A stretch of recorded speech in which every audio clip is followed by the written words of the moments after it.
Ich kann es hier auf meinem sonst. Also, ja, das ist Das Problem ist einfach, dass hier auf dem Zoom ist leicht verzögert.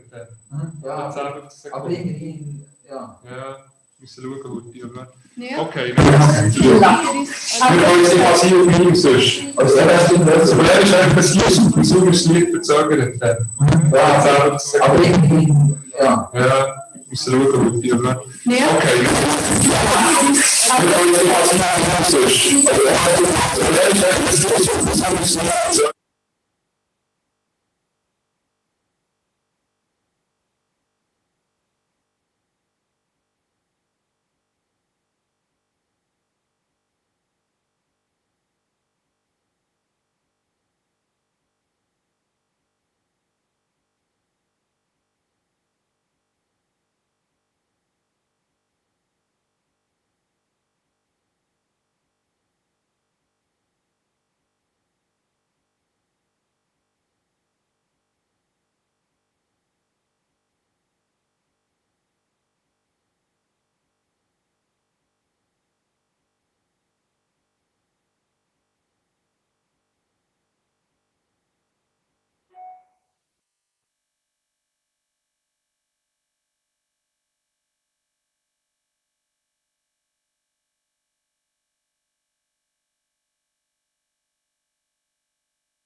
the demo of 3D interactive conference.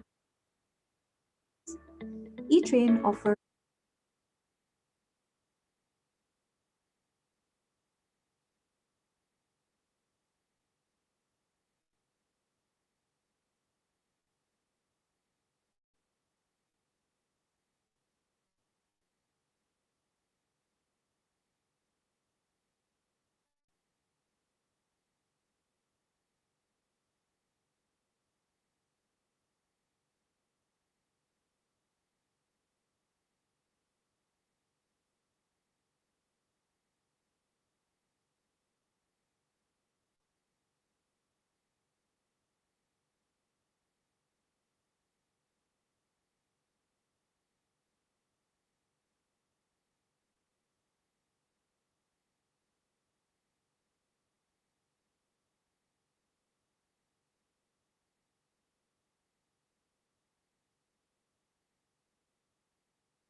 Nein, Beschränkung. Und im Anfang des kannst du es gleich? Ich nicht. Wir nicht. Hallo? Ich super. Ja.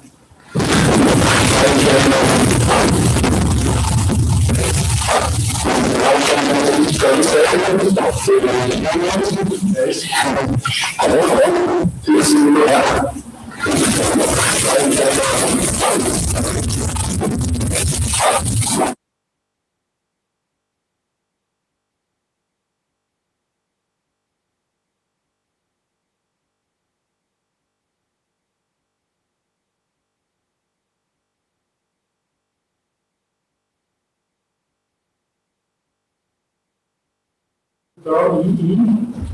Okay.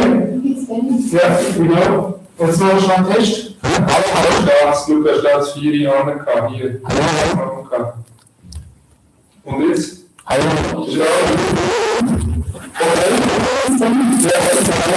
Jetzt machen wir schon einen Test. Lukas 4 Jahre gehabt, hier. Und jetzt? Hallo?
Test, nein. Hallo?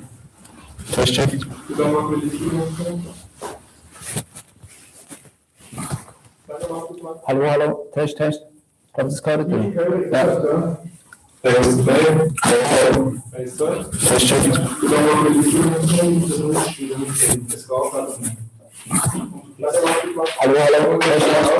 Es geht halt nicht. Hallo?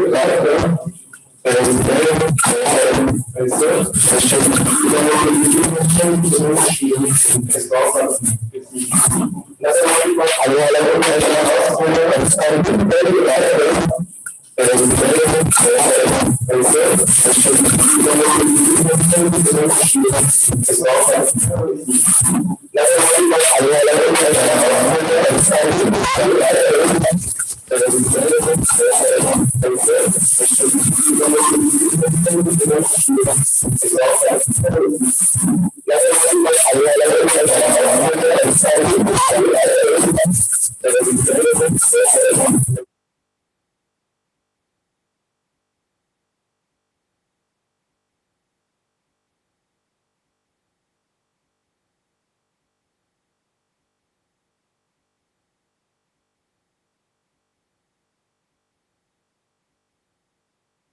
Sag mal etwas.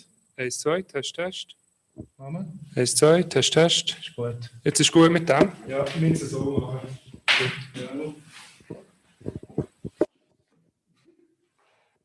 Sag mal etwas. 1, 2, Test, Test. Mama? 1, 2, Test, Test. Ist gut. Jetzt ist gut mit dem? Ja, wir müssen es so machen. Ja, wir können.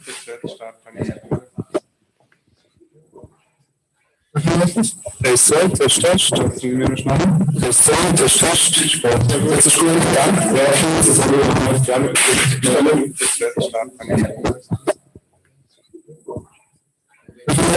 Test 2, Test. Sind wir noch schneller? Test 2, Test. Jetzt ist gut, dann. Ja, das ist auch gerne. Ja, der Ton bei YouTube muss ausschauen, das ist ein Stoppbutton. Und zwar immer 15 Sekunden verzögert. 1, 2, Test. Ist jetzt. 1, 2, Test. Test. Hallo, Marc-André. Wir sind jetzt getroffen. 1, 2. Das kommt gut. Jetzt ist gut. Let's rock. Es ist eins, legen wir los. Ja, aber Marc-André hat das Mikro. Du musst hin. Aha, ich würde dir es gerne. Du musst halt so Tisch hinterher tun, dann musst du ein bisschen näher sitzen. Das Interview. Ja, Covid. Sind ihr ready? Ist gut. Ich sage von 5, ich zähle dann ab, ich mache zuerst, ist gut. Warte, gib mir noch schnell, was du sagst.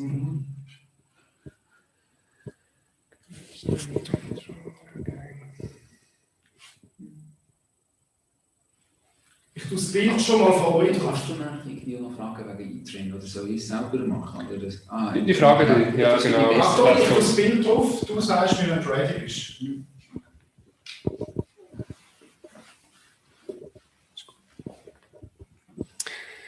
The world is on pause right now, lockdowns everywhere, 80% only of the flight traffic that is not working right now, and many businesses are shut down. So it could be very well that this is a major turning point in history at the moment. That's not what I would say, that's what a gentleman named Antonio Guterres says, the Secretary General of the United Nations. And this major turning point, the question is, what do we do with it? Where do we turn to? In which direction?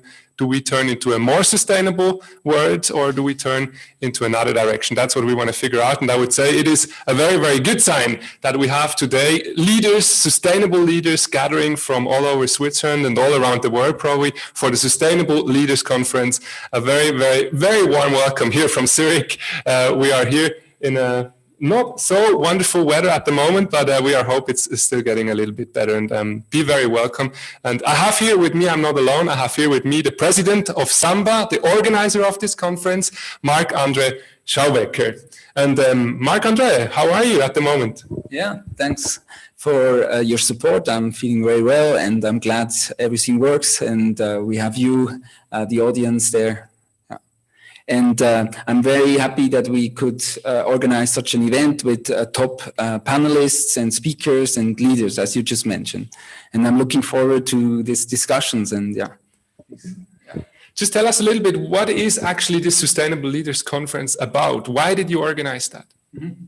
Yeah, first of all, maybe you think why SAMBA, what the name stands for. So it stands for Swiss Association of MBAs, and was founded in 2004. So it's not something dancing related. So it's about MBAs, EMBAs, and so top universities. And we have relaunched it. It was founded in 2004. And on our relaunch assembly, we then discussed what could be some topics that we care, and core values, and sustainability was mentioned one of the first points. So therefore we said, yeah, we have to do also big events and something meaningful. And I'm doing also a PhD with Professor Judith Walst, and she's also a panelist. So I'm very glad. So we have really top MBA members already who are really sustainable leaders. That's why we have organized this event.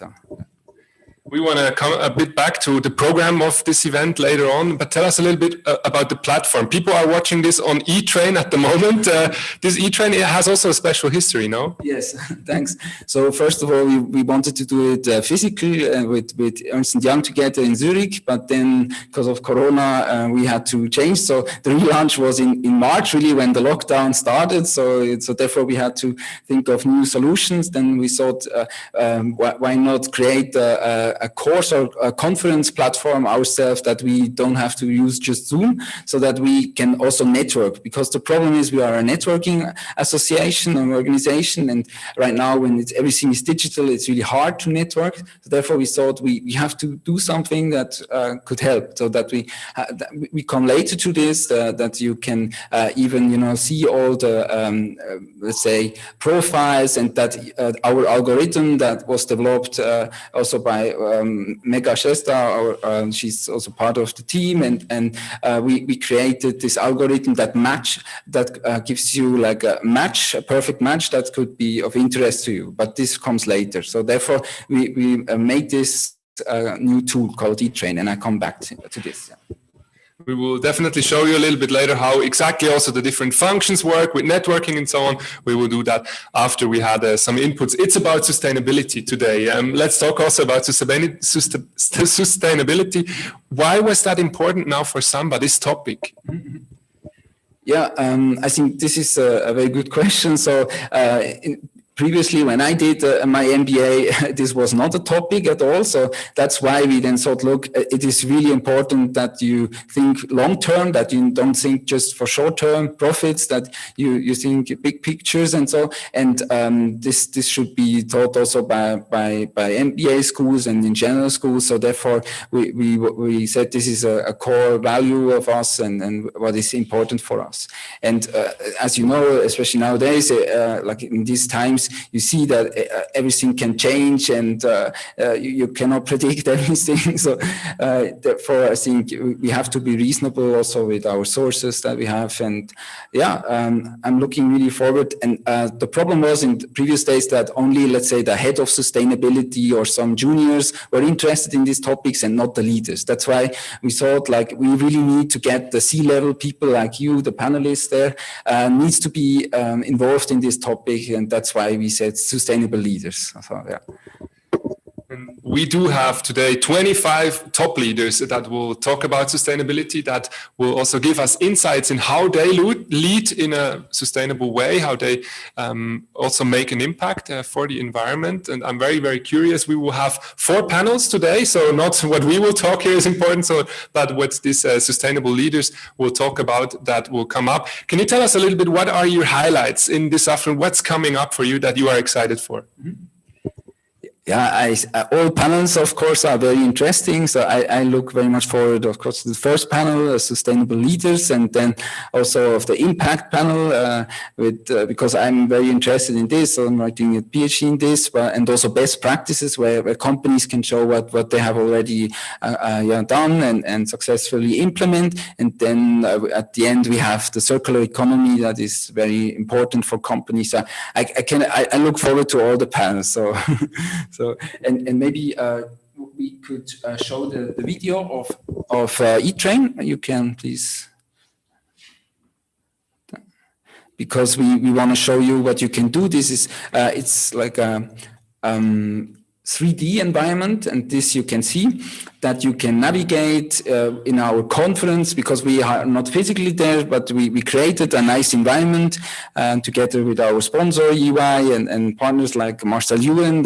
Thank you very much also for hosting us here, and so the great support. And also, of course, a big thanks to our team, Nepal, and the whole team of Samba. Alone I could not do it. It was such a hard work. So we're really glad that we can launch it and it works. So is it live? Okay, good. Custom 3D model. You can select gender, skin tone, and hair color according to the preference. After that, you can click on Start to enter. This will guide us to the reception room, where we are greeted by the receptionist. To talk to the receptionist, please click E as instructed on the screen. The receptionist will assist you with the frequently asked questions as shown on the screen. You can select any question shown on the screen. The receptionist will gladly answer it for you. We have full control over the volume, as we have options to mute and unmute. On the top left of the screen, you can see the navigation menu, which comprises the premises of the content, such as reception, conference room, sustainable investment, and so on. We can navigate to different by clicking on the options on the navigation menu. Click on conference mode and you will be automatically taken to the main conference room. You don't have to work on your own. By clicking on the navigation menu, we can also go to other conference premises. This is the tutorial of 3D Interactive Conference, where we just got a virtual tour of the conference. Thank you.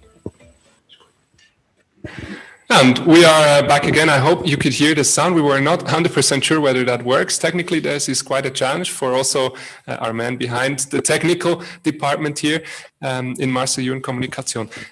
We have our first guest right now. It's Martin Naville from the Swiss American Chamber of Commerce. He is already live on Zoom. I hope he can also hear us. And we are very, very happy that he will also have some welcoming words for this Samba conference. Well, thank you very much indeed. I hope you hear me. You hear me? Is that a technology?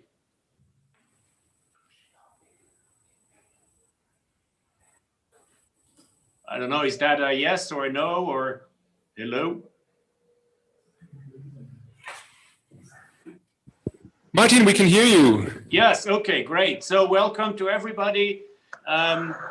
I would like to congratulate Marc-André Schauwecker and the whole Samba team for a fantastic program this afternoon. When he approached me about cooperation with the Swiss American Chamber of Commerce, I enthusiastically said yes. I think we're in for a real treat. Obviously, it's not quite the same as if we were live, and I'm sure we'll do it again next year where we can do it live. But let me just say I'm really, really pleased about cooperation. Samba is a fantastic organization, and Marc-André has really done a terrific job reviving this thing after a few years of a bit of a sleep, but now it's great and we're looking forward to a fantastic afternoon. Thank you, Marc-André, and back to you. Thank you so much, Martin, for your very kind words. And Marc-André, we could hear you, only Marcel can hear you at the moment, so we will still figure out how we can actually hear what you're saying, but thank you very much for this welcome. It's very great that you are joining, Martin, because you are one of the most important persons for Samba. Thank you very much for the great collaboration. Thanks to you, we could make this organization big. So thanks to this collaboration, we had always fantastic speakers because Martin is the Mr. Good Connection. So he knows everybody by heart. So, and thanks for the great collaboration. And this time we could organize an event and you joined and supported. Thanks a lot. So, and now, thank you, Marc-André. Yes, we will have more people coming up and we will have more welcoming words from people that have made this conference possible. We have Benjamin Teufel that is with us, the leader of EY Carbon from EY Switzerland. And yeah, we want him to also kick this conference off with some words, with his thoughts. He is one of the thought leaders also in Sustainable Leaders and has also been in that for a very, very long time right now. And yeah, we are excited to have him with us. I think he might be ready. Benjamin Teufel, here is your virtual red carpet. Thank you, everyone. And dear ladies and gentlemen, welcome also from my side.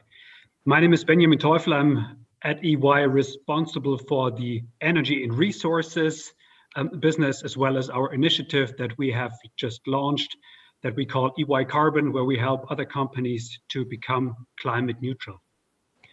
In terms of administration, I cannot share my slide deck myself, so if someone else can do that for me, that would be fine. Just wait for a couple of seconds.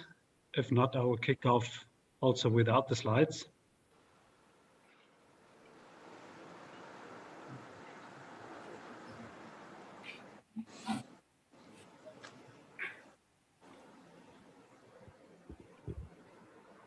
We still have some sound issues. Thank you very much, Benjamin. We will hear later again from you, and we will have next up also with a panel. Maybe we can just show very quickly the program that we have for you today. You can guide us a little bit through what is expecting you before we will go to Professor Dr. Judith Walls that will take over.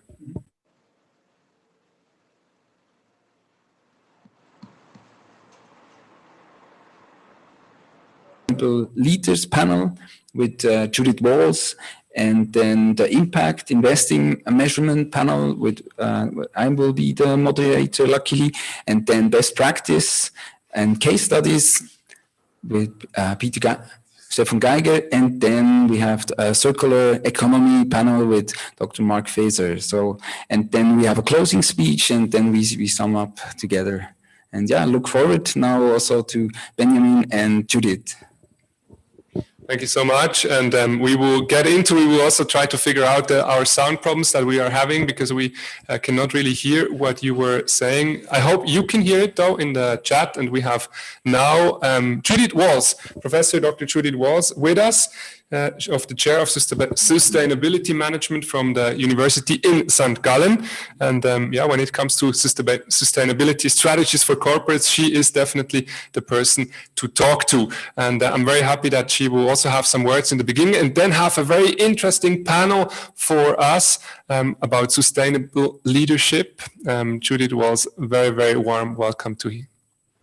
Thank you very much. I do actually have a copy of Ben's slides if we want to try and see if Ben can speak again and if the sound is okay. Would you like me to do that? That would be fine, Judith. Okay. Mark Andre, I think you have to allow the attendees to share their screen.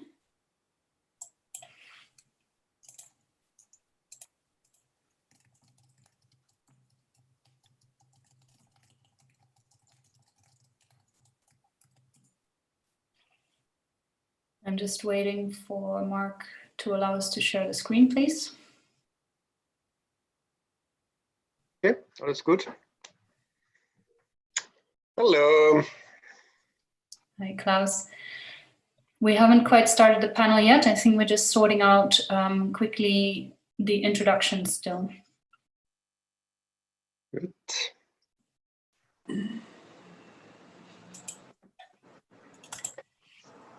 All right, so I'm not able to share my screen, but maybe I will just say a few words as introduction. We are here today to, of course, talk about sustainability, by which we really refer to the environmental and social problems that we are facing in the world today, and looking at how businesses can solve those problems. And in particular, we know that we have had, okay, so now I can share my slides. Maybe I'll let Ben start first in that case. You should be able to see your slides now, Ben. That's fine. No, thank you, Judith. If you could move to the next slide, please. I mean, this is reality. Welcome to the 2020s. These are all pictures that we are unfortunately very familiar with. On an annual basis, we see those. We see floods, we see dry areas of the world. We see a lot of emissions caused by various sectors. Now we're in the middle of a pandemic. The treatment of food, of waste, the fires that we do have, unfair working conditions. Unfortunately, all of these form the world that we currently live in. And this is, of course, not something that we want to further see. Some facts around that. I mean, still there's 1 billion people that do not have access to electricity at the moment. There's also 1/3 of the globally produced food that ends up rotting in bins, and that is worth on an annual basis $1 trillion. So you all see that this is not really a sustainable way of living, and it's now up to us to change this. Judith, if you could go to the next slide, please. The United Nations Sustainable Development Goals, they give us a framework, and I know you're all familiar with that framework. It goes with topics around the production and consumption of products, to do that in a responsible way. It tackles inequalities. It is about eliminating hunger, poverty, increasing the well-being, the health of all the people. And then, of course, also a very important, maybe the most important point, climate action. And this is a topic that I want to deep dive onto the next slide, please, Judith. I mean, a number that you should all be aware of, that you should all know, is 47. So on an annual basis, we emit 47 gigatons of greenhouse gases. Where does it come from? To a large part from producing energy, basically producing electricity. So we burn coal, we burn gas, we burn oil to produce electricity. Number two, we burn again energy to move in our cars, in our trucks, in our vessels, in planes, we burn energy, and that causes greenhouse gas emissions.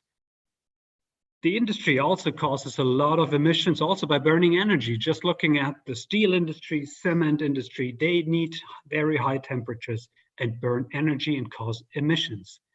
How can we solve that? Around electricity, of course, then more relying on green energy, renewables, insulating our buildings, transforming the transportation sector, going more into electric vehicles and solutions, and also helping industries to maybe instead of burning gas or coal, maybe starting to burn hydrogen. If you could go to the next slide, Judith, please. The good thing is, I mean, we caused it, so we can also solve it. And on the next slide, I want to really highlight that we should look at all of that as an opportunity and not as a burden. This is, I guess, very important. There is value, there's a long-term value that companies can grab when they transform their business and go into a more sustainable direction. Judith, to the next slide, please. Just to give you an idea on the economic dimension of climate change, if you see the little wave on the left side, which says COVID-19, that's the wave where we're currently right in.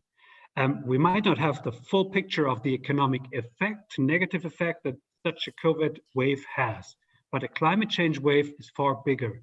And Bill Gates expects that in the next decade or two, the economic damage caused by climate change will likely be as bad as having a COVID-sized pandemic every 10 years. And that shows us how dramatic the climate change could really hit us at the very end.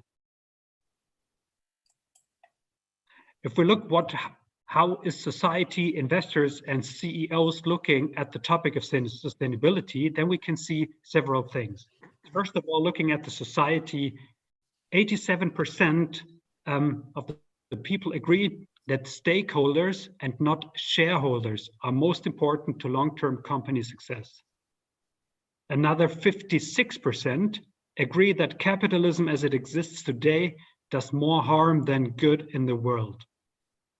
Investors want companies to more clearly explain how they create long-term value and create a competitive advantage. And it's three issues that arise on top for investors, which are environmental issues, diversity, and talent. And the CEOs, 2/3 of them feel a moderate to an extreme pressure from stakeholders to address these global challenges. And 80% of the CEOs believe that government, business, and public will reward them for taking meaningful action over the next 5 to 10 years. So it is on the agenda and things are changing at the moment as we speak. Can go to the next slide, please. So we as EY, we committed to be climate neutral by the end of this year already globally. And we established an initiative which we call EY Carbon, where we help other companies also to become climate neutral. But now, I mean, let's take a look on what our panelists are contributing to the topic. We have a great lineup of speakers who are passionate about having a positive and sustainable impact. Listening to them should motivate us going into the same direction. And with that, enjoy today's conference and find inspiration. Thank you very much. Thank you very much, Ben. And I will go into a little bit more depth about what we can expect today. So Ben did a fantastic job of outlining for us what some of the challenges are that we face in terms of environmental challenges, specifically climate change. And today's series of panels is going to talk about 4 pathways that businesses can help solve the problem. And I'm just going to go into them a little bit one by one. So the first pathway is really to talk about leadership. And here we really want to think about what types of leaders, business leaders or other big, large organizational leaders or even political leaders does it take to really transform business to the next phase of sustainability and address the biggest problems that we have. And we will soon go into a panel on leadership, and I will give a little bit more detail then. The second panel will look more at sharing best practices. I don't think it's actually the second on the list today, but we will have a panel on sharing best practices. So here we're looking at knowledge transition between organizations and within networks of organizations of how are we innovating, how are we finding solutions, how are we achieving these really large-scale moonshot goals that businesses can set to drive to the business to transition beyond usual. We also have a panel today on measures, and this is really looking at how we can have a positive impact. Of course, we already have many ways of measuring or overseeing what companies are doing. For example, the Global Reporting Initiative is one of the most common standards of reporting on environmental and social aspects of companies and outcomes of companies. However, these are more sort of looking in the past. So how can we look at measuring and setting targets and keeping track of targets for the future, and maybe things like the Science Based Targets Initiative? And then finally, the fourth panel that we have lined up today is what types of business models do we need to get to where we want to get, specifically focusing on the topic of circular economy. So we want to transition away from this very linear model of taking from the natural environment, making our products and having waste at the end of the supply chain, and really redesigning these for circularity so that everything that would have been waste in the past is somehow reincorporated into the production process. And here too, we can talk about strategies like climate change mitigation and adaptation and topics like that. So overall, the idea is that we really keep the eye on the big picture. I loved Ben's picture earlier about the COVID wave in comparison to other waves that are coming, including a recession, of course, that we already know about, and also climate change. And underlying all of it is really the resilience that our natural environment gives us in terms of biodiversity. And that is also an area where we have really gone beyond the planetary boundaries in terms of biodiversity collapse that might be coming very, very soon. And so with that, I would like to end this brief introduction, and I may hand over to Marc-André so that we can start the next panel. Is that the way that we're going now?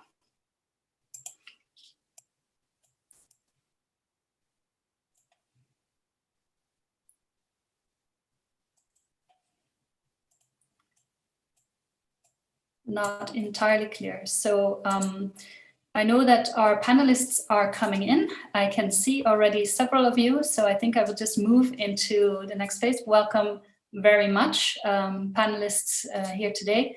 I think we're still waiting for one more member, but in the meantime, Ben, would you have any closing words for the introduction? Thank you, Judith. Yeah, I think that the lineup of speakers that we have today is really unique, and hopefully, yeah, the technical issues can be sorted out so that we can start very soon. I'm really looking forward to all the inputs from various companies, from various industries and sectors that will give us really a great idea, and also hopefully be able to inspire us on what can be done already, and what might be able to be done in the future. Thanks, Ben. I couldn't agree more. And I think we will just wait now for the organizers to help us through the transition of the next phase. Not only a business transition to business beyond usual, also a transition between one section of the conference and the other.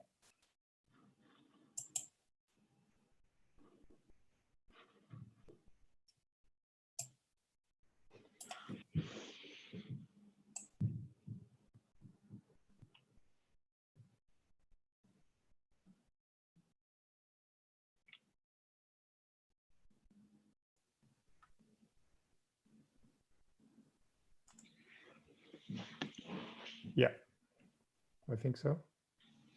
Trying to, cannot start.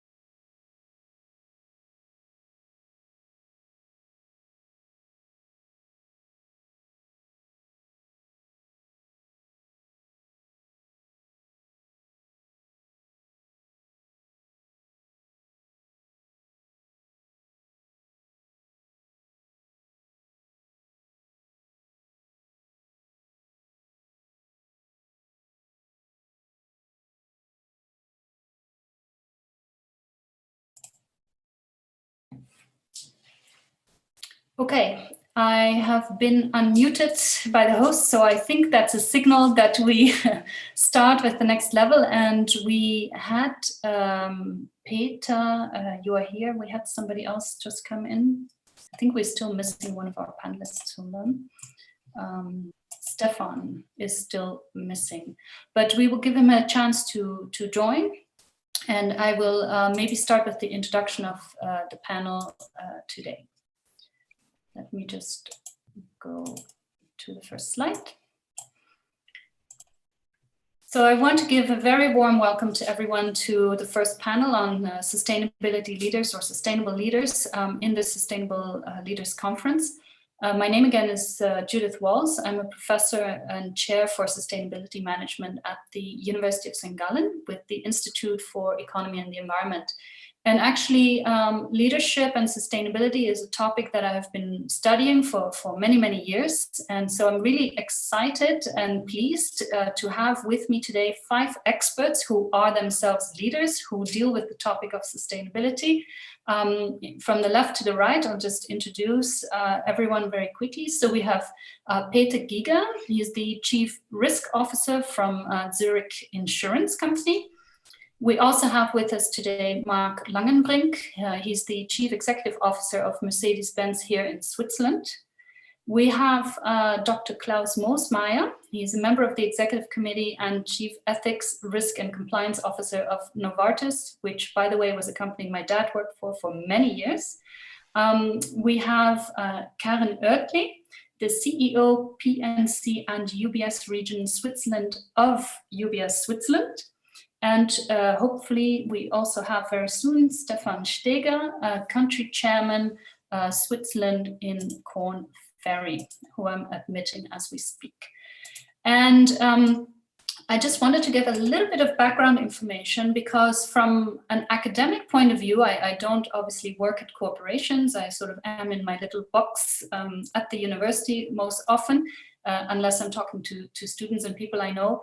But the topic of leadership and corporate sustainability is quite interesting and intriguing for us because actually we don't know an awful lot about how leaders make decisions for their organizations, including for corporate sustainability. And Don Hambrick, one scholar, already said many, many years ago, one of the reasons for this is because, of course, quite understandably, executives are notoriously unwilling to submit themselves to scholarly poking and prodding and probing. I can totally understand. People at the top of the organization have very limited time, are very busy people, so they're not often answering surveys or doing many interviews with academics.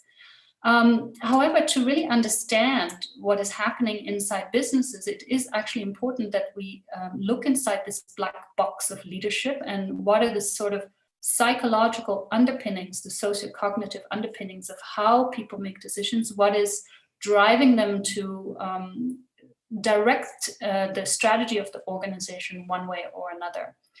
And so the question is, what do we know? Well, we know some things. We know, for example, that the motivations of leaders matters.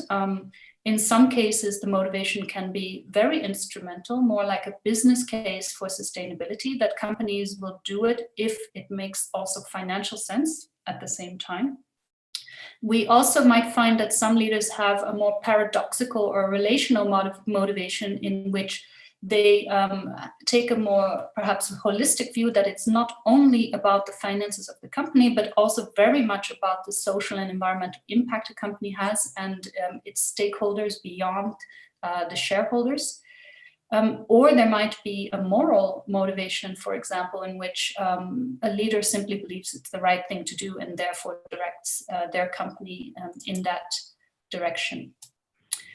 We know also that mental processes matter in terms of where leaders pay attention. A lot of that can be to do with how leaders filter information that comes from the outside of the organization into the organization, and typically it goes through a filtering lens based on their own backgrounds and experiences and maybe their personality. And we suspect, but don't really know, that values and emotions may also matter, but these are very understudied things.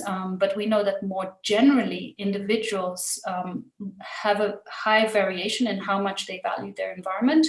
But we do also know that most individuals, for example, prefer well-being and health, and they prefer to preserve the natural environment worldwide across cultures. And we also know that emotions play a role. So, for example, we might personally experience disgust if we see a lot of plastic in the ocean, or we might personally feel very happy if we're in a natural environment. And these can perhaps also matter for leaders and the decisions that they take. And so one topic that I've been looking at a lot, that interests me a lot, that I really would like to talk to the panel about today, is the so-called heroic leaders that can drive transformation. So these are leaders that step outside the box a little bit, really try to do something very positive or oriented beyond what their peers are doing. And the questions that arise are what type of leaders are these heroic leaders, and how do they go about implementing the changes, and how could we identify these people so that we can encourage their development and also help empower them so that we can gain, a more sustainable strategy for the future. So that's where I would like to go today, and I have invited the panelists each to talk a few minutes, 2 or 3 minutes, about what it means to be a sustainable leader in your organization. And I will stick to the left to right process here just for the sake of convenience. So Peter, if we may please begin with you, and what does it mean in your organization to be a sustainable leader? You might need to unmute yourself quickly, Peter, please. That is notorious in these events. Thank you, Judith. Sustainability is today on everybody's kind of mind. It's a bit like AI. When I attended the university you serve these days, and that's a long time ago, it was already a subject in the system theory. And for me, kind of it's about building sustainable, long-term, stable systems. And the concept as such is applicable in practically any way of life. And the challenge, I think, from a leadership perspective is that sustainability is inherently strategic, but the decisions we take are notoriously tactical. And I think that's the bridge you need to cross from that long-term perspective to your day-to-day decision-making. And I mean, Zurich made commitments also in the people arena, for example, where we said kind of we want to be sustainable for our people. And that basically means a few things in our day-to-day operation. It means we make sure our people only consume the level of energy they can recharge, for example. And I use an analogy from football. We all see how coaches today rotate their teams. They don't send their A team on the field all the time. The same is true in management. You can't afford to send your A team all the time. You need backup, and you need to have the boldness to expose other people, even if you know that they're maybe not the very best, but only the second best. But that plays to the second element of sustainability in that arena, and that's you need to develop the next generation always and at every level. And I see kind of a number of unsustainable practices in today's companies. For example, when we outsource analyst levels to offshore locations because we can get it a little cheaper, but where is the senior analyst? And where is the manager coming from in 10, 15 years if we don't train the analysts today? And I think that's another important element of sustainable leadership is basically thinking about the long term beyond your own term, because it kind of that's kind of what makes the system stable. And then I think the last one is, and Zurich has committed to that to their staff, is that we don't want to use arbitrage opportunities. We don't believe that arbitrage is sustainable, and as such, there is no point in pursuing it. And in that arena, I mean, the classical one is labor cost arbitrage. But then again, if you think long term, that will not hold. So all in all, it's really about making long-term investments, even in the heat of the moment and under the day-to-day expense pressure. Okay, thank you, Peter. That was very insightful, and I particularly like this gap that we have to bridge between the long-term and the day-to-day technical planning, which is a challenge, I think, for many companies. If I may turn to Mark next, please. What does it mean to be a sustainable leader in your organization? Oh, thank you, Judith. Hope the sound is fine, and hi to everybody behind the screens. Let me maybe first comment a little bit on my industry before going to the question what I do as a leader. The automotive sector, I think, is in the biggest change during its 120-year-old history. We basically have to reinvent mobility, going from combustion to alternative drives. Mercedes, considering ourselves as a world-leading brand, we have a vision that below 20 years, we are 100% carbon neutral. So that is something which is anchored now in our corporate targets, has been done so 5 years ago. And our aim is to not only have a neutral car fleet, that's what everybody is currently trying to achieve, but by 2039, we want to be a fully 100% carbon neutral company from development, purchase to production and sales. So there's a lot of technologies involved, measures, and everybody is working very hard on realizing that target. And that must be the target, because Peter just said it, we're talking about long-term issues. What is my role as a sustainable leader? I think above all and everything, it's to be a role model in that spirit. And that goes a lot further than just driving an electric car. I do that for several years now. But I think sustainability is not a fashion, it's an attitude. It has been all the time also. Peter said it already 10 years ago, and we can't get around this. So inside my corporate world, I have to inspire my teams to embrace sustainability in every decision. And you just said it, from a day-to-day business. In terms of sustainability, that means think about the long-term consequences of what we do today. So practical means sales programs. Do we anchor them today on combustion or on electric, or how do we treat the customer? One example. I think we're the first and only brand offering public transport access when you buy a Mercedes hybrid or electric vehicle. So you get a fare tick application with a bonus, a voucher, and you can drive any train all in Zurich. You can even go to the Jungfraujoch. And I think that was a bold statement saying it is perfectly okay not to use your car, at least sometimes, still have to sell some, but not to use your car, which has been amazingly received by public and press. And I think that is one very simple example about how to, well, combine your business interest with a more public interest, which gives you a very positive feedback, which then has a kickback impact you just mentioned in your short introduction on, of course, our business plan. Is, well, first and foremost, our role is to make money and make the company grow.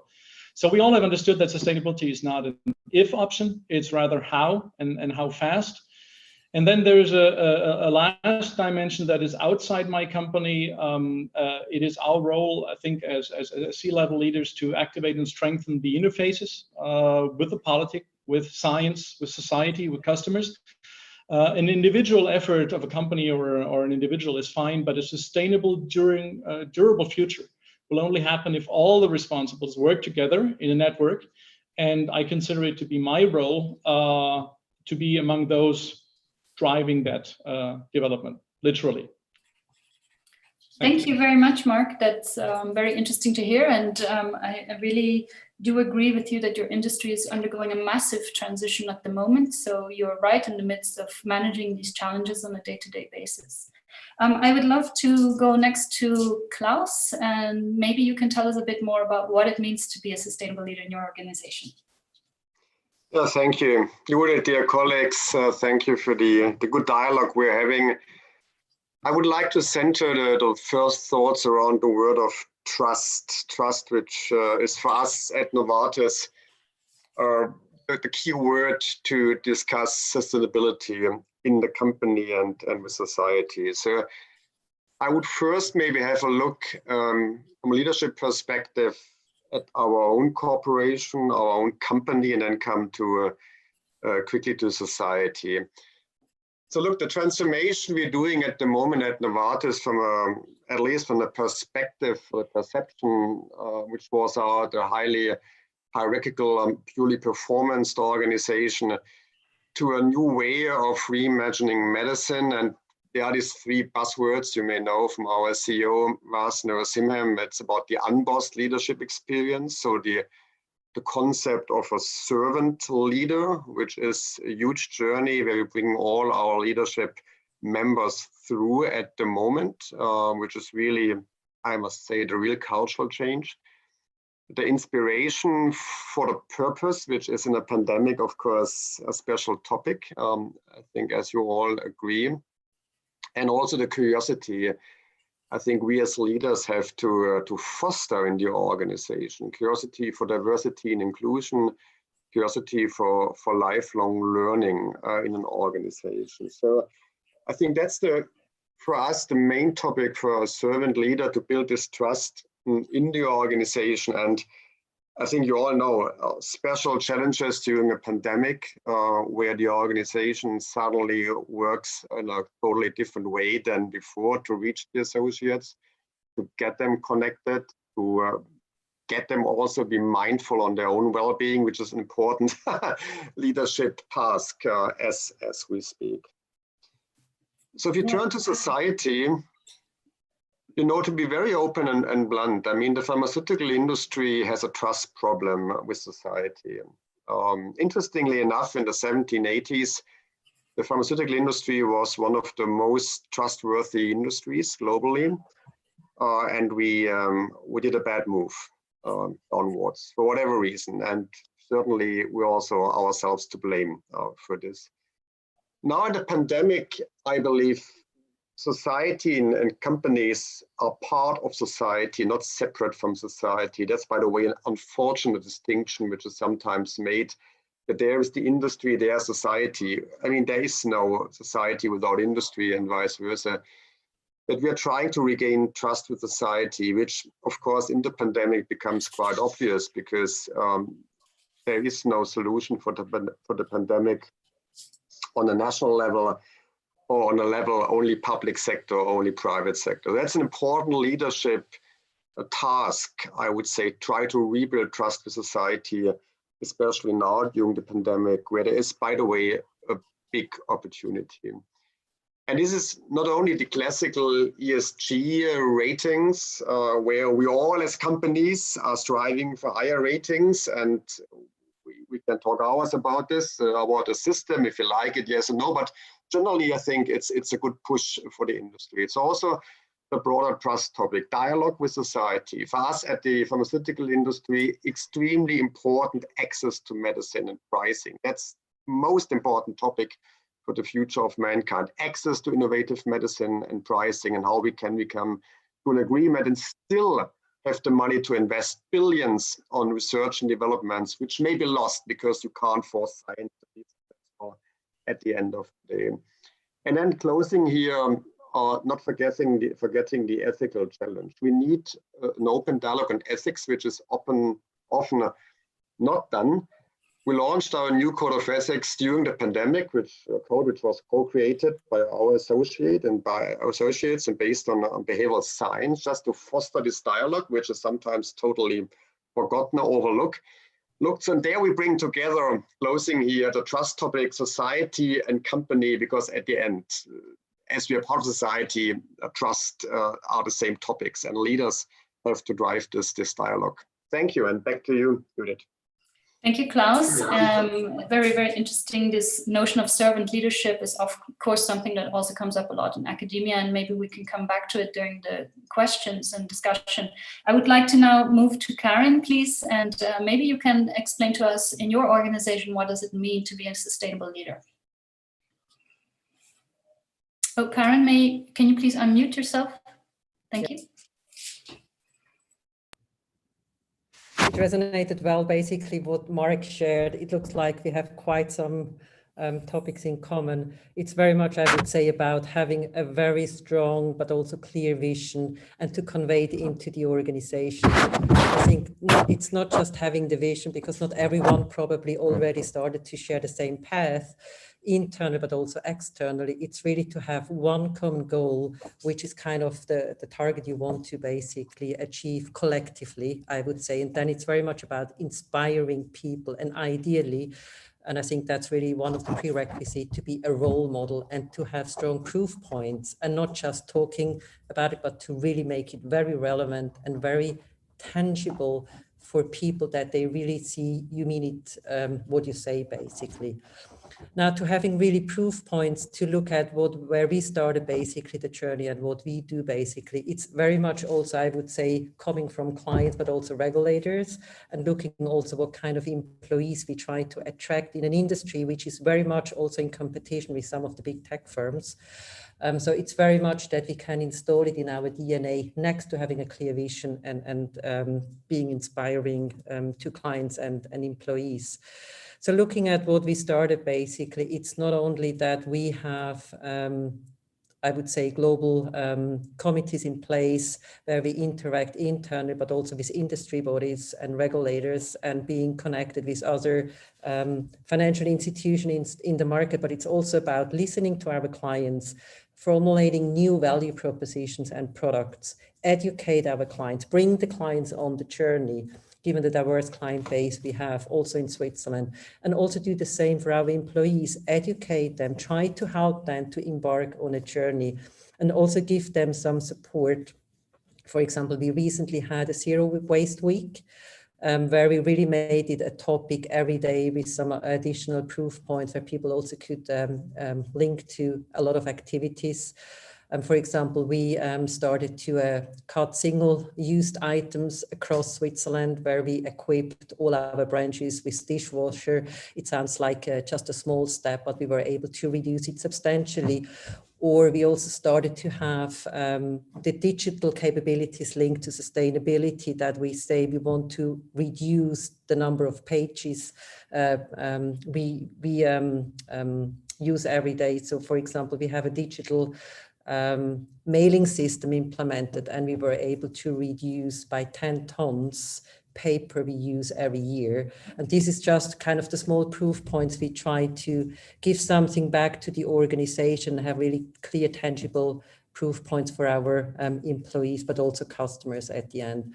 Also looking at the COVID, where we supported our small and medium enterprise clients with the COVID credit facilities, where we also supported basically the companies, but also society, by providing in a very unbureaucratic way a lot of smaller credit facilities. So these are all the proof points we basically try to install. But again, I think it very much starts with having a clear vision, being inspiring, and having clear proof points. And probably just one picture, which is still in my mind, looking back at the lockdown.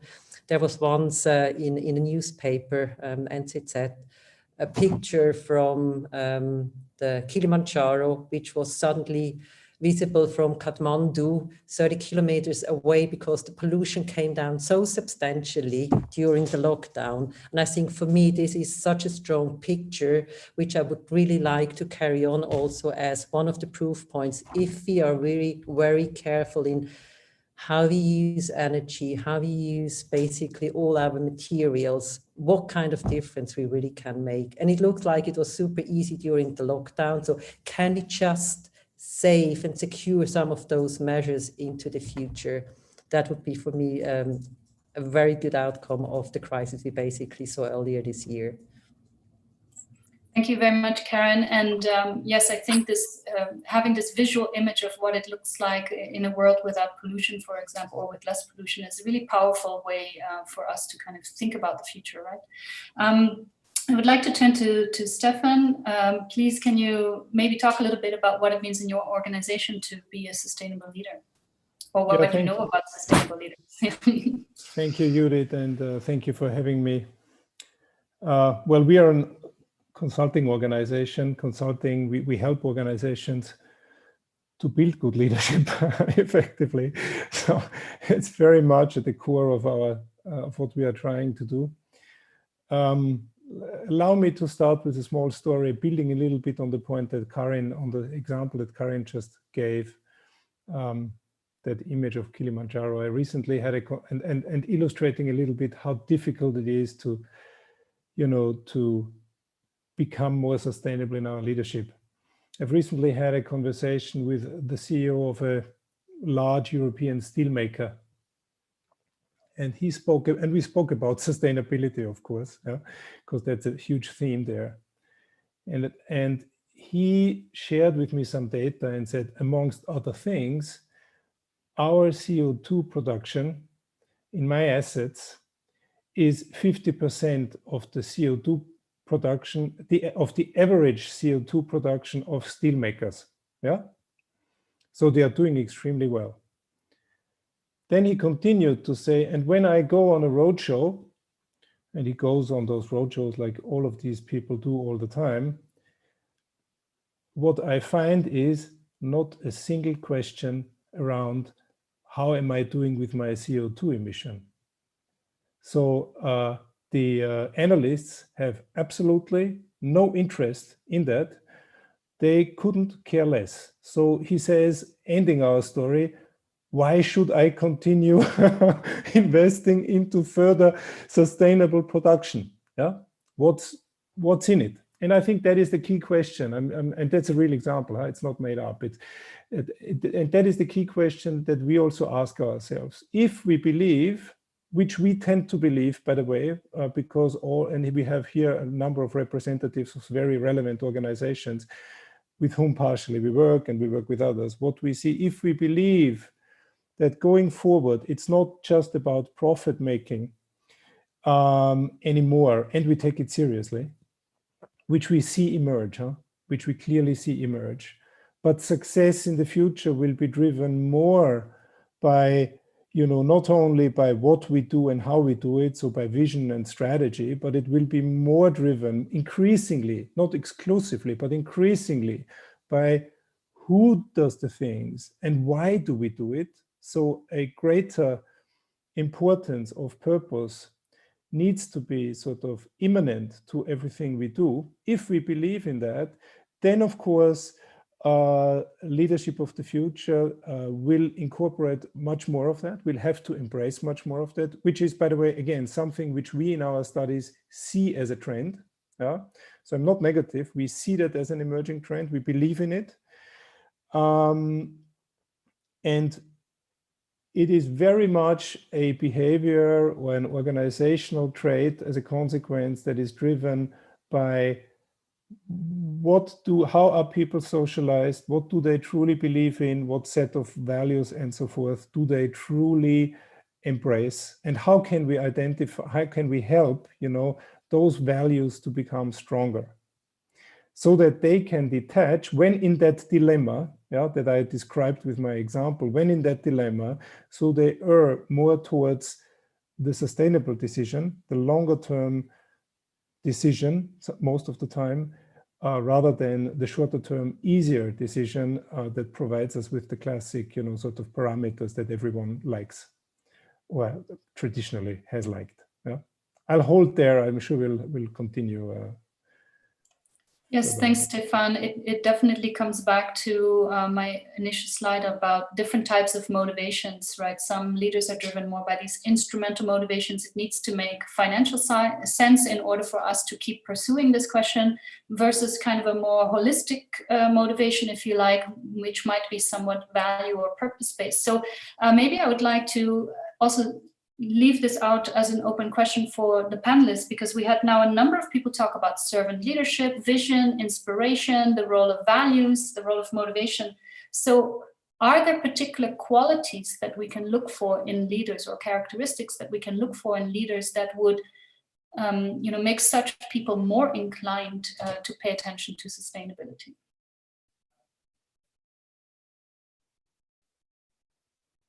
Who would like to?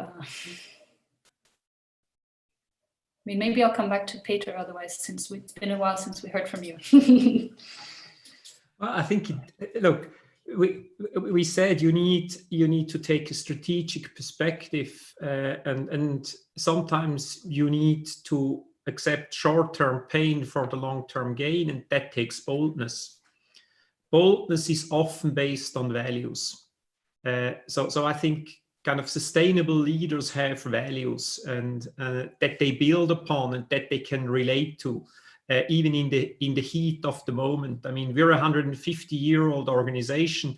Many generations before us have developed that business, and that gives us a responsibility to develop for the generations after us. We're sure we try to deliver quarter after quarter, but that cannot go at the expense of kind of future generations. And I think that's at the core of it. But that's, in the end, that is the value that needs to be behind. And the level of boldness. I think that's, you cannot please everyone all the time. Thank you. And in fact, this term about heroic leaders doesn't come from me, but I believe it was the ex-CEO of Unilever, Paul Polman, who coined this term. And he was also, I believe, the one who stopped quarterly earnings reporting to the investors. So this is quite interesting. And maybe I will ask Mark, I mean, given the huge transition that your industry is going in, has this sort of boldness or courage been important, do you think, for leaders in your industry? Well, referring to what Peter just said, I don't really think that sustainable interest fundamentally changes the way great leaders are defined. An organization is a living organism. It has to first survive, then grow, prosper. And we just now push the horizon very much further. So we have an external world we are factoring in. We always did, but I think it has taken a just and right priority now. So we need people being able to see in a 10, 20, 30 years horizon and mindset. They need to be open-minded. They need to be strong in conception on one side and in the operational doing on the other side. I think what Peter and Karen said, and also the other panelists, is we need people who are able to combine a vision with the way how to get there, and to then communicate it strongly to the teams. They have to be. 20 years ago, you said this way 400 and the entire organization went along. Today, it's different. You need to convince, and you need to motivate, and you need to be, whatever you might call it. It's all those, excuse me, bullshit bingo, new expressions like unbust or whatever. I think it's really a visionary, empathic leader. And we need to develop that. Klaus, that wasn't an offense, right? They have to enable today rather than do it yourself, because we see that the team is stronger than the individual. All those platitudes, excuse me for that, because sustainability, I said it, only works if we bridge the gaps between the different functions, between the disciplines, between the interests, and between the interest groups. And the future leader has to put himself in the forefront of that vision, and we need to identify those. And maybe I will ask Klaus to follow up quickly on this comment, because you were the one also who mentioned this notion of servant leadership and the transition that your industry has gone into from being perceived very well to now having a trust issue. So do you see that the role of the leaders have changed over this time? I mean, some comments. I mean, first of all, of course, we have a generational change. And if you work with millennials, and we have a lot of millennials in our company, or more than half of the associates, you learn a lot. And that's this also development from a more knower to a learner over time, which is in science anyway a good thing. I would slightly disagree with Mark on the buzzwords, and fully buy in. I don't like buzzwords either, but if you want to drive something in a company, a cultural change, you need icons and you need buzzwords and you need some slogans where the people can resonate to. If not, it just goes away. And therefore, as much as I struggle myself with the word unboss, but at least it starts a conversation, because it's so often misunderstood as a weak leadership, giving everything up, whatever. It's not. It's about, if you discuss, move away from the buzzword unboss, which is a buzzword, of course. What does this mean? It means to give clarity to the organization, and also accountability to the organization, to be able to really deliver on the clarity. That's basically what unbossed means. And I think if you use the buzzword to then move to a really hard discussion, what does it mean? And let me be provocative in another point. I mean, companies are great in window dressing and making this nice statement. At the end, what counts is what are the facts, what's coming out. So if you talk about leadership, then we need to talk about how is performance measured in companies. Yeah? How are incentives paid out? Yeah? Where are values and behaviors playing in? How do you measure them? Do you have data to measure them? How is the whole performance oriented to? And again, we all need profit. And I can tell you, in a pharmaceutical environment, if you don't have a huge profit margin, you can't research and develop. Because you research and develop 15 years for medicine, which costs hundreds of millions, and it may fail at the end because it's science. So you need to be profitable. But the performance topic, this is something when leadership hits the road, I would say, and where we have to be also quite explicit what you want in companies. Yes, thank you, Klaus. I agree that performances and incentives and ways of measuring behavior is really important. It's something that academics have struggled to do by and large, other than tying sustainable outcomes to bonuses or something like this. And it actually brings me to something that Karen mentioned. I mean, Karen, you mentioned that important in your organization has been to install sustainability into the DNA of the organization, like embedding it into not just this sort of side project that happens. So this is also something very subtle, something very hard to measure. How do you, as leaders in your organization, track something like this? How do you install it? Oh, can you unmute, please? Sorry, Karen. Thank you. I make one step kind of back. I think basically to start with, in order to install, I'm with Klaus. I think there needs to be some sort of buzzwords you can install in the organization that people really see this is what you basically aspire for, and that's your vision, to bring really the crowd behind you. But I think it's also very much, and we haven't really talked about it, diversity, and not diversity in the very narrow sense, but I think you need to have a very broad base of diverse thinking, which is a reflection, in particular, when you're a global player, of the markets you operate in, but also the clients you are basically service.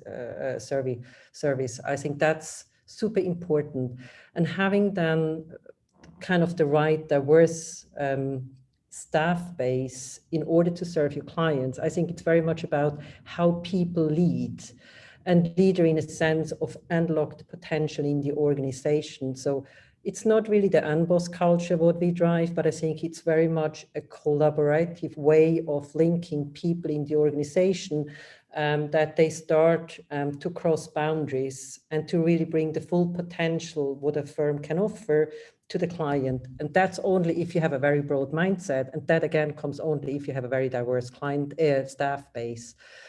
We also have a lot of millennials, and I see it myself in my organization. For example, I have a lot of digital capabilities, so people who have a completely different background than me, being a banker for many, many years. But I think, again, connecting those dots, I think that's the value you can create internally, but also externally. And that's also why you need to have some really visionary buzzwords where people can kind of look at and take it as their DNA going forward.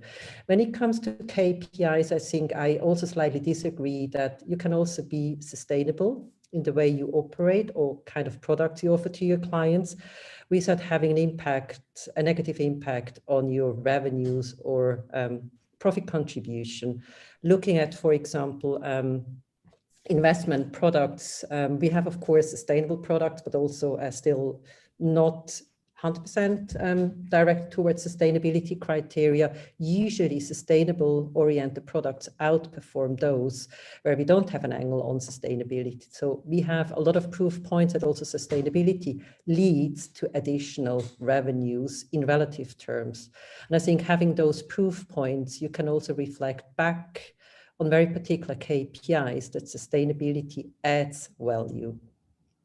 And then, of course, we have additional proof points, what we measure and how we measure, for example, how many green bonds we can issue for our clients, how many dialogues we have with clients, or how many assets we try to merge or move into sustainable products. We just recently launched in a big bang all our 3 A-pillar products into sustainable products, which resonated very well with clients. And usually we do the first client surveys before we start to move in a big scale.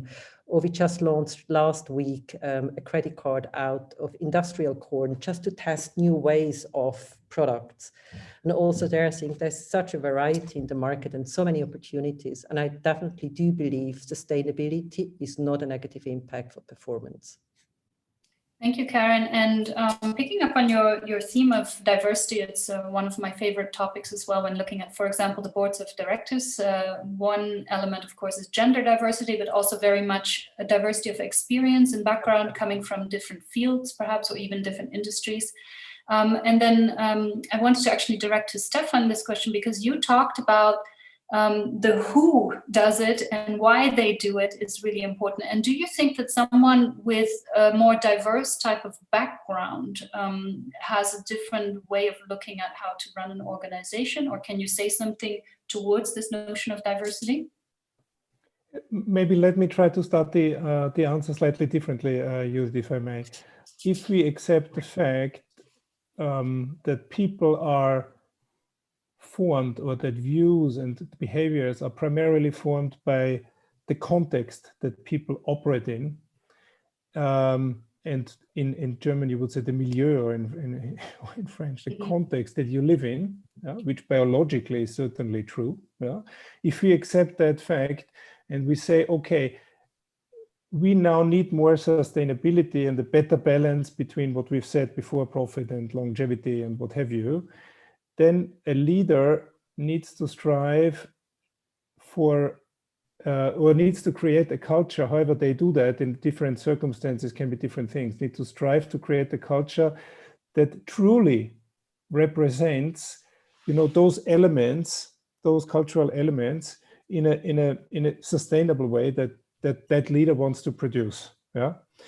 And diversity, sort of opening up cultures, bringing a broader perspective, in my view, is certainly an element that supports something like that. The other element, I think, that will probably be beneficial to the development of more sustainable organizations and leadership is, how will the capital behave? Where does the money? How does the money actually? Where does the money go? Because frankly, if we, and I'm sorry to come back to those basic facts, but if so, there needs to be sort of a bridge between a belief of investors that where they invest, the longer term story will be better than what they've been looking for in the short term traditionally. And how can they? Why would they believe in that? They would believe in that if they see stability, if they see, longevity practiced, longer term orientation that makes sense. Yeah. Just to give an example, where do we see that traditionally? You see it, for example, in family business structures. Family business structures, those that make it beyond the second generation, they provide typically, there are of course exceptions, a more solid cultural basis, which people tend to believe in, want to be part of, and so on and so forth. So in my view, it's very much how can leaders help to co-create with the capital, with the investors, an environment that allows for more stability and produces, of course, still enough performance. I totally agree. I mean, without performance, there is no transformation as we want it to be. Yeah, regretfully. Yeah. Thanks, Stefan. And actually, some of my research confirms what you say, that family businesses tend to do better both for short-term and long-term sustainability strategies. And we think it's probably because of this notion of socio-emotional wealth. So this different relationship that family owners have with their stakeholders. This kind of brings me to a topic of how do we, identify or enable or train or empower such people, who have this kind of orientation. I mean, Peter, should we just be hiring people who are running family businesses, for example, to work at Zurich Insurance? Well, that will be hard because they usually like what they do. I think we need, as I said, I think we need people with a stable and well-founded value framework. And I think we need people who have a holistic perspective.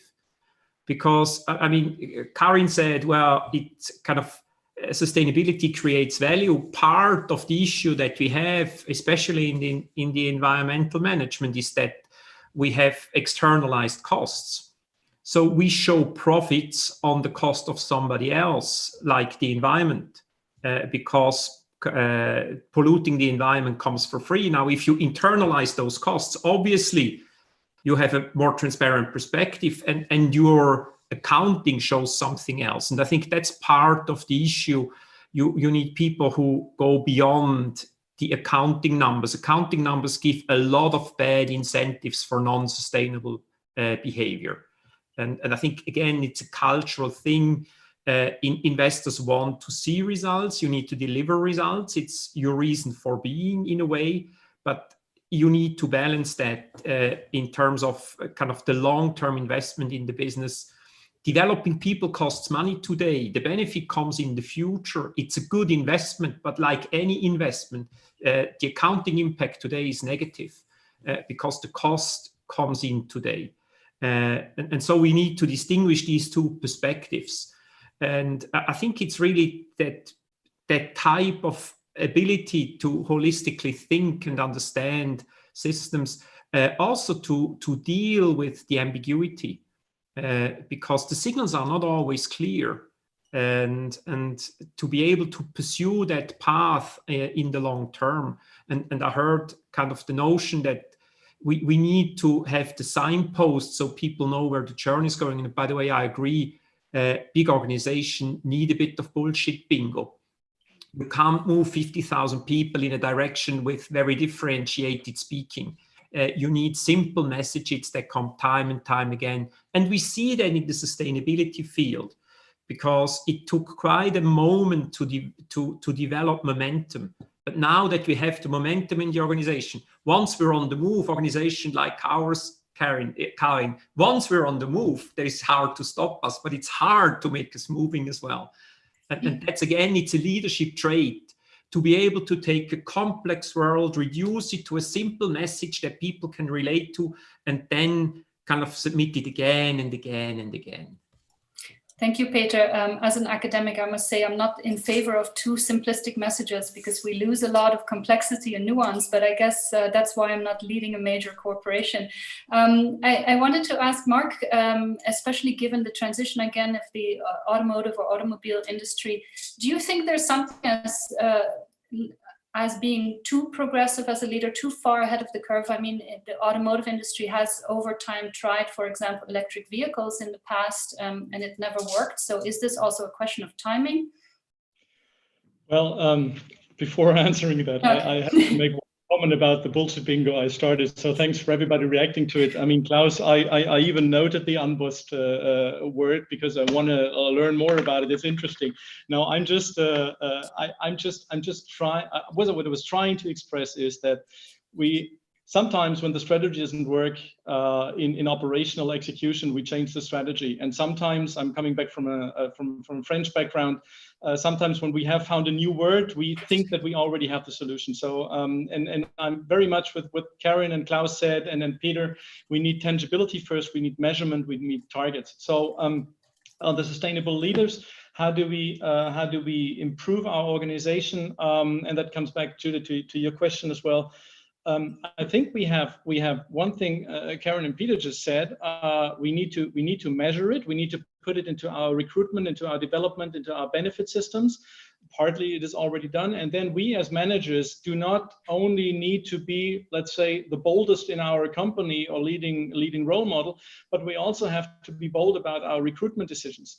As long as you do not have, you never have the perfect team. It doesn't exist, but you can increase it always by integrating diverse interests. And that is something where organizations like my organization really suffers, because we are world champions in cloning ourselves.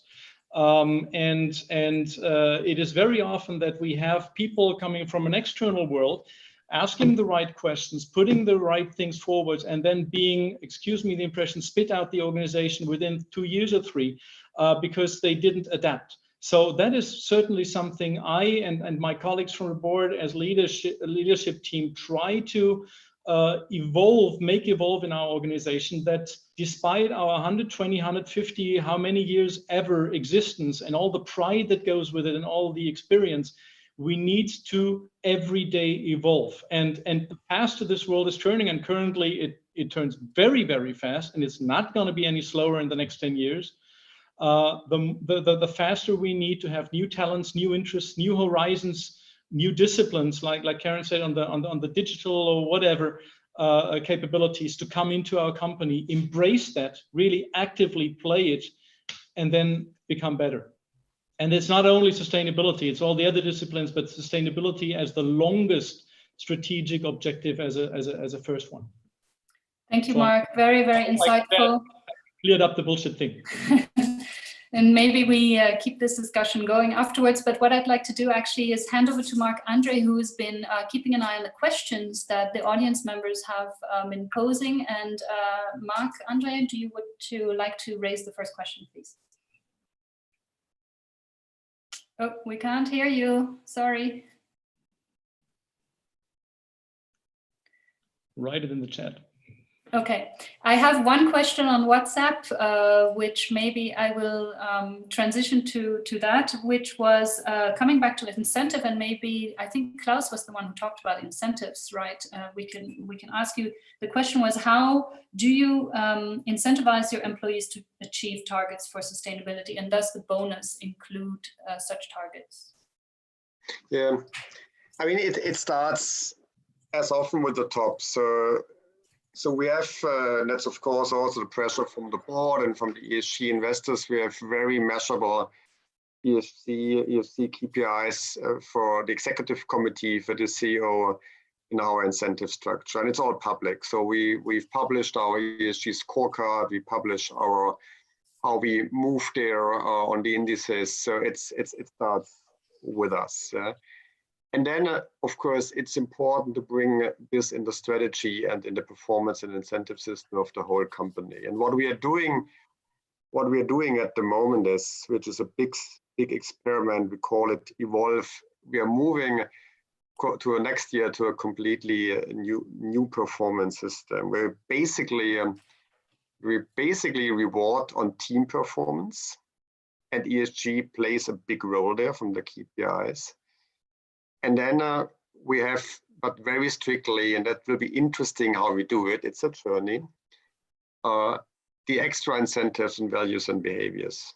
So what you want to see on the buzzwords, the famous buzzwords, unbossed, inspired, curious, but there are clear messages behind. And it's a kind of groundbreaking change in the whole incentive and performance structure in the company. which we will have to see. It fits to the cultural journey. It fits to the ESG expectations, which, by the way, from our investors are absolutely a big topic for Novartis. I mean, ESG is a big topic. We have lost during our also compliance crisis investors. We're regaining them now because we're moving up to the ESG indexes now in the meantime, and some of them as industry leaders. And that's a big topic. You can debate who regulates the regulator, how the ESG standards are developed, because they influence the share price, and who looks at all these agencies who are doing this. But that's another discussion. But coming back to your question, yes, we changed it. We have implemented it from the top, and we moved to a team performance where ESG KPIs also playing a big role. Thank you very much, Klaus. And I still cannot hear Marc-André. I'm very sorry, Marc-André. So I got another question via WhatsApp, which maybe I'll direct to Karen. Where is the intrinsic motivation of real leaders or entrepreneurs when there is no other type of incentive structures? I mean, do you have incentive structures at UBS? And if not, how do you kind of convince people to pursue this road?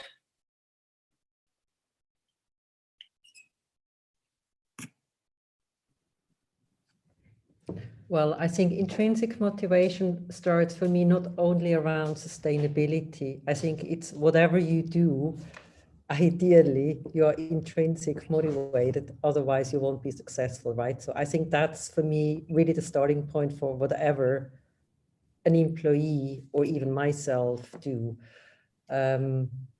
I think I mentioned before, I'm a banker since many years, and I do it with passion. Even though our industry probably wasn't at peak times during and after the crisis, I still like what I do. I think it was Mark or probably Klaus who made the comment. I think it's super important when we do the hiring process, ideally, and that brings me back to the diversity angle. I made similar experience. I would love to have a more diverse employee base with a different background than just banking. But very often the organization has a certain culture, and it's quite difficult not kind of embracing the very same culture that people really stay for a longer period. So I think only with having a diverse base and really try to foster and bring in new talents and to over time transform the culture in itself, you can make a difference. And I think also looking at then the new joiners and also kind of install the same spirit with longer term employees, you can foster an intrinsic value. And I think that's something with all our leadership principles we installed at UBS, be it around excellence, the client focus we do, also sustainable performance we measure, but also the behavior criteria like integrity, collaboration, and so on.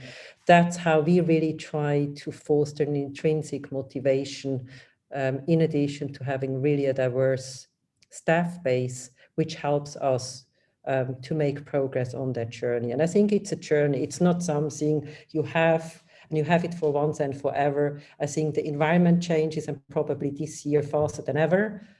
And so you need to adapt while you go. But I think that's the way how we would, or how I would see it and how we basically approach it. Thank you, Karen. And maybe I'll quickly turn to Stefan, who said he wanted to make a quick comment on ESG. Would you like to add something? Thank you. That's very kind, Judith. Sorry for taking you hostage here, but Klaus spoke about the ESG, and obviously rightly so. I just had an observation there, and it is about, you know, the honesty of the debate. Not that we are not debating honestly, we are, but we are debating about ESG as if something like that hadn't been there before. Which I find personally totally ridiculous, because, you know, all the notions of morale and the basic values that drive proper conduct, yeah, that give you the moral compass and so on, they have always been there, yeah.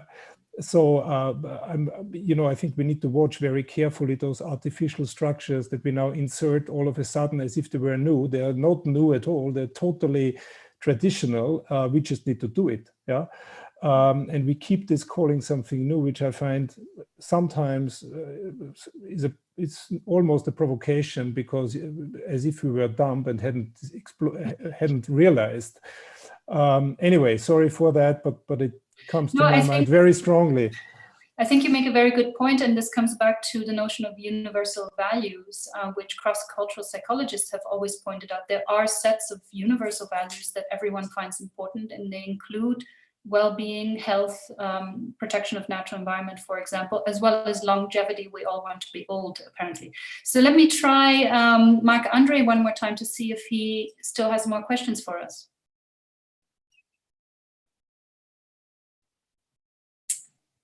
Still not working. I'm so sorry, Marc-Andre. With that, we have 1 minute. Would anybody like to make a last quick comment, or maybe we do a quick round and have everyone say just a sentence on final word? And let me start with Peter. Yeah, let me agree with Stefan. I think that there's nothing new under the sun. All traditional good business conduct had long-term perspectives in it, whatever we call it. And so I think we have a long tradition of sustainable behavior. Yes, I agree. And because it's the right thing to do. Thank you, Peter. Mark? Yeah, I think I said it. It's an attitude. You have to live it. And looking at the panel I heard today, I'm really optimistic. So yeah, let's do it. Wonderful. Klaus? Yeah, compassion, empathy are also important leadership skills, especially now in these times. And I believe that's also a renaissance of empathy and compassion for leaders during the pandemic and hopefully beyond. Thank you for the great panel. Karen? For me, it's really very much about positive energy. I felt there's a lot of positive energy around the panelists today, and that's something I think we really need to foster. We need to create within the organization to unlock basically the potential. I think there's so much potential, and if we let it, I think there we can really create value. So positive energy. Thank you. And Stefan? I totally agree on Karin. Positive energy. I would add honesty, truthfulness, and authenticity that need to be taken seriously. Thank you very much. Good discussion. Thank you. Well, I want to thank all of you. I couldn't have said it better myself, and I'm really glad to hear a lot of things that research also seems to indicate, but we don't know for sure yet. So there's obviously still a lot of research to be done to make sure that we need things like empathy and truthfulness and honesty and positive energy, etc. So really warm thanks from my side for taking part today in your busy schedules. It was a very good discussion, and wonderful to hear from you about this topic of leaders and sustainability. Thank you very much. Goodbye. Thank you very much. Bye-bye. Bye. Thank you. Goodbye. Stay well. You too. Goodbye. Wait.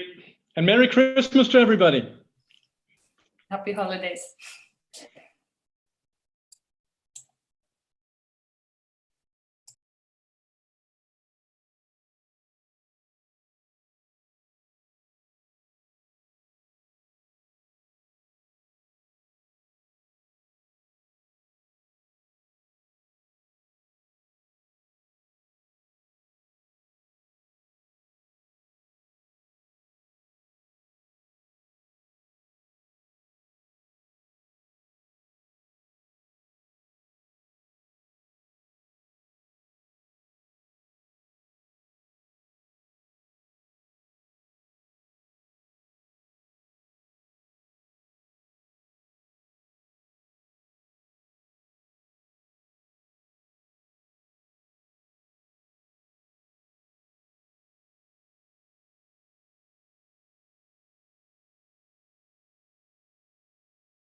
Test, Test.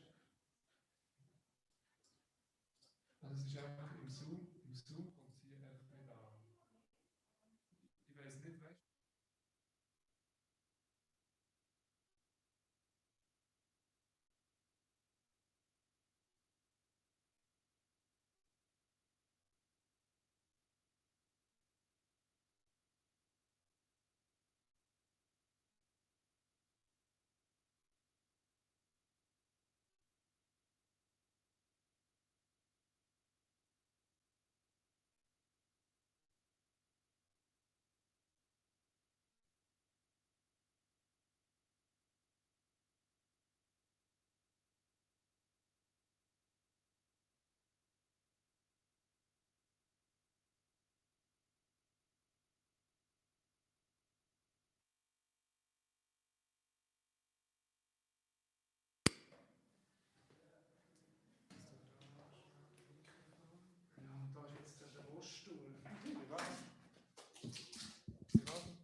Eins. Ah, schau, jetzt habe ich Eingangspegel. Audio. Eins. Was jetzt du jetzt? Eins. Jetzt funktioniert das.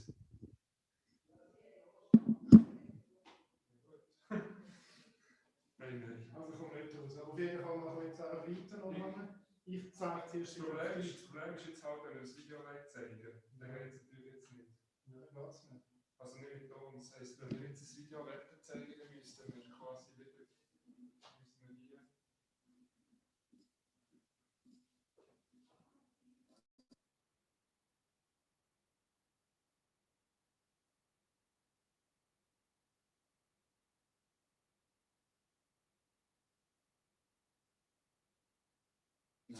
Also nein, so funktioniert es. Das Problem ist einfach, wir haben ein Problem, der Videoton geht nicht.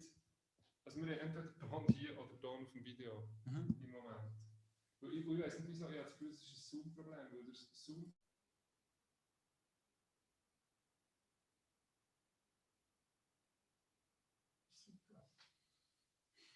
Aber das machen ist glaube ich gescheiter. Also hier haben wir den Ton. Ich weiss, es hat vorher, am Anfang hat es mal funktioniert. Ja, aber auch nicht ganz, oder? Also gut, nein, ich würde Oh, das ist ja, stimmt, ja. Ja, sehr, ja, sehr. Weil da das Ding gesteckt hat. Ja. Das ist quasi erklärbar. Ja, was wollt ihr, weil das Risiko nehmen, oder? Also, ich will Laptop und ja. dann ist es wenigstens. Es ist eh nicht gut, weil du musst jetzt Mikro immer übergeben, es ist eh nicht top, oder? Nein, es ist immer ein bisschen laut. Ja, du kannst schon zwei Mix, müsst ihr das Scarlett eigentlich schon gehen, oder? Du hast ja da zwei Eingänge. Das ist ja nicht gegangen. Ja, aber das probieren wir mal. Vorher ist du also ich finde, anstatt dass man auf Monitor geht, dann machst du lieber, alle anderen haben den Laptop auf dem Schoß. Ja, aber also das Problem ist das gleiche. Also entweder sagen wir machen einfach nur mit Laptop und dann vergessen wir die ganze Übung hier. Ja, aber für die Kamera kann man ja schon, oder? Die Kamera ist besser. Ja, nein, aber der ist klar. Oder kannst du das nicht? Nein, du kannst nicht. Dann musst du das Zoom, dann bist du einfach alle anderen. Ach, Kamera kannst du nicht. Scheiße. Also das ist aber wie können wir es jetzt nochmal testen? Können wir es mit also mega innen Leuten testen? Geht das? Der Ton hier funktioniert jetzt im Moment. Der Ton auf dem Video, den habe ich im Moment.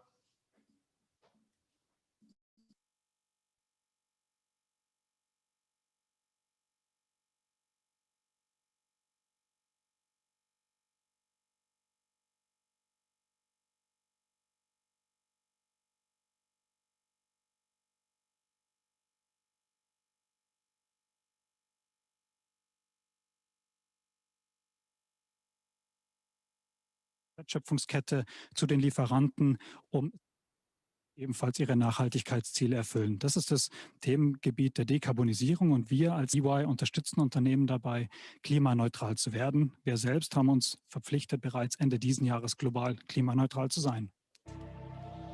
Also der klassische Prozess beginnt eigentlich darin, erstmal festzuhalten, wo im Unternehmen entstehen Emissionen. Das kann beim Transport sein oder einfach in der eigenen Wertschöpfungskette.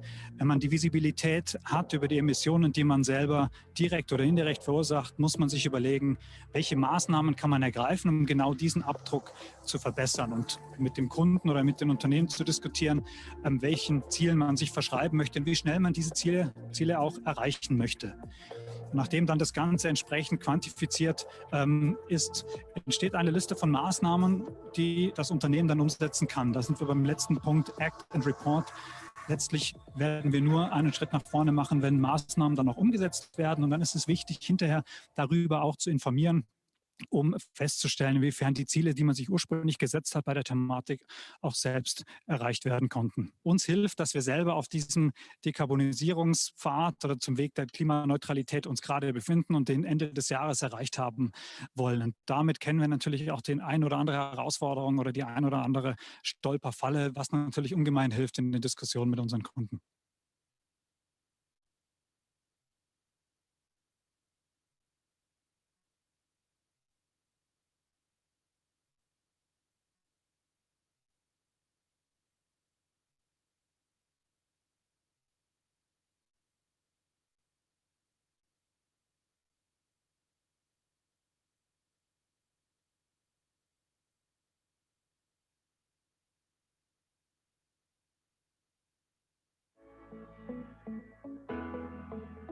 Welcome to the demo on how to network on eTrain.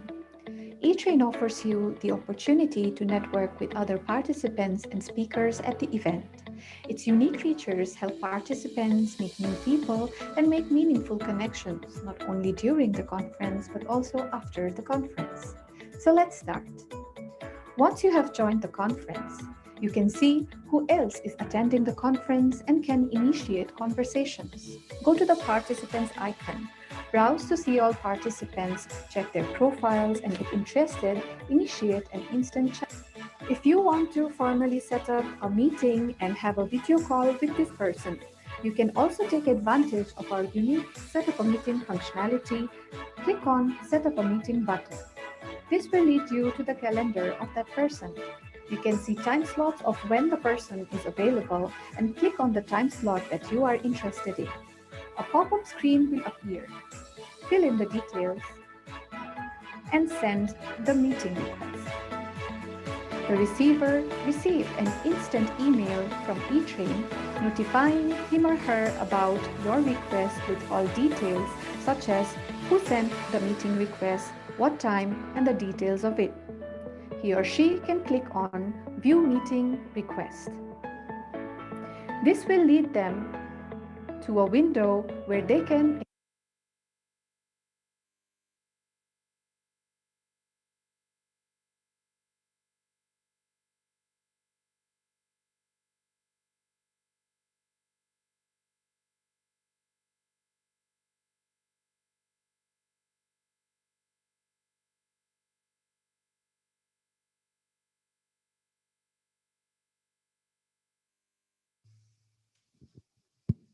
Und also das Mikro, das also das Tool. Das geht jetzt raus, die Stimme. Ja, also wenn wir. Wir schauen nicht, dass jetzt da alle 1-1. Wenn wir es dann aktivieren. Also wenn wir es einschalten, geht doch. Also ich weiß nicht, wieso nicht. Darf ich mal ganz schnell anhören? Es zeigt es hier an, es zeigt es im Scarlett an, es zeigt es im Ding an. Also. Schau jetzt, darf ich mal? Achtung. Test.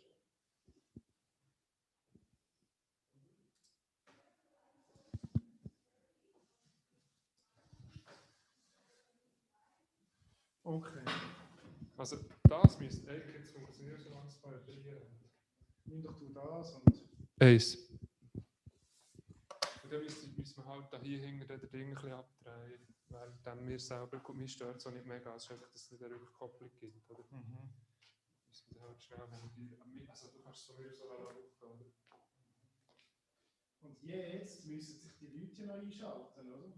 Für das nächste Panel, ja. Also Marc-André seine Leute, oder? Genau. Also, jetzt könnten wir mal noch Leute. Sie sind schon drin? Ja, sie sind drin. Du kannst die Leute in diesem Fall hinzufügen. Ich weiß nicht, ist da noch niemand gekommen bis jetzt, oder? Also bei den Megas. Ah, bei Megas sind sie. Ah, okay, dann kann sie darum jetzt die Leute freischalten. Marc-André, was soll ich zu dir noch sagen? Ich habe da... Ja, ja, also es ist mit dem Thema, also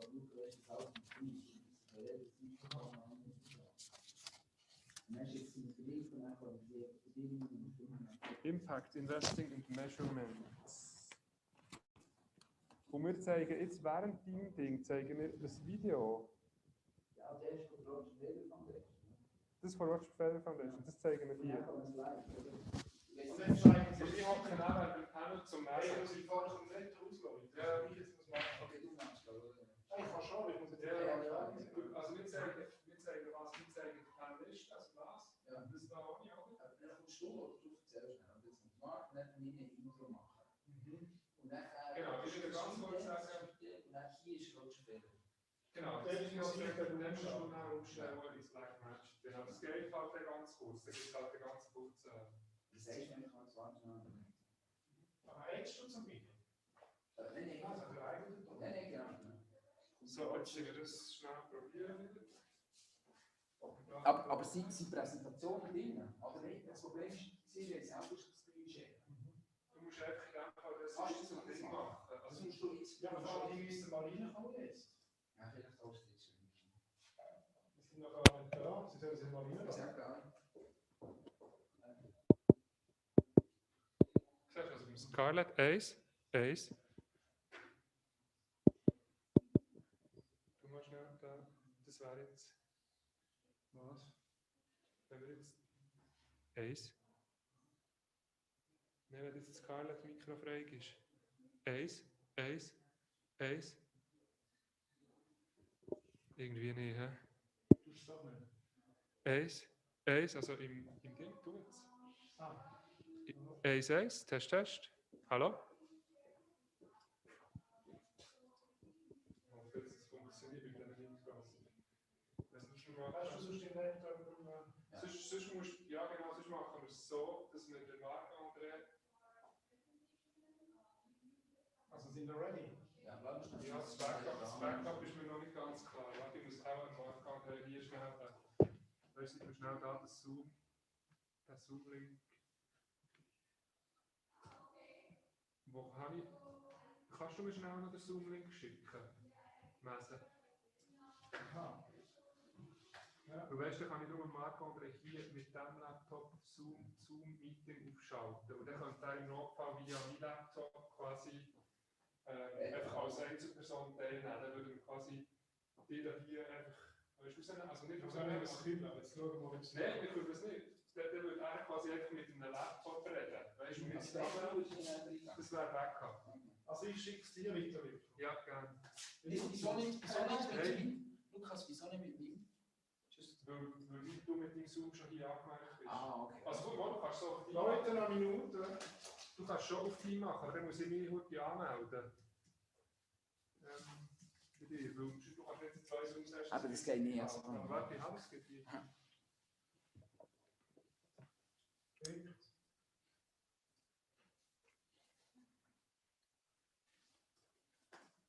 Das wäre einfach die Backup-Lösung, wenn jetzt das Mikrofon nicht so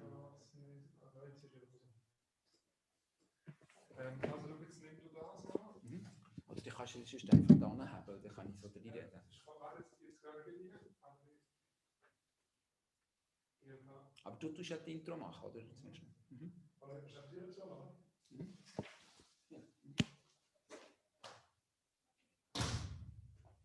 Sie muss jetzt die Leute reinlassen. Ja, genau. Aha, mach sie das. Oder sagen Sie mir was. Das ist Zeit, oder? Jetzt ist die Marke und der Schau weg. Let them in.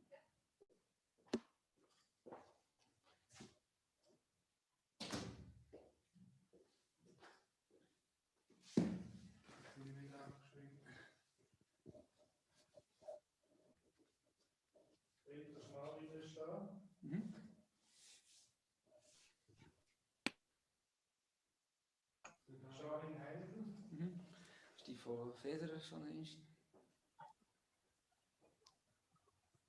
Die Henriette.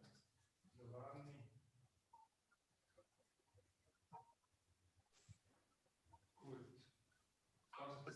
zwar nicht das Backup, wenn ich das Mikro wieder nicht tue, dann gebe ich dir den Computer und dann brennst du ganz normal Computer. Ja, das ist okay. Und du kannst mir vielleicht die Namen haben, wo ich habe jetzt Mikros dann beide freischalten.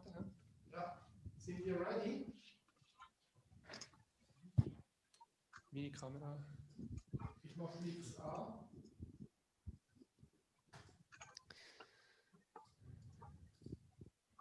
What a wonderful afternoon we had so far. I hope that you can hear us here live from Zurich. I'm here still together with Marc-André, the president of Samba, and we will head into round number 2 of the Sustainable Leaders Conference. The panel of Marc-André. Marc-André, tell us just a little bit quickly, what is the goal of this panel? Where are you heading to? Yeah, I'm very excited to talk with experts in sustainability and especially impact, also regarding impact measurement. How do they do it? So each company has their own strategy, because measuring impact is not as easy as it sounds. So therefore, I'm very keen to know more about how they do it. All right, let's dive in. Marc-André, it's your word, it's your time, and your guests are already waiting. Thanks. So before starting with the panel, I would like to ask... Switch on the microphone, please. You're watching the live stream. So if you have any question, you have to press the button on the left side, ask questions to the moderator to pose the question that you want, that we ask them then later on in the latest 10 minutes. So welcome back, everyone, for those who have recently joined. As I said, I'm Marc-André Schauweger, president of Samba, and I'm doing a PhD with Professor Judith Walls, that you have heard before, and especially regarding impact measurements. So I'm very keen to learn more from our experts. So now I would like to start with our panel 2, impact investing and measurements. So let's start with a short introduction regarding impact investment and measurement, especially regarding ESG and SDG. So in 2015, more than 190 countries committed themselves to achieve the 17 Sustainable Development Goals, the so-called SDGs, by 2030. So this is quite ambitious, but and they are designed to ensure sustainable goal, social and economic development and strengthen universal peace. As investors seek to align their investment practice with SDGs, for example, they struggle to find out how to determine whether they are contributing to progress towards their goal. Impact investing, as term, impact investing, was founded as a hybrid concept relating to the combination of traditional investment decisions and philanthropic social objective. Impact investment can be distinguished between the traditional finance by applying a non-financial objective of creating social impact as well. The impact investment process has similar elements to traditional investment, with a focus on risk-return ratio.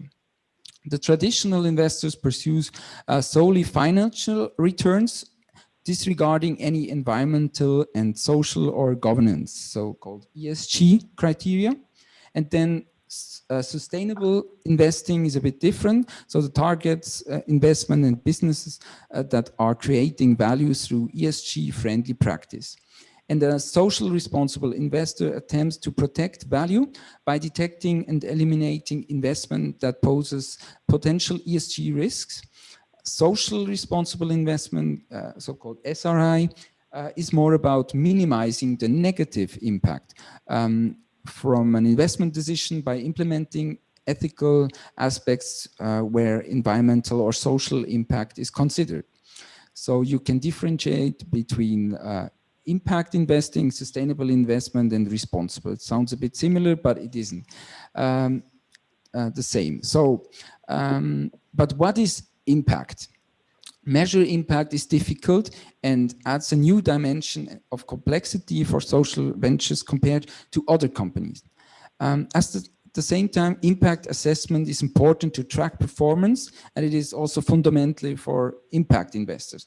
So just by saying your investment or your social project creates impact is not a proof. So the thing is that many NGOs and also countries or also investors have good intention to contribute, have a positive impact, but if they don't measure it, you don't know if it's true. So for the other world and financial part, we measure it, that we can prove it, but many reject to also track and measure if their impact of their investment is also really what they want. So most indicators of impact investing are quantitative and focused on the output level of the result chain, but they not always lead to positive impact. And impact evaluation should be focusing on the ascertainment of how much of certain change is attributable to the action. So it's all about change, that you can measure the change that has happened because of your action. So we are very pleased to have with us today some of the top leaders of organizations who have proven to successfully implement sustainability and impact in their business model. So let's welcome our great panelist, Dr. Miriam Staub-Bisang, CEO of BlackRock Switzerland, then Mr. Giovanni Leonardo, CIO of Schroders, then Mrs. Henriette Wendt, COO of Microsoft, Mr. Reto Schnarwiller, he is Chairman of Responsibility and also Head of Group Sustainability of Swiss Re, one of the leaders in sustainability, especially in insurance, of course. And then last but not least, we have Dr. Janine Handel, CEO of the Roger Federer Foundation. So please, Janine, the floor is yours. We will show now a short video of your great foundation, sorry.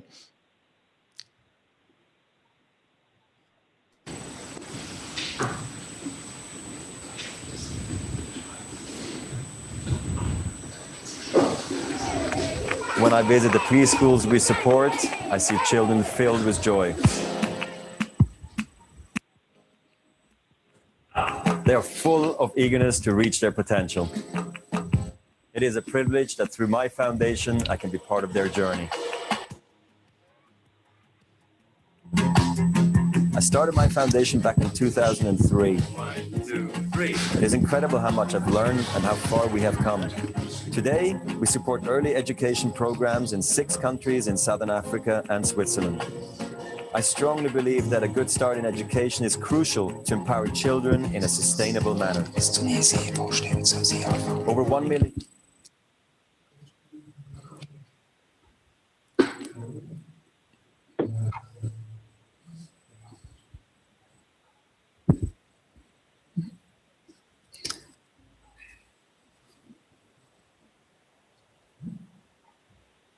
I access it. Okay. Access it. Jetzt kann ich Video. Okay, gut. Jetzt können wir.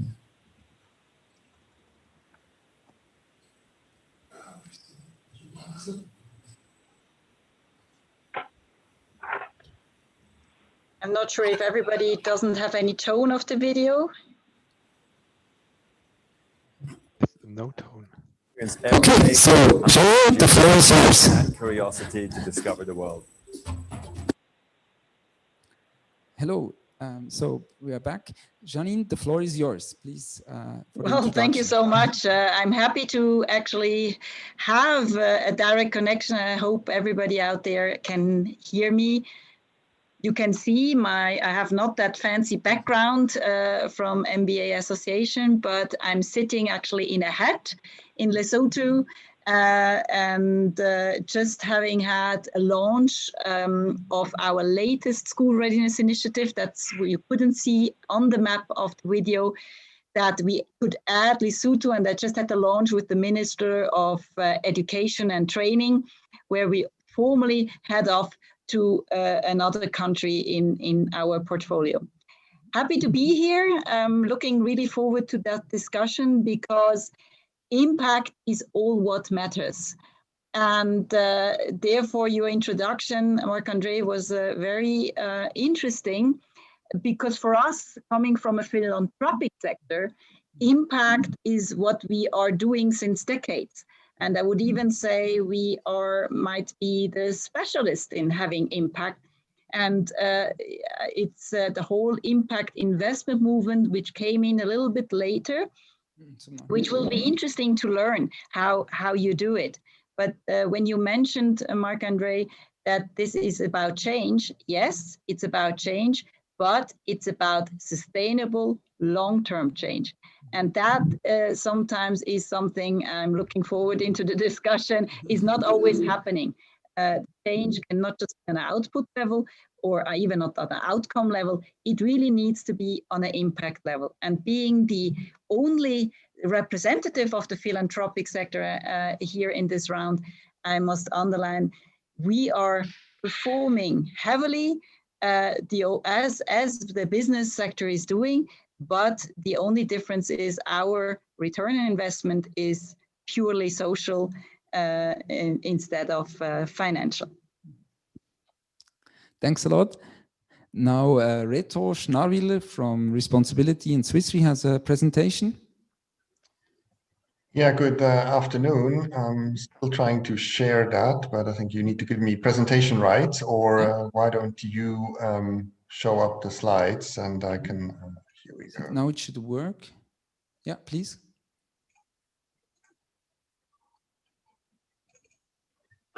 We can see it now, it's loading. Wonderful. So I'm happy to be here on the panel this afternoon, and as an introduction, I would like to say a few words about three areas. I'm in a privileged position to first talk a little bit about Swiss Re's approach to sustainability and what we do it, and especially why we do it. And then say a few words about responsibility investments, which is an impact investor. And last but not least, also a few words about the African Leadership Group, which is a collaboration that where Swiss Re is involved, helping them with the education challenge that we see across Africa. So on the Swiss Re side, we have been in sustainability for a long, long time. Our first publication actually around environmental challenges and the sustainability has been issued in 1979, so a long time ago. And more recently, we really reinforced our sustainability efforts with a new sustainability strategy. And it covers what you can see here on the left, our 2030 sustainability ambitions, which focus around climate risk, the energy transition, but also societal resilience, because at Swiss Re, our goal is to make the world more resilient. And last but not least, it's about driving affordable insurance with digital solutions, because we see that especially in emerging and developing countries, there's a massive protection gap. And with technology, we think there's an opportunity to close that gap. Our principles at Swiss Re are also threefold. First of all, sustainability is not a side activity that we delegate to a foundation or to our CSR department, but it's really about embedding sustainability in everything we do. So making it part of our core business. Obviously, we also see this as a business opportunity. So we really want to lead when it comes to sustainability solutions and innovative products. And last but not least, and I think that's the link to our topic today, it's about quantifying the performance, it's about target setting and key performance indicators. So I think we'll come back to that in the discussion later on. The second perspective I would like to bring into this panel is about impact investing. And responsibility is one of the leaders in that field. Established in 2003, by now we manage roughly around $3.5 billion in private debt, private equity, but exclusively in emerging and developing countries. And over our time of existence, we invested more than 10 billion into these areas. So there's quite a bit of a track record. And we focus exclusively on three areas. The first one, sustainable food. Obviously, that doesn't require a lot of introduction, a very important topic. Second one, financial inclusion. That's actually where it all started with the microfinance movement. and nowadays more into SME financing, and also there's a strong angle to fintechs where we see a lot of transformation happening in many of these developing countries. Last but not least, obviously, climate is also here a massive topic, and we see here a number of very innovative investment opportunities, whether it's in the solar space, whether it's in power plants for hydro, etc. So a lot of interesting stuff happening in that space too. Last but not least, and probably a bit less familiar to most of you, is the African Leadership Group. And here the main challenge is that obviously the population in Africa is growing quite rapidly. So by 2035, Africa will have the largest population in the working age, with over 1 billion people looking for employment. So this is going to be a massive challenge, and all these people, they will look for opportunities to work. They will maybe think about starting their own business, and they need to be properly trained for that challenge. They need to go through a good education system so they're ready for that challenge. And at Swiss Re, we teamed up with the African Leadership Group to develop the School of Insurance, because we think insurance will be fundamental and instrumental in that transformation, in creating all these jobs for African countries. And that's why we teamed up to establish a number of different programs focusing really around the future of insurance, around data sciences, artificial intelligence, etc., to really make this a very attractive program for the young generation in Africa. So let me stop here and hand back to Marc-André. Yeah, thanks a lot for the presentation and your initiatives. It sounds very interesting. So now I hand over to Ms. Wendt. So from Microsoft, as many of you might know, that also the founder, of course, of Microsoft is very well known to do a lot of philanthropic projects. So I'm very keen to listen to her. Of course, it's not about Mr. Gates, so it's about Microsoft. Please. Yes, and very, very interesting projects, but that he's actually not, that's not active with Microsoft right now. So what I thought I'd just describe very quickly, and we can of course jump into questions, is a little bit about what we are doing at Microsoft, and then how we believe we can impact the sustainability topics. So for Microsoft, we have 4 topics when we talk about sustainability. 4 topics that we care about. One is diversity and inclusion. For us, this is a very important topic. Made a lot of statements and commitments in that area. Also very focused on accessibility, making technology accessible for users. And doing a lot, of course, also on inclusion and diversity in all our countries, promoting minorities and women and underprivileged segments. The second topic for us, super important, is trust. Trust is important when we talk about technology and we talk about data these days. We've made, for example, a statement around how we believe from an ethical perspective we should go around AI. We have a manifest for responsible AI, the dimensions that we believe are important in that context. The third one is about skilling and training people, preparing young people, and again, people who are not necessarily privileged, especially currently in the COVID situation, how we can help people move from a situation where they don't have a job to where they have a job. Also leveraging our LinkedIn assets. We have, as you probably know, we bought a LinkedIn some years ago, and they also have quite a lot of learning capabilities and training opportunities. And the last one is sustainability, which is of course the more important topic here today. Climate is a very, very important topic for us. And starting this year, really, we've really, I would say, hit the foot on the accelerator and made a number of quite important announcements. The first one being, of course, that we not only want to be carbon neutral, but carbon negative. So we want to take out all the carbon that have been emitted since the foundation of Microsoft by 2050. And at the same time, we also committed an investment fund of about 1 billion, recognizing that this will take new types of technologies and new types of solutions that we don't necessarily see today how we're going to address, but we believe that it's important that we leverage both technology and innovation. And not surprisingly, of course, we believe that technology is a very, very important element in addressing sustainability, not just in terms of innovation, but also in terms of the amount of data that is required to analyze, and in order for us to both monitor and understand, but also to identify insights and actions.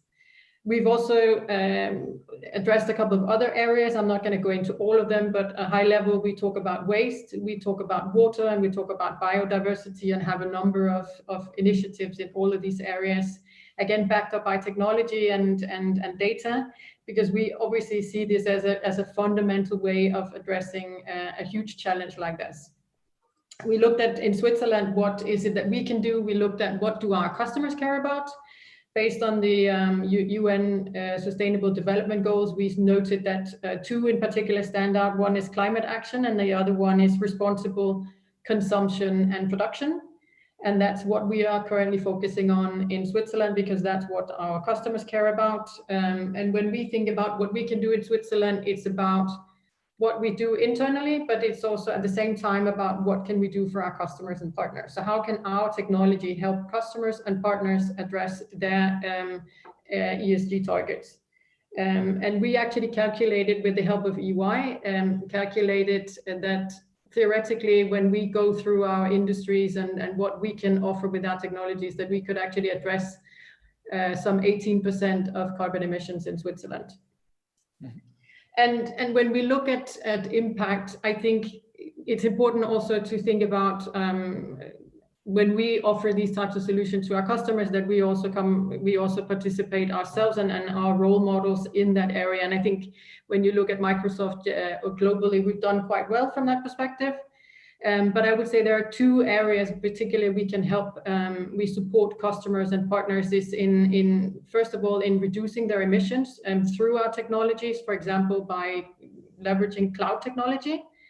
And the second one is by creating transparency, by helping customers understand what does it mean, helping them address targets and being able to calculate the impact. We have, for example, started building what we call the carbon calculator that enables customers to see when they go into the cloud, what does that actually mean? What have they saved in terms of CO2 emissions? So overall, we focus, of course, on technology and innovation. We believe that everyone should be in the organization really can and should be involved in this and trying to educate our employees as well in order to help our customers, which means that for us it's also a cultural journey and a leadership journey, which includes, as I said, not just us, but our customers and partners, and really building up an ecosystem in Switzerland of other key stakeholders, which include, of course, associations, academia. We work a lot with startups as well. We have some really interesting startups in our family, so to say, and consumers, and finally also government and regulatory bodies, of course, which have a huge impact in this area as well. Yeah, thanks a lot. Now I hand over to Mr. Giovanni Leonardo from Schroders. He has also a presentation. I think until he has enabled to share, can you please do that? And in the meantime, I again mentioned that you can ask, push the button, ask to the moderator a question if you are interested in a... You see my screen? Perfect, it works. Mm-hmm. It works? Oh. Yeah, floor is yours. I'm getting used to technology. I just put together a short overview because I thought that we at Schroders are mostly known for asset management. But in fact, we are doing a lot of things. And first of all, we are not only an asset manager, we are also a bank. But the beauty is that we are using the same knowledge for all the clients, for the institutional who go to asset management and for the private clients. And if we now move to slide 1, I started my journey in SRI 20 years ago. It was a little bit too early, so the market did not really accept the idea that actually ESG is a opportunity and also a risk factor. And as long as not as many participants accepted that, it had no impact on the companies. Now here you see that also Schroders, I didn't start my career at Schroders, but also Schroders started really early in 1998 with corporate governance, and it embarked actually in a journey to foster this ESG thinking in the whole company. And you see the latest steps I already moved one page. The latest step in our journey, 2019, 2020, we went and said we want to become net zero carbon. So that's a pretty strong commitment. We were traveling a lot. Now COVID stopped a little bit the traveling, but not only that, and also we want to get fully integrated in investments. So what we offer to the client is a full integration of the ESG thinking. The reasoning, you can read it down here, is that our CEO really believes, and we all believe actually, that this is an opportunity which creates value for investors. And it's you need to have an impact to create that value. And I think that's the underlying belief, that we are building our way of living in the company along the same idea as we are trying to then impact the other companies or other partners we have. What does it mean today? We are now in a journey since 20 years, small steps and new developments. We developed 10 indicators, 10 tools to measure the impact. And if you do that over a long period of time, you can see if something changed through what you have done with this company. So it's a way of having impact on companies. Today, it's also a way to having impact on fund managers. So we use these strengths on the opposite side. And what I think also is important is our engagement on the right-hand side of the slide. You see that we are engaging with 1,750 companies across the globe. And I think that's a key thing. We were doing that already now since years, and we can measure the impact of our engagement on the companies themselves and on the fund managers, which is the second thing which has really started in the last few years, where we use our size to make them change, actually, to make them adopt the new ideas from this ESG journey. The integration in our case is we believe you have to have a complete package to do that in the company. It's not only the communication, which is done a lot, but you have to train the people, to train them to understand and how to improve in all the specific fields. We monitor the targets we have defined and analyze where we have gap internally, but also with our partners. And then we spent a lot of time. It's still work in progress. You see it on the left-hand side. It's the ESG tools we have developed is to measure the context. It's one of the tools which is more company specific. SustainX, it's a very nice thing. I would have loved to have it had 20 years ago. It's a way to quantify based on academic studies what is the impact of the companies, which means you can make a fair value valuation. And then what is, I think, a key theme we have heard from everyone is thematic research. In what fields should you be where you can really foster the change in the economy. Now, I just wanted to show you, because it's about measurement. I thought it would be nice that you have a view on how we spend the time to find out, context is a tool where we have different stakeholders and we measure how does the company impact these stakeholders. We are pretty transparent. We're going to discuss that then also with the companies, which can lead to very good discussions and allows maybe to drive some change in the company. I'm going to come later on how we can drive change. SustainX is a little bit the opposite thing. We quantify different academic studies, and when we then meet the companies, we try to find out if we are wrong or right with our assumptions on the potential costs or penalties they would have or the opportunities they would have. But also there you see it's not only about the investor, it's about customers, employees, communities, and the governments and the environment. So it's a very, very large spectrum we are doing, and how we how can we transfer that to our companies? I think one basic thing of investors per se has to be that you have to be active. Active means you have to engage with your companies, with your partners. You need a dialogue with them. It's not only voting. You need to have a constant dialogue, and you have to vote. Just that you see how active we engage with these companies. That's on the left-hand side. You see in blue how we managed to get some change with the company. So with request and discussion we had. And sometimes the red one is fact-finding to find out if we were, reading the newspapers, we were wrong. And you see that it's done across the globe. That's the beauty of being in a big institution. In a smaller one, it's going to become much more difficult. Now, voting, it has been already discussed. How can you have an impact? And obviously, one of the impact is if you take your responsibility and you take your vote seriously when you vote in these companies. You see here, 2019, it's the last column. I mean, we had 61,000 resolutions, around 6,000 meetings. But what I think is important is that we voted sometime against in 13% of the cases. And actually, in some parts of the resolution, we also voted against. So it's not that we just follow the crowd. So we really have an active, how do we say, voting, decision-taking in our company, which is important when you manage money. It's a responsibility you have. Now, what I think is not well known, actually, and I think that's why I did the presentation like this, is that we really care since a long time about ESG. I think it's one of the most important factors whenever you evaluate a company to assess their potential and their future. We need some scale to make the difference. You see, we have it now. I mean, we have a lot of meeting, and we have the objective of integrating the whole ESG in all our products. Actually, end of this month. So it's pretty close. We are UNPRI signatory, so that we did.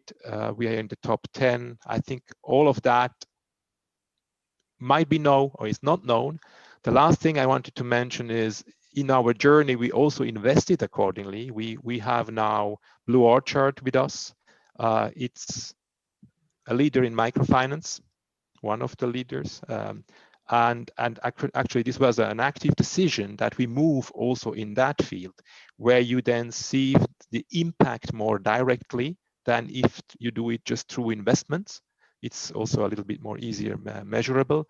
And I think that's also something we can then give access to our clients. And I think at the end, the client has now a lot of instruments to take his voice and address the issues by also moving capital.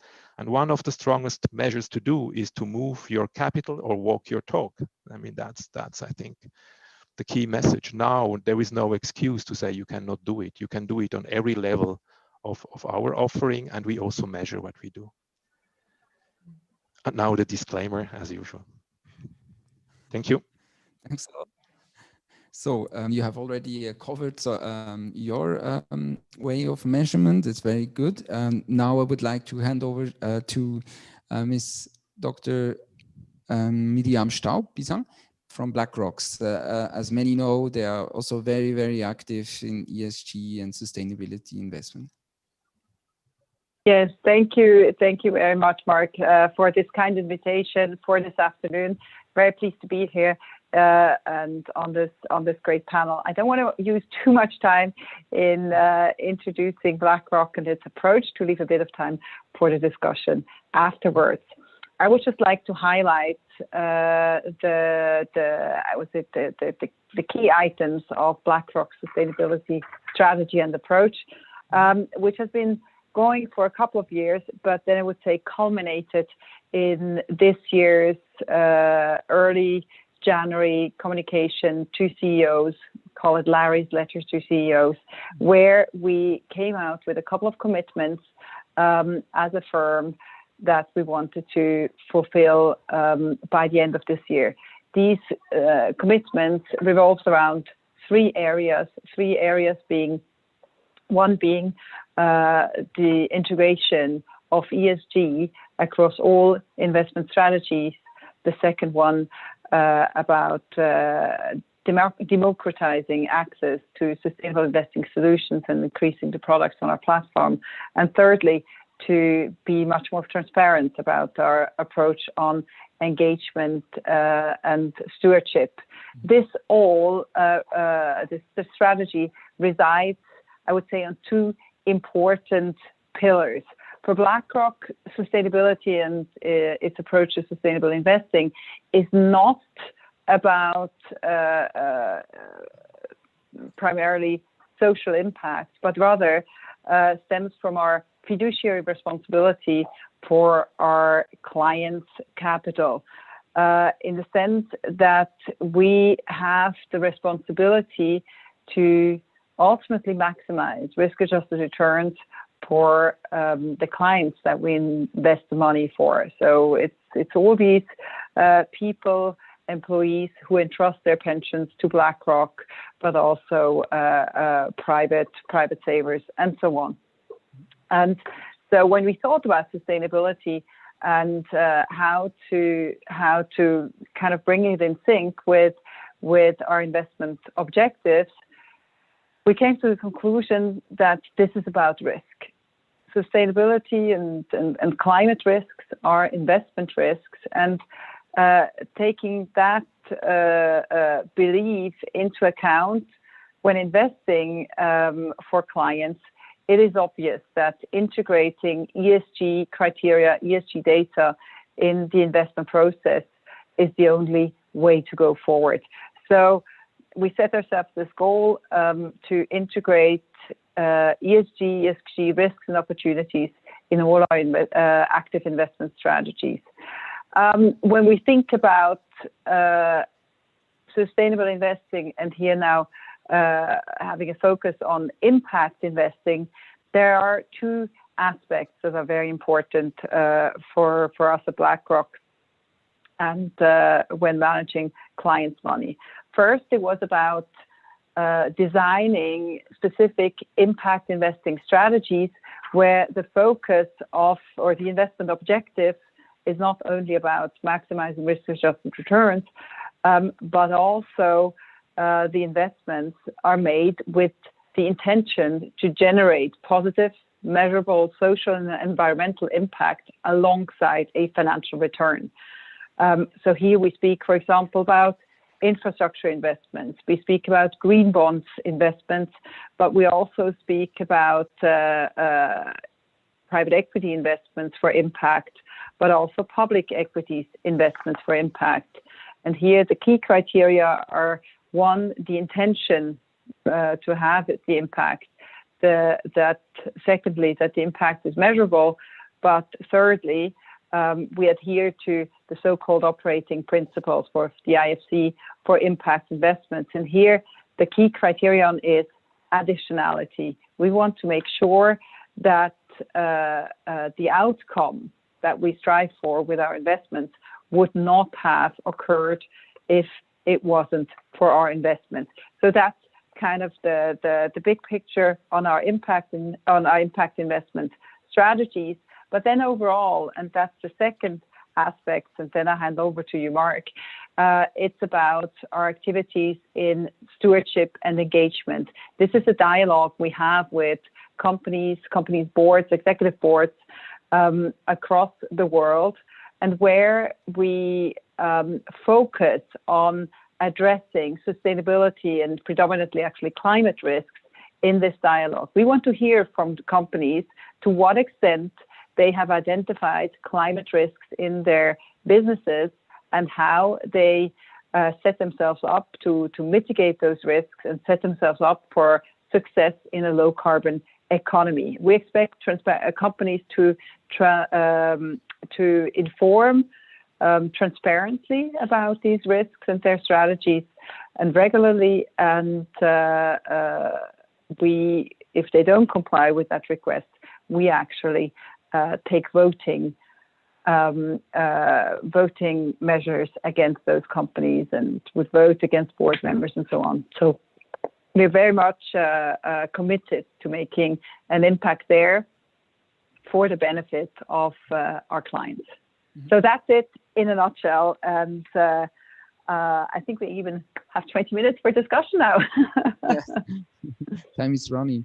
So thank you very much, all of you. So I would like to know from you, maybe if you could provide us a concrete example, how you would measure or how do you measure impact? For example, Janine, she explained me very well how she does with the Roger Federer Foundation for Education project. And I think it would be great if you can share this, because it's great what you're doing, because a lot of foundations are just saying that they are doing good things, and you really make sure that you are doing what you're saying. Yes, you know, impact you need to measure, otherwise you can even don't know if you get any impact, and you cannot learn. So measurement has to do with, on one side, to know your achievements, but on the other side, really about learning how to even become better.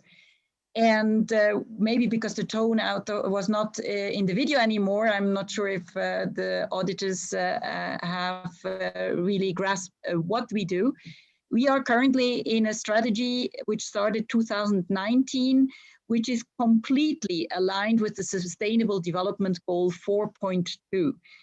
This Sustainable Development Goal says all boys and girls need to be school ready before they enter into grade 1. So we aligned as well our whole measurement system alongside of the 2 global indicators of the Sustainable Development Goal, which is the first one, every boy and girl should at least participate in organized learning 1 year before primary. But the second is actually much more interesting. It says children need to be developmentally on track before entering into grade 1.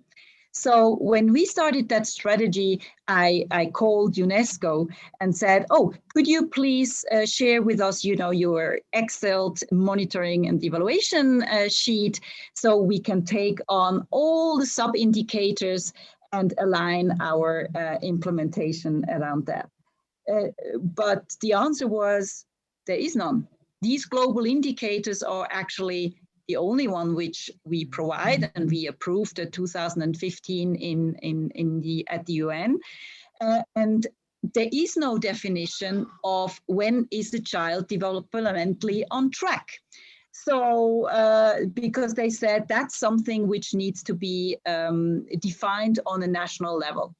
Now, if you look around in Switzerland, there is nothing such a national definition when a child in Switzerland is school ready, neither in Lesotho or wherever we go in the world. Maybe some very advanced nations are, but normally it isn't.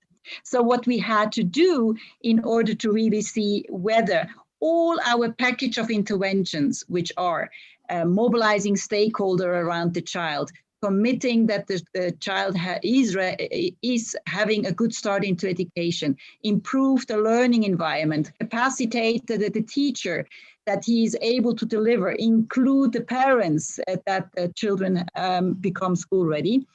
We had to develop a child development assessment tool, which actually also we do digital.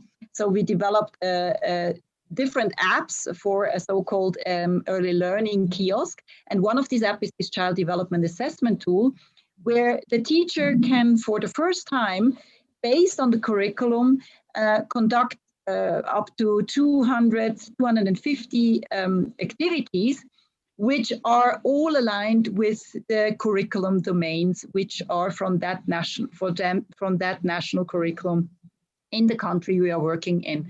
And then during these children do these activities, the teacher is able to assess. You know, we are in Malawi, sometimes you have 200 children in one class. So all they are pre-registered, and the teacher is just able to click on not mastered, mastered, fully mastered. And at the end, it swaps up how many of the class are in green, how many on orange, how many on red. And it comes along with recommendations. What can you now do really to fill the gap in that development? You can do that, and he can even generate a report towards the government and the schoolmaster. So here, digital learning, digital measurement comes in. That is a very easy measurement because it's really based on these activities.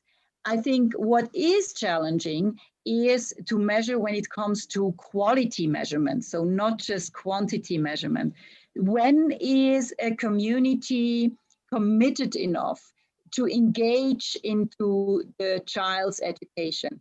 But also here, we have developed, or we are developing, a fully digital M&E system where the field officer of our local partner organization, we are always working through local partners, is really to be able to understand each and every indicator, key performance indicator in the system.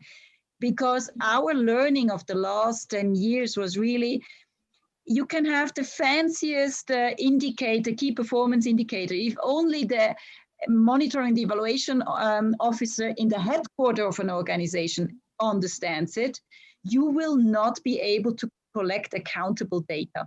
And it's really the people out in the field who need to be able to understand what is this data about, who needs to approve the data in the indicator and say, this is a realistic indicator I really can collect, because many times, you know, even we sitting in Zurich, we create indicators which then in the field, in a local context, doesn't make any sense. And then he can, even if he sometimes has forgotten what is this indicator for, on the tablet as well, he can go into the information button, he receives all the information about the indicator, and then we hope that there will be accurate data at the end. So yes, we are having like 6 impact indicator on a child's level. So impact always needs to be on the child when you do education. We have around 12 outcome indicators, which are regional wise in the whole programs, applicable on the teacher's level, on the parent level, on the community level. And then, of course, also we have the output indicators. So these are really the first one. How many trainings did we do? How many sessions did we do? How many books were delivered? How many, whatever. So, but that's all actually not the interesting ones. And it's very important, I think, that we should not just aim for these output level. So how many grants were made? How many meetings were made, but really aim for outcome and impact level at the end. Yeah, thanks a lot. Because time is running, I hand over now to maybe Reto. Maybe if you can make it short, we discussed it, and I think your company, especially also Swiss Re, is doing something very special. Also, I think maybe the bonus related topic, this one you could maybe mention that, but try to keep it short that everyone can reply or say something. Sorry, because time is running. Yeah, thanks. And also thanks to Janine for highlighting this very nice storyline, because it clearly shows that you need to be innovative, you need to be creative, because those standards have not yet been fully developed, right? And I think I fully agree that we need to move from just output measurement to really measuring the impact that those efforts, those investments really have. And for example, at Responsibility, when the company was established in 2003, even the term impact investing was not yet around, and not to mention any sort of impact measurement criteria. So we also had to develop quite a bit of that. And we started with first output, like how many loans have we deployed, etc., and then to how many jobs were created with those investments. Later on the energy side, if you provide kind of off-grid energy to people in rural areas, question is, how many people will have access to that energy? How do they use it? What kind of activity can they create with it? So I think that's a remarkable development that only happened over the last 12 to 15 years. Maybe specifically to your question, also at Swiss Re, we try to link our activities to the SDGs. And obviously we do that on the investing side, we do that on our insurance business, and also on the operational side. And there, one of the focus areas is always on climate, as I mentioned in our strategy. But more recently, we came up with specific KPIs that measure our sustainability performance. And those KPIs form part of the overall compensation of the company. So at the end of the year, our board of directors in their compensation committee, they look at the targets that we set ourselves around sustainability. And then based on that assessment, that will have an impact, for example, on the variable compensation of the entire company, but most specifically also on our group executive committee members. So that's a very specific area, and obviously we continue to refine that. So the first targets were more qualitative in nature, and now we try to make them more tangible, more quantitative, and obviously we measure them throughout the year. We try to also set specific incentives. So this really becomes a general movement across the company. But let me stop here in the interest of time. Yeah, thanks a lot. Maybe Ms.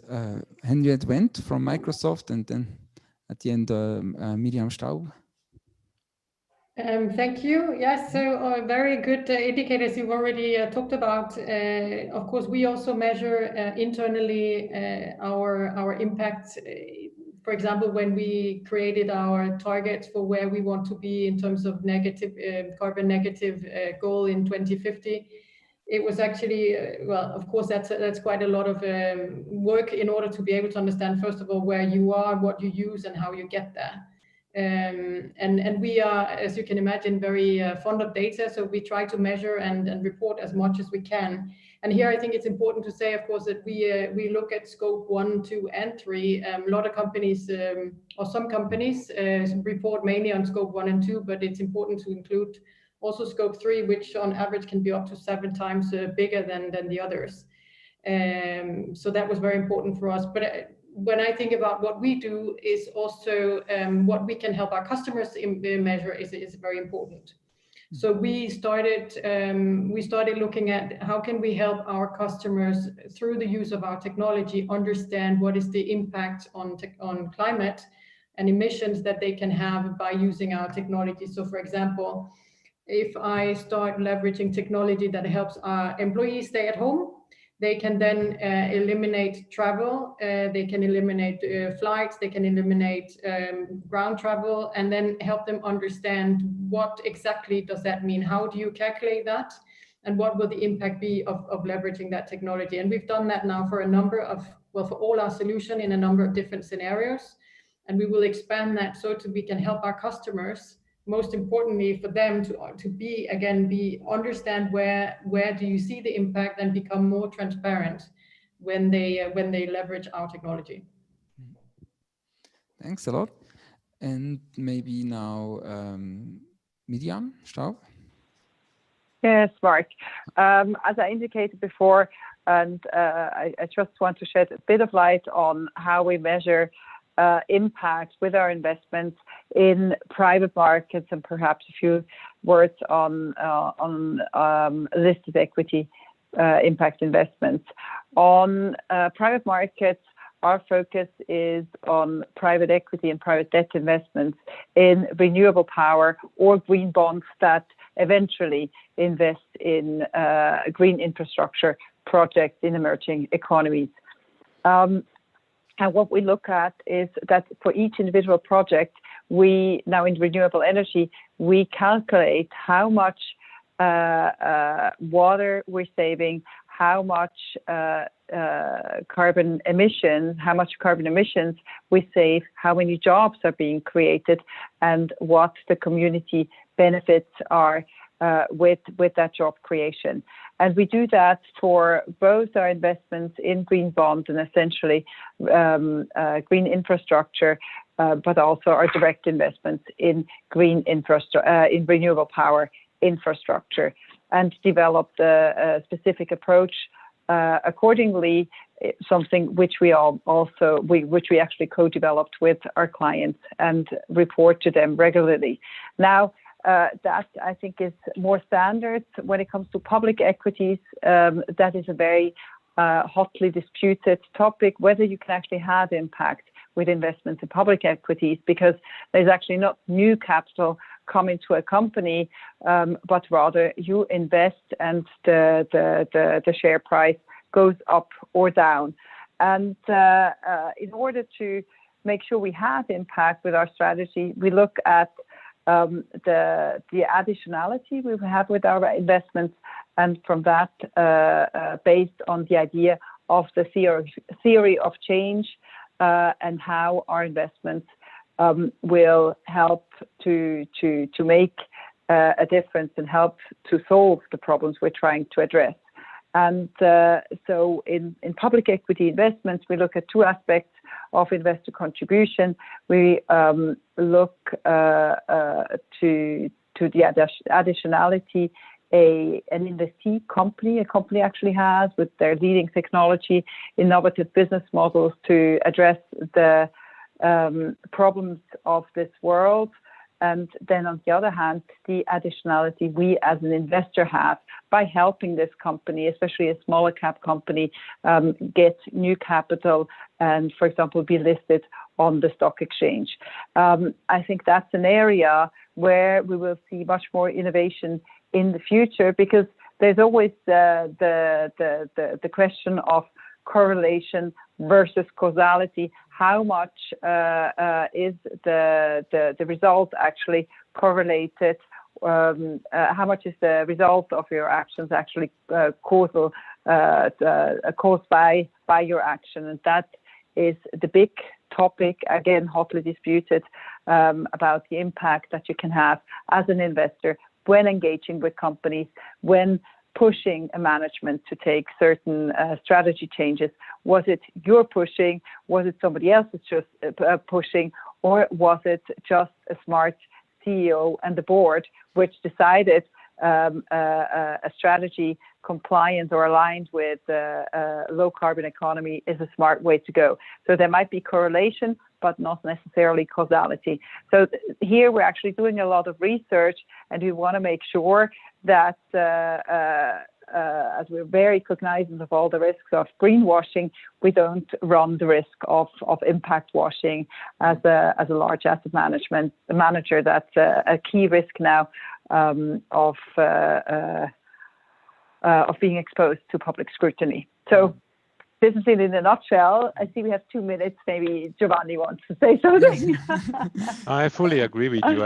I think we are working heavily on reporting, actually. So making the impact transparent to our clients. So what we try to do is to have the carbon footprint of the portfolios that they can compare against the benchmark. What do we see as social benefits, their portfolio compared to the benchmark, such that they can grasp a little bit what's happening, because that's the big challenge. I mean, how can the final owner of the portfolio realize what it is? And the other thing is to be transparent. We publish every month the voting behavior of our company. So where we did vote, what did we vote? So I think transparency is the key for that. And the last thing, which is a big challenge, is we have started to do lunch and learn, where we discuss the indicators with all the employees, because the problem of indicators is that not everyone has the same understanding, and that's the big challenge we face currently. Yeah, thank you so much. So we are already done, but I received another question from the audience. So I would like to ask, it went from Microsoft. Does Microsoft's ERP system Dynamics 360 supports impact investing and impact measurement? So maybe to conclude, can you maybe...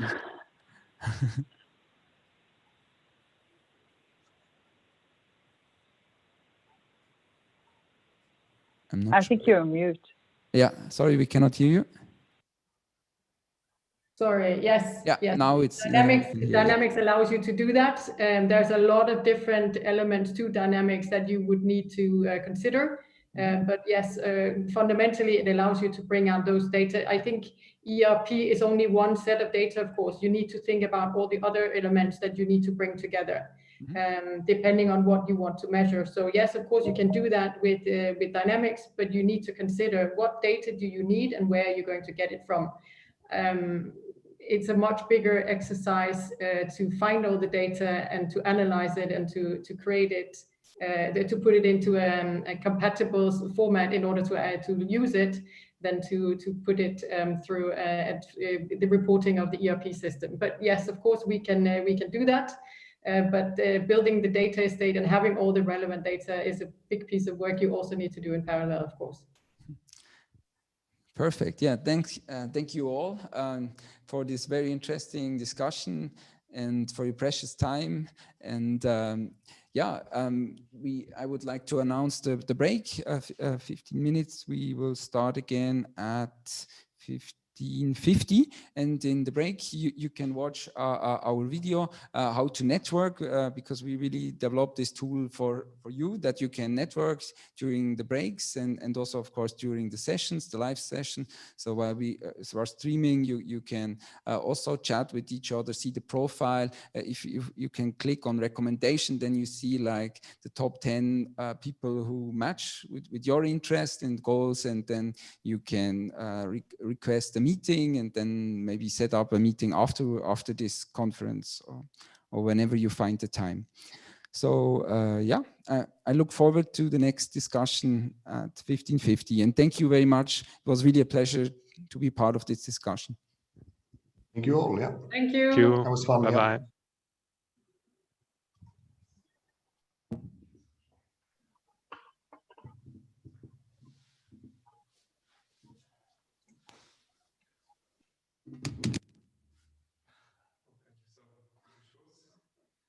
Sehr schön, ja gut. Also das Panel funktioniert. Ja. Gut. Aber schau, jetzt habe ich eine andere Idee. Ich gebe nicht auf. Ich sage, kein Ehrlichkeit. Oh, also das kann nicht sein, dass es nicht funktioniert. Also gut, jetzt nehmen wir mal das erste Mal das. Aber das ist noch cool, das hat man glaube ich den Link gar nicht gesehen, der Laptop. Oder? Nein. Ja, nee, das ist schön, nein. Ja, das ist ein Speaker, die wir dann hier intern machen. Ja, das gehen wir jetzt zusammen. Das müsst jetzt hier, müsst ihr wenn du etwas essen, soll ich bestellen? Ja, ich will etwas essen, weil ich mega gerne. Weißt du, was willst du? Geld von Pizza bestellen, oder? Let's order a pizza. Oh.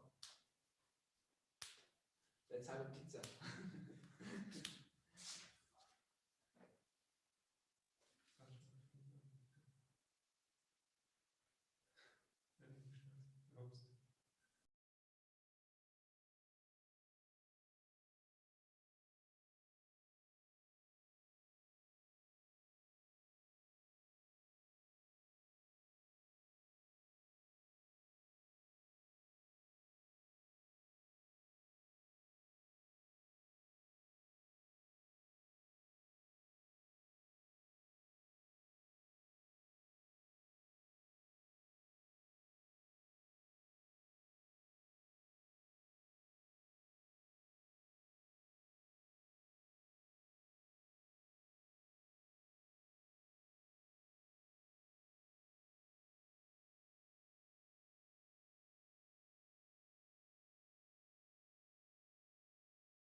Ich stelle das aber jetzt schnell.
achten, möglichst keine Emissionen selbst zu verursachen. Man muss darauf schauen, dass die Energie, die man bezieht, möglichst nachhaltig ist und auch ein Blick entlang der Wertschöpfungskette zu den Lieferanten, um sicherzustellen, dass die ebenfalls ihre Nachhaltigkeitsziele erfüllen. Das ist das Themengebiet der Dekarbonisierung und wir als EY unterstützen Unternehmen dabei, klimaneutral zu werden. Wir selbst haben uns verpflichtet, bereits Ende diesen Jahres global klimaneutral zu sein.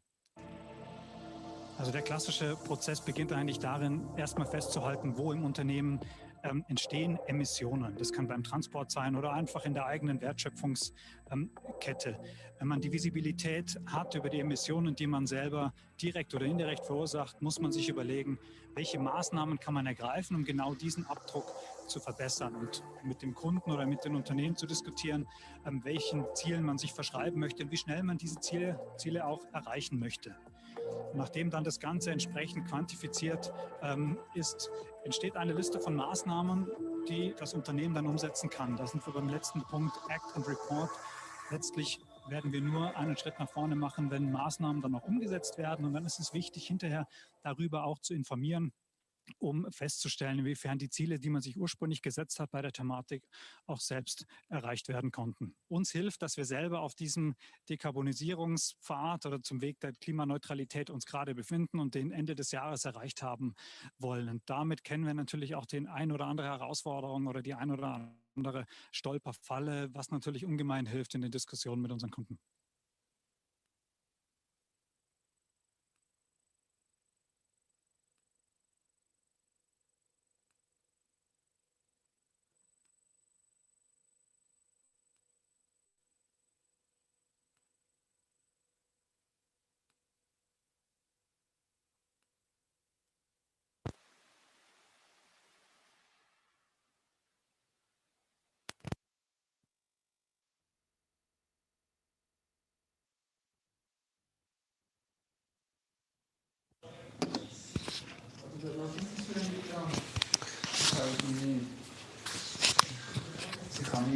Ja, es ist das Ding noch.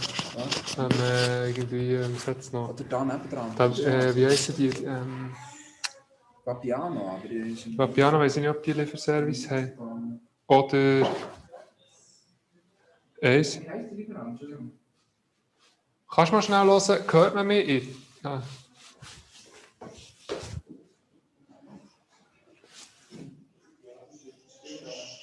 Case, Test.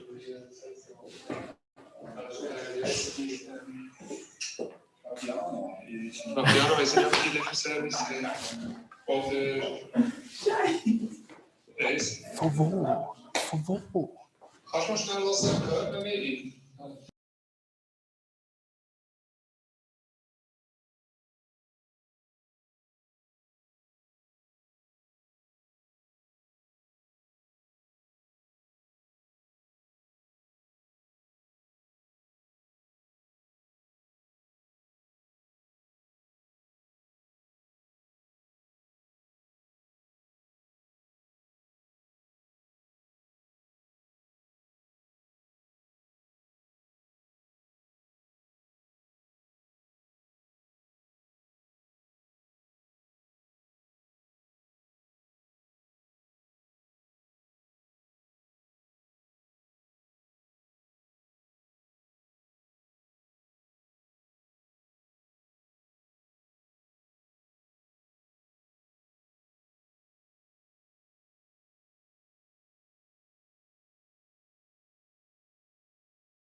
Ganz speziell.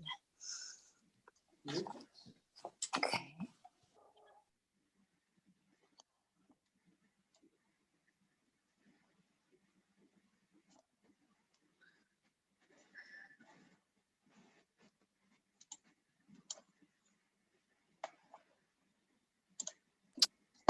Can I already start sharing the presentation? That's disabled at the moment.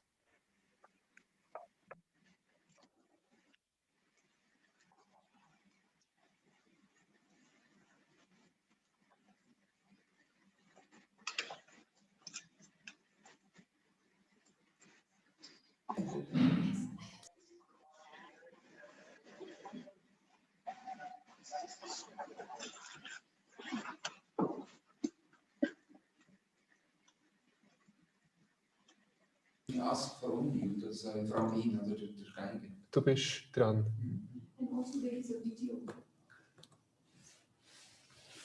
So welcome back. I'm very glad to present the next panel, Best Practice and Case Studies. The moderator will be Stefan Geiger from EY. He's leading the ESG Lead Financial Services. So the floor is yours. We don't Thank hear. you. Can you hear me? Can you hear us? I can hear you. Can you hear me as well? Yes, we can. Very good. So then I start, and maybe Samba can share the slides that we prepared. I just prepared one for myself. A very warm welcome to the audience and my panel. My name is Stefan Geiger. I'm the ESG Lead Financial Services at EY. I represent EY at the EFAMA Legal Interpretation Group for the new disclosure regulation, the first piece of legislation coming into force for the EU Action Plan on Sustainable Finance. I further represent EY at the newly established Swiss Green FinTech Working Group, aiming to come up with an action plan to foster green fintechs in Switzerland. So Switzerland looks at this as a large opportunity. I'm looking forward to learning from my panel members about their best practices as they bring along a really very broad array of sustainable leadership experience in various sectors and also from various perspectives. We will hear the different viewpoints first and we'll open the discussion after this. So don't hesitate to ask questions. I will try to suit them into our discussion amongst the panelists and the audience. But before we do that, let me please set the scene with a few thoughts and a few buzzwords in order to get the discussion going. ESG or sustainability gets more and more attention from various stakeholders. Countries, industries, and we as private persons are all part of a sustainable transition. And there is an open question to companies and every one of us how we position ourselves. From my professional experience, I see most focus on the climate change topic.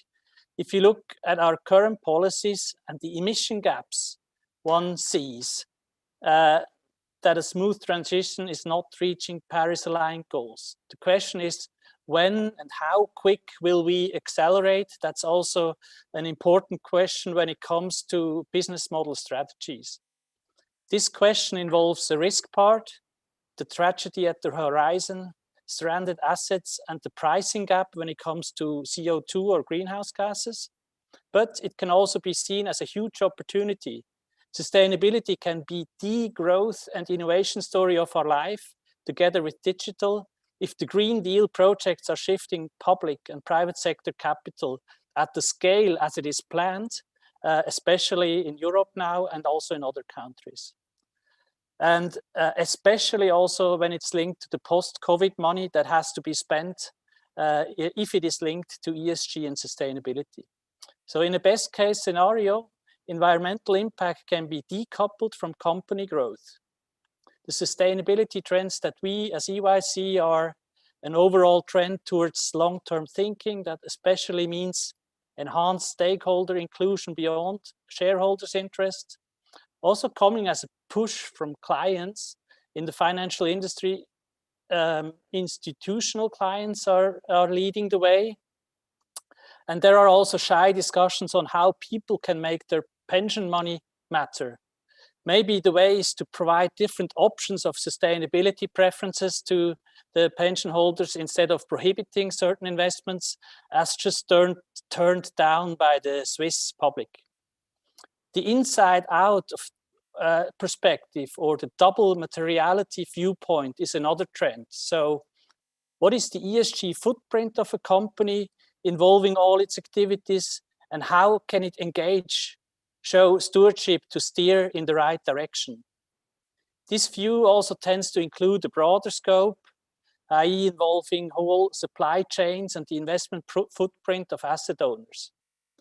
There's also a tendency to measure ESG data and use it for financial risk purposes. This is definitely a journey to go, but if you are at the forefront of it, you can maybe lower your refining costs by issuing green bonds or get better credit conditions. Now, obviously, this involves the question of data availability and quality, a topic strongly pushed by the Task Force on Climate-Related Disclosures, combining the financial industry and real economy, something also being elaborated on and consulted on by FINMA at the moment. And this perfectly links up to our panel, the real economy and the financial industry providing more transparency and steering the transition to more positive impact products and activities by setting goals and defining according actions.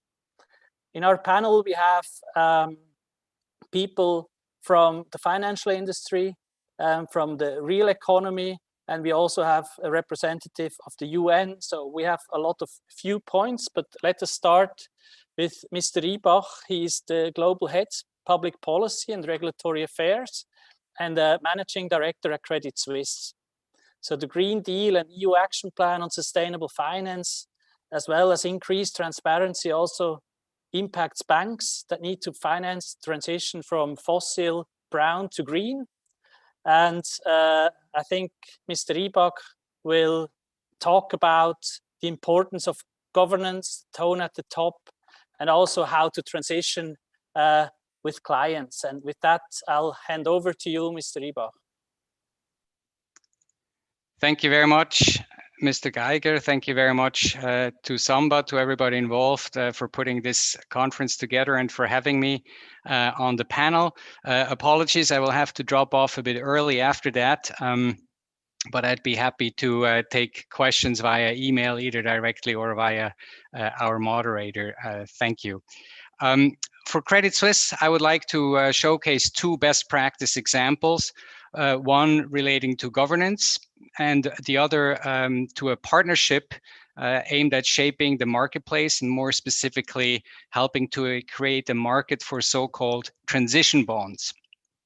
So first on governance, I think it's fair to say that we were one of the first major banks, if not the first major bank, at the end of July of this year, to have announced the establishment of a new function at the highest level dedicated to sustainability. Our highest level is the executive board, and so we have announced the formation of a function at the ExB level called Sustainability, Research and Investment Solutions, in short SRI. And this function, led by Lydie Hudson, who is a member of the group executive board. We've also announced that Professor Iris Bonet will serve as the designated member at the board of directors level, championing all matters sustainability at the BOD level. And I think through this creation of this function, we will be able to further embed sustainability, again, at the highest level of our organization and into all business activities and operations across the entire bank. In the same announcement, we also set the goal to provide at least 300 billion of Swiss francs of sustainable financing in renewables, SDG-aligned financings and the like over the next 10 years, and announced several new restrictions of types of financings which we would no longer do, for instance, in the Arctics and so on, complementing our governance adjustments with a view of to strengthen the sustainability aspect. So I think that's on the governance side. The second example I would like to briefly highlight is the partnership that we have entered into with an organization called Climate Bonds Initiative, CBI, to support the growth of a transition bond market as part of a larger climate-related market. As Mr. Geiger said in the introduction, it will be essential, obviously, to sort of redirect capital flows, and this creation of this transition bond market is sort of part of the puzzle here. Through this partnership, what we want to do is we want to present the framework of defining credible transition pathways to a lower carbon footprint future for companies that are still operating as of now on a high carbon intensity business model. So this should help to reduce emissions and ultimately to deliver the goals of the Paris Agreement. So why is this important? Well, so far, green finance frameworks have been mainly directed at activities that are already green, but we have to be pragmatic and realize that by and large, we still live in a fossil fuel dominated world, whether we like it or not. And so it's key to help companies make the transition. And that's where these transition bonds kick in. They will mobilize investment into transitioning activities and help carbon intensive or carbon emitting industries and companies to finance this transition. So together with our partner, the Climate Bond Initiative, we've launched a Financing Credible Transitions white paper in September. And the joint effort really is to provide consistency when it comes to the labeling and an agreed methodology to determine what should be allowed to be called a transition bond, thereby also avoiding greenwashing, which, as we know, is a big challenge. So in a nutshell, through our partnership with the CBI and our joint work on transition bonds, we hope that we have helped shape a nascent space of climate transition finance. This is of great interest not only to the institutional investor community, but also to the many companies and sectors that are not yet green and are keen to make that transition, as I said. So I think we could help to tap these companies to tap into a large dedicated pool of capital. In a way, you can think of transition bonds as sort of a sister market to green bonds. And we hope that with this partnership with Climate Bonds Initiative, we have helped to kickstart that market. This effort, by the way, and then I close, also benefits from other players, obviously, such as the International Capital Markets Association, ICMA or ICMA. They are also contributing to shaping this climate transition finance market. And I think they will launch a publication on this next week. So watch this space. And with that, I'll end. Thank you very much. Thanks a lot. Since you will be leaving early and we're having the discussion later, maybe allow me one question. How do you engage with single investors? We just heard about this initiative. Can you maybe also give us some examples of active ownership and stewardship, how you would tackle this issue? Yes, so for a bank as you know, as broad as Credit Suisse, there are obviously many angles to this and many pieces of the puzzle. So the one side that I mentioned now is sort of market shaping, if you will. The other, where we can actually bring institutional investors, especially on the debt side, with corporate clients who want to make that transition together. The other side is the financing. As I said here, we have announced new restrictions. And then the other two pieces of the puzzle are what we do for our private clients, you know, how we adjust the investment process, the client offering on the wealth management side. That's a big topic. And then finally, what we do on the asset management side. And here we are implementing an ESG framework that will address matters such as engagement, but also exclusion. So this is very much a holistic task that we look at from both the investment banking, wealth management, but also the asset management lens. So again, very holistic, and that has to be tackled. I think it's fair to say that that a lot of the criticism of large banks such as ours by NGOs and the public tends to focus on that financing side. That is understandable, I guess, to a certain degree. But I think but then the renewable financing often gets forgotten, and people focus on the part of fossil fuel financing, which we're winding down. But I think it's important to also look at all of these other aspects that I just tried to briefly sketch out. Thanks a lot. With that, I hand over to a different perspective, handing over to Ms. Boltier. She's the head perception change at the United Nations. When we prepared the call, I think one of the core topics I remembered was that you bring along a positive message, right?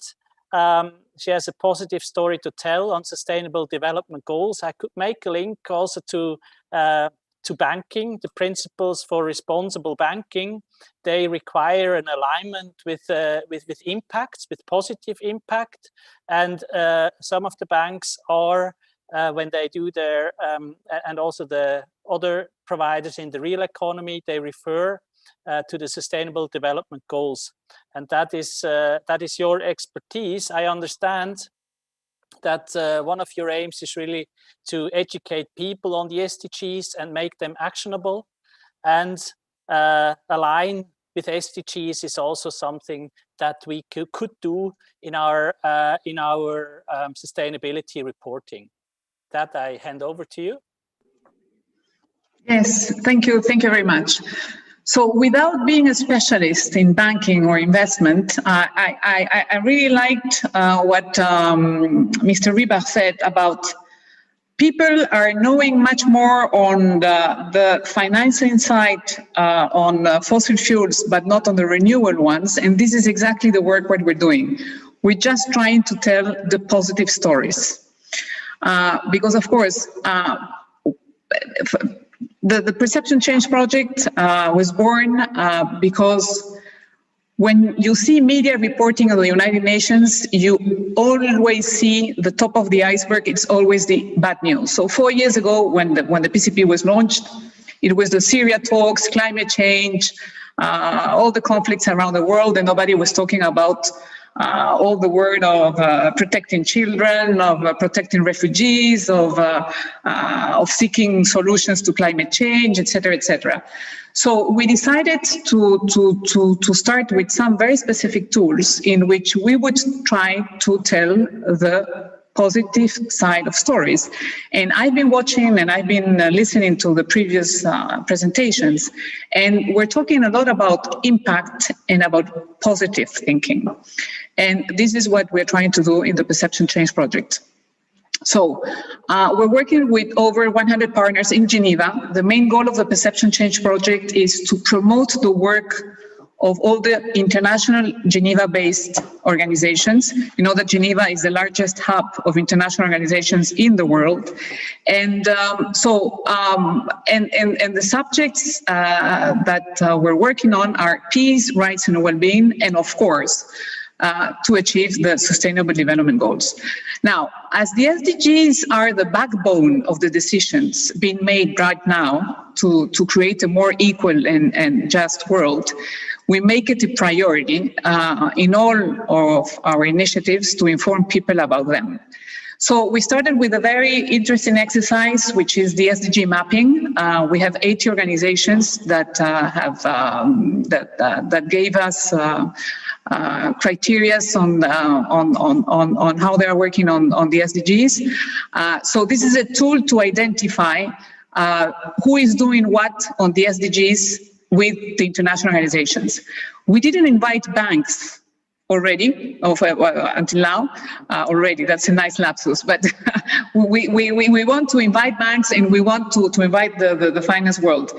Now, some months ago, our colleagues from the SDG Lab We're working with the banking with banks in Geneva for the Building Bridges, which is an initiative to building bridges between the finance world and the United Nations and NGOs about sustainable finance.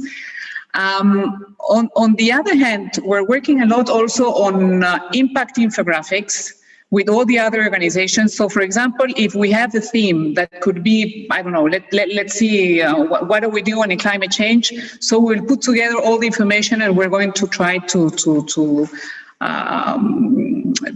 distribute this information around the world through social media. I've put in the documents side of this presentation, we have an SDG studio in Geneva, in which we have many practitioners. We have even celebrities, or we're having people working in governments talking about the SDGs, and they come up with a problem, and they always have to come up with a solution. Unfortunately, we really need to start working with more corporations, with more private sector, with more banks, and to try to invite people to talk about, well, the problems and the solutions about the SDGs. Now, on the positive way of telling the story, I think there is a growing misconception that the world is getting worse and worse. And this impacts the perception of people, the perception that people have on not only the United Nations is addressing global problems, but even what the private sector is doing. And if we only tell negative news, people are not going to be inspired in doing good. So we have to try to talk about the problems, but also the solutions.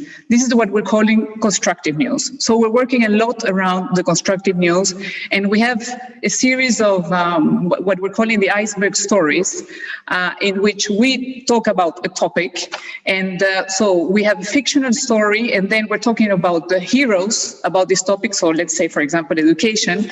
And then we come up with very practical examples of good examples of, well, for us, it's mostly what governments or countries are doing on that topics.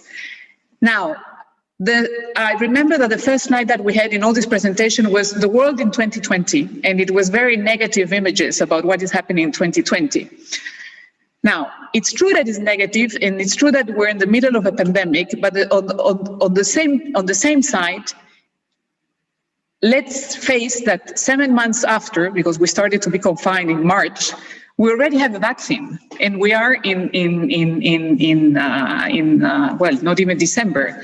So you have the negative side, but we're always bringing the solution. So this is what we're trying to show in the PCP.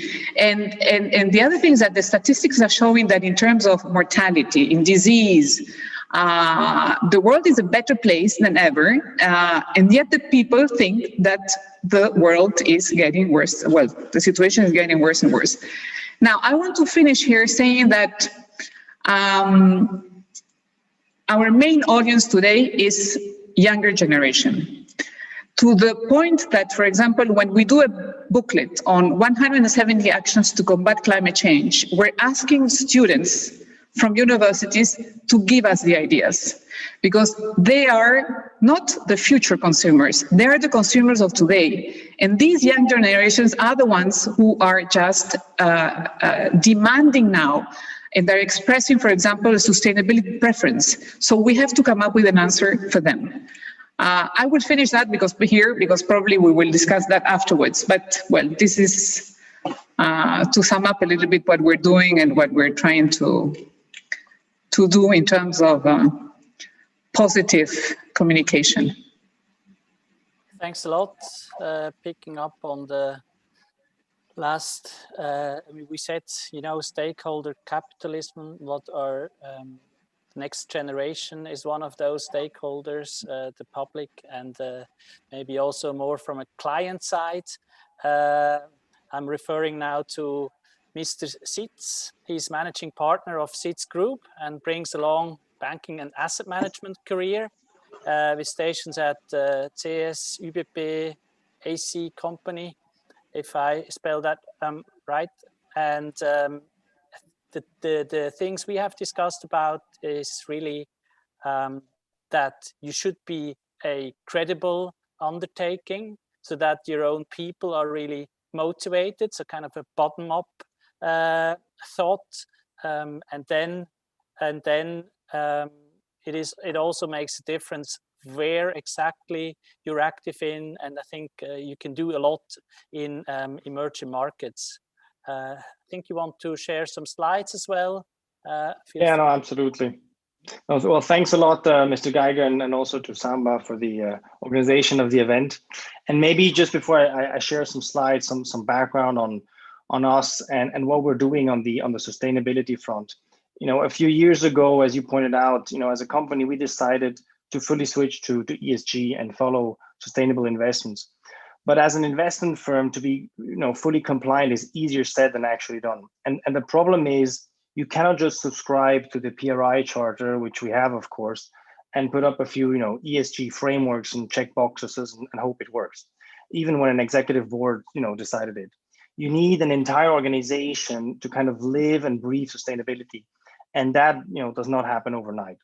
So we started bit by bit, and over the last 7 years, have really managed to have people embrace what it means to live in a sustainable way and be conscious of their actions.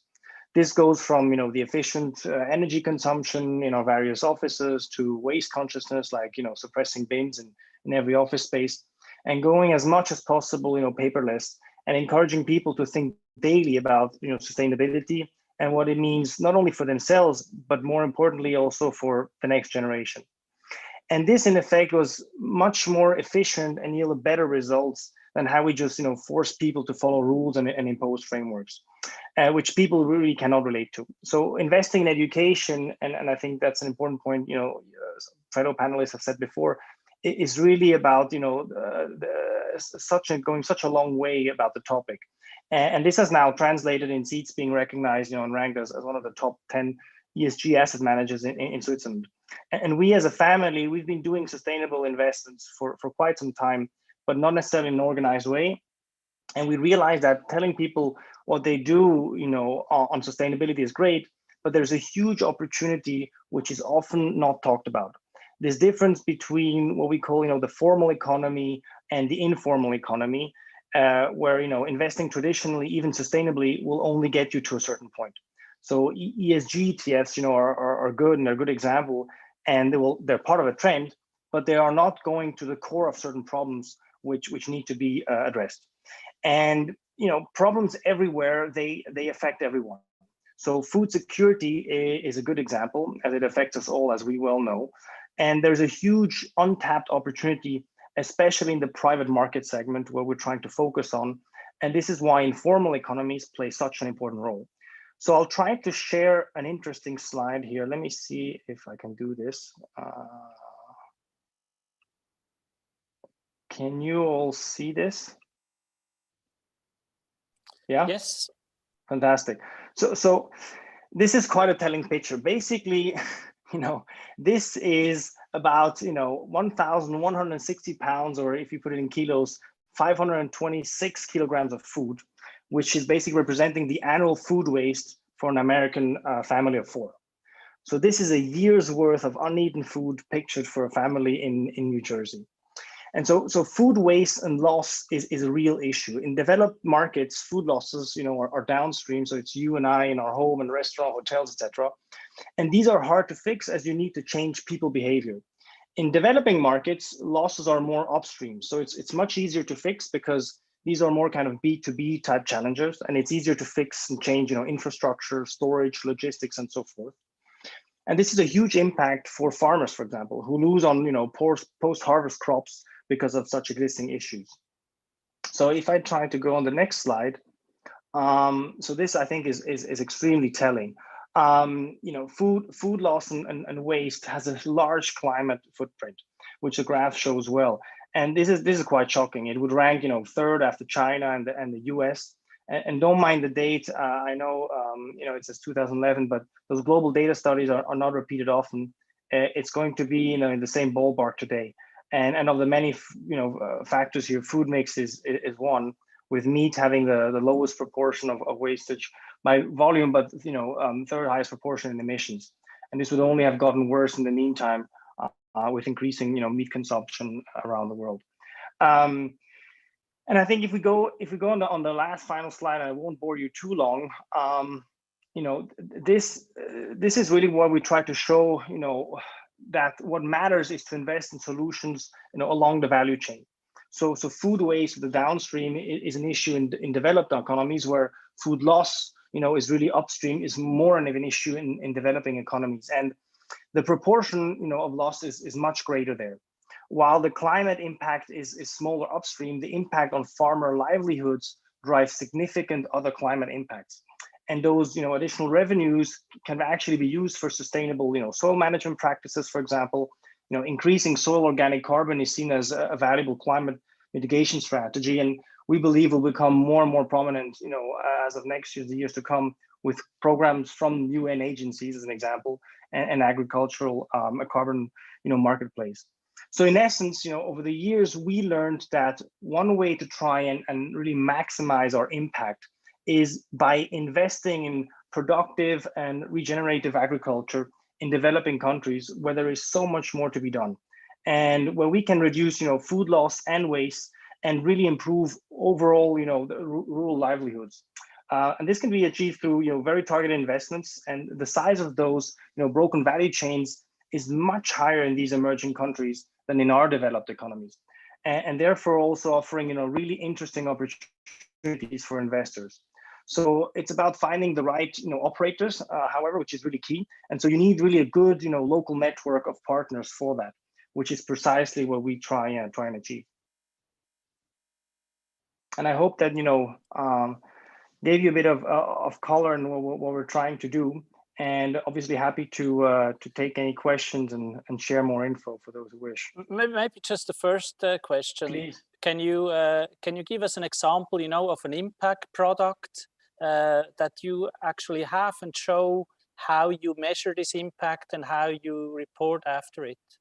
Yeah, exactly. So one of the big issues is precisely what you just mentioned. Is what are the KPIs, and the problem often people say, I've generated X amount of carbon emissions and saved X amount, but the problem is most of the time they're absolute values. What we try and do before any investment is really try and measure beforehand, before we do an investment, a very clear impact it has on not only an absolute basis but relative basis.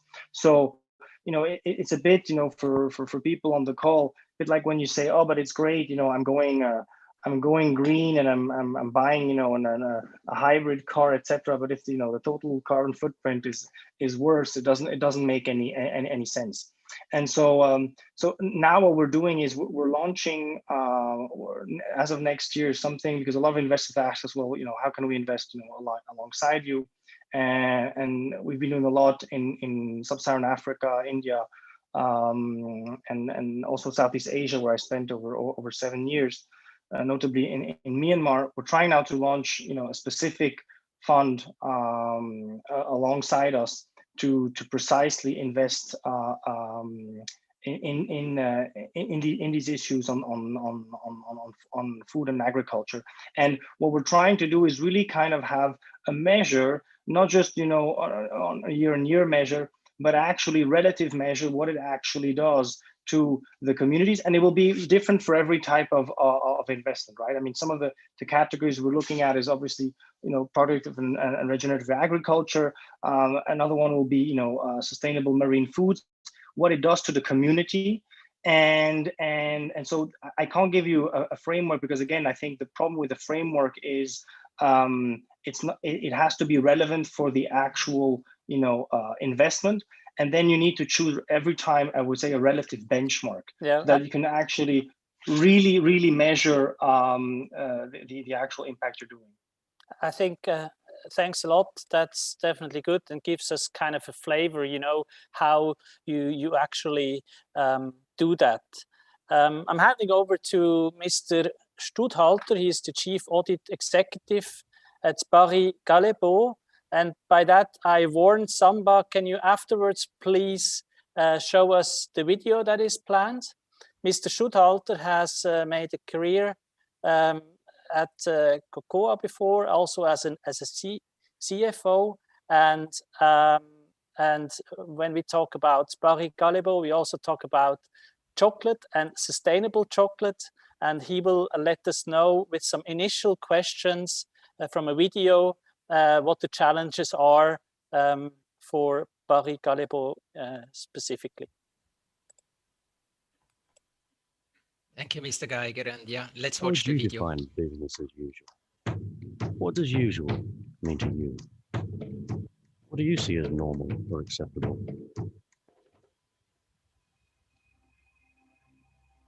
Is it acceptable for farmers to live in poverty? Is it okay that as we speak, children are working in the cocoa supply chain? Is it reasonable for rainforests to be cut down to make way for farms to keep up with the world's demands? Is it fair that severe droughts caused by climate change wreck harvests every day? Should it be usual that for many communities, clean water is out of reach, and that impacts from our industry make matters worse?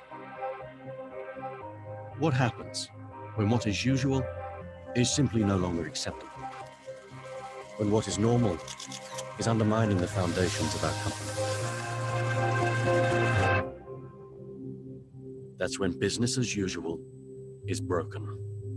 So it's time to be bold. It's time to seize the opportunity. It's time to start a new chapter.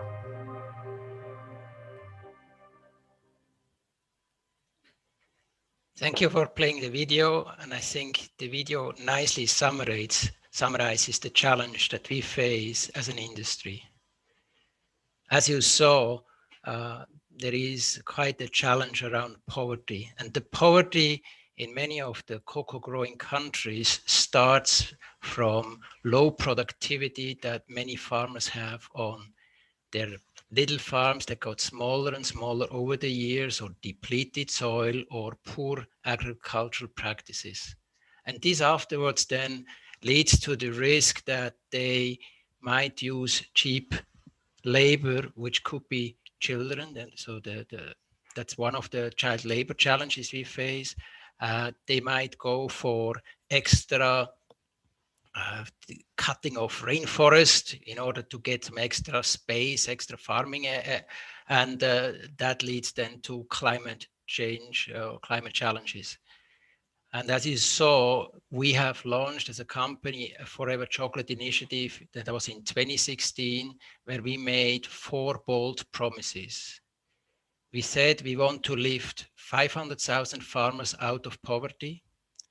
Then we said we want to completely eradicate child labor in our supply chain. We want to become carbon neutral and forest positive. And we want to use, not only on the cocoa side, but also for all our chocolate products, only sustainable ingredients. And all these by 2025. Now, when we launched that, we did not know how we get there. We put that out, but we said we have no choice. We have to make a big step ahead. And it was clear we can't do it alone. We need to start a movement within the industry. We need to engage our customers. We need to engage competitors. We need to engage governments. We work very closely with NGOs, and very important also with academia, in order to get the latest insights, so that sustainable chocolate becomes the norm. That's where we started. When you then ask, how do we approach such a giant step? Being the largest chocolate manufacturer, what we had to do is we had to make something that works and can be scalable. And we started with many trials. And sometimes it was a bit a try and error, and we failed on a couple of attempts, and then we try something else. We measure what works, and then if that works, we scale it further. Now that's easy said that we want to do this. What we agreed is that every year we do an annual report in which we report our progress on that journey. Tomorrow we will publish that report. We do that annually, and it's quite a big thing inside the company. And also, if you're interested, please check out our webpage on Barry Callebaut side. You will find plenty of information. Now, it's one thing if we report that, but we have that report also audited by PwC, and they go quite deep into this. So it's a big step ahead that we do. Maybe a couple of practical things we do on helping the farmers to get out of poverty. We developed farm development plans with many of our communities. We developed, together with SAP, a specific application, Kachile, that where we go and map the farms in order to have all the size of the farm, the number of family members, etc., in order to calculate what kind of income they can make in the farm today, and then what is the soil, etc., in order then to propose alternative ideas of how they can become more productive. The idea is not that they necessarily just become more productive with cocoa beans, but they also plant alternative crops, so to diversify the income and create more stability. Another project that we work on is with ETH in Switzerland, where we use satellite images in order to monitor the deforestation, where we try to see how replanting projects are ongoing. And this is still a bit in the early stage. And once it's available, we make that public, and so that also our customers and competitors and NGOs, etc., can look into this data. We are working with various institutions, IDH, one of the foundation that helps us. We're working with Wageningen University on the crop and so on, in order to really see how can we bring that thing ahead. Obviously, the primary focus is on the cocoa side, giving our industry, but also trying to get the dairy industry to work on the carbon element that comes from the cows.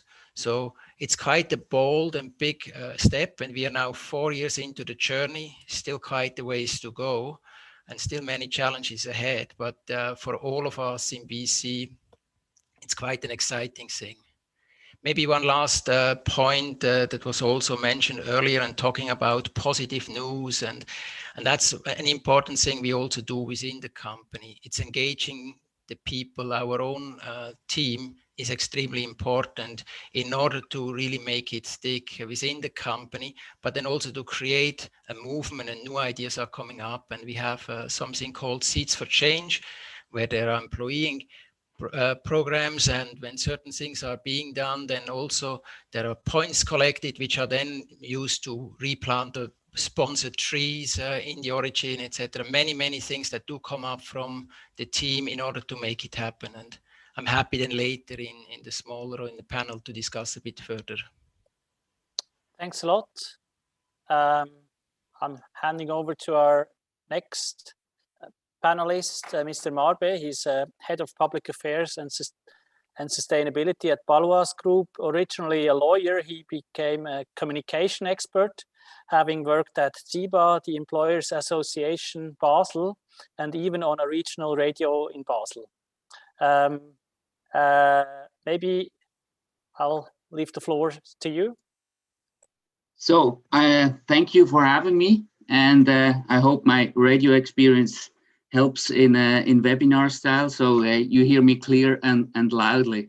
I'm coming from a background where I want to tackle the topic of sustainability from a communicative and social perspective. I do strongly believe that companies must actively define their role in society and not leave this to politicians, lawmakers, regulators, or consultants. And I will try to explain briefly how we at Baloise have approached the issue.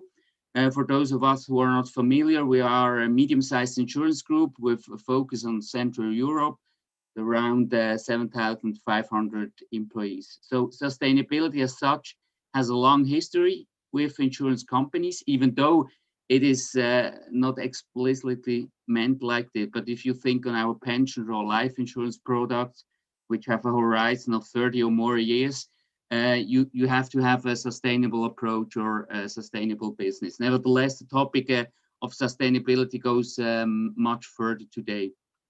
I'm convinced that the sustainable business model cannot be implemented with short-term top-down measures. So even if top-down models show visible success in the short term, you have to take your employees with you in the long term. And referring to Mark Sitz, who said people need to live and breathe sustainability. So in the end, these are the employees implement the business model operationally and on a day-to-day basis, and therefore need to know why it is worth changing. So let me shortly share our 2-year journey, which ended in an actual sustainability strategy, which is now also part of our corporate strategy. So compared with some of our competitors, we started late when it comes to look at sustainability from a strategic point of view. Even though we publish an EcoBalance since 1995 and had sustainability reportings back in the mid-2000 years, which were not continued later. So that's also why we wanted to have a different approach.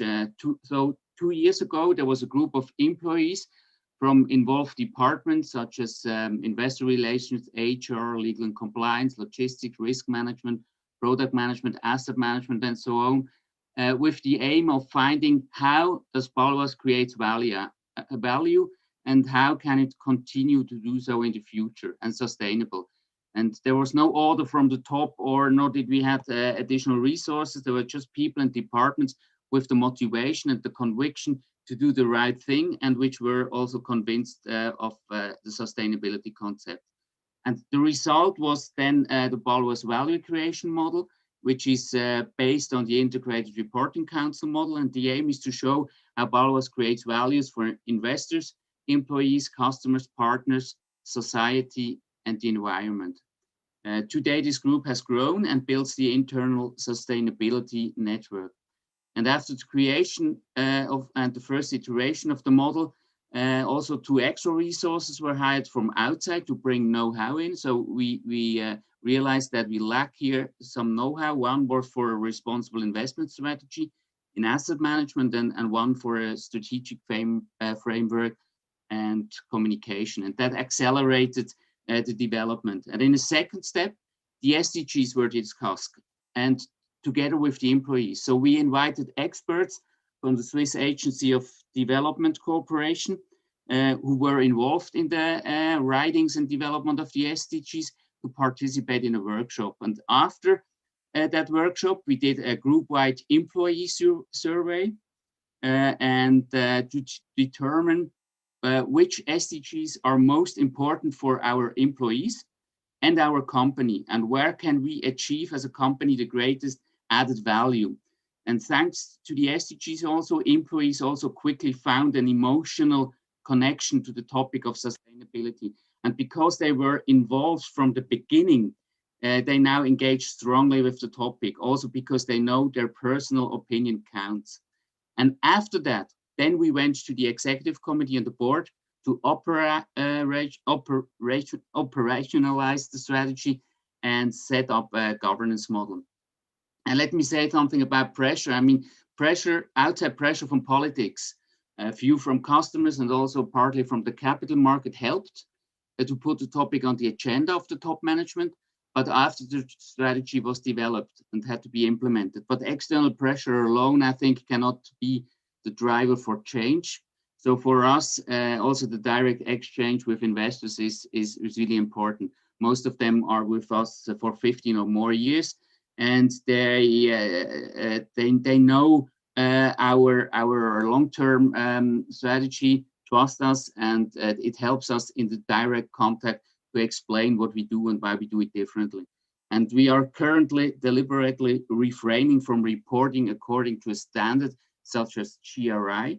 We are guided by it, but we, and I personally, I'm convinced that first there must be an awareness of sustainable business management within the company, and then a standard can follow. Because in my opinion, a standard relieves management also a little bit of the need for honest change, because you can tick in the box and get good results partly only through good communication.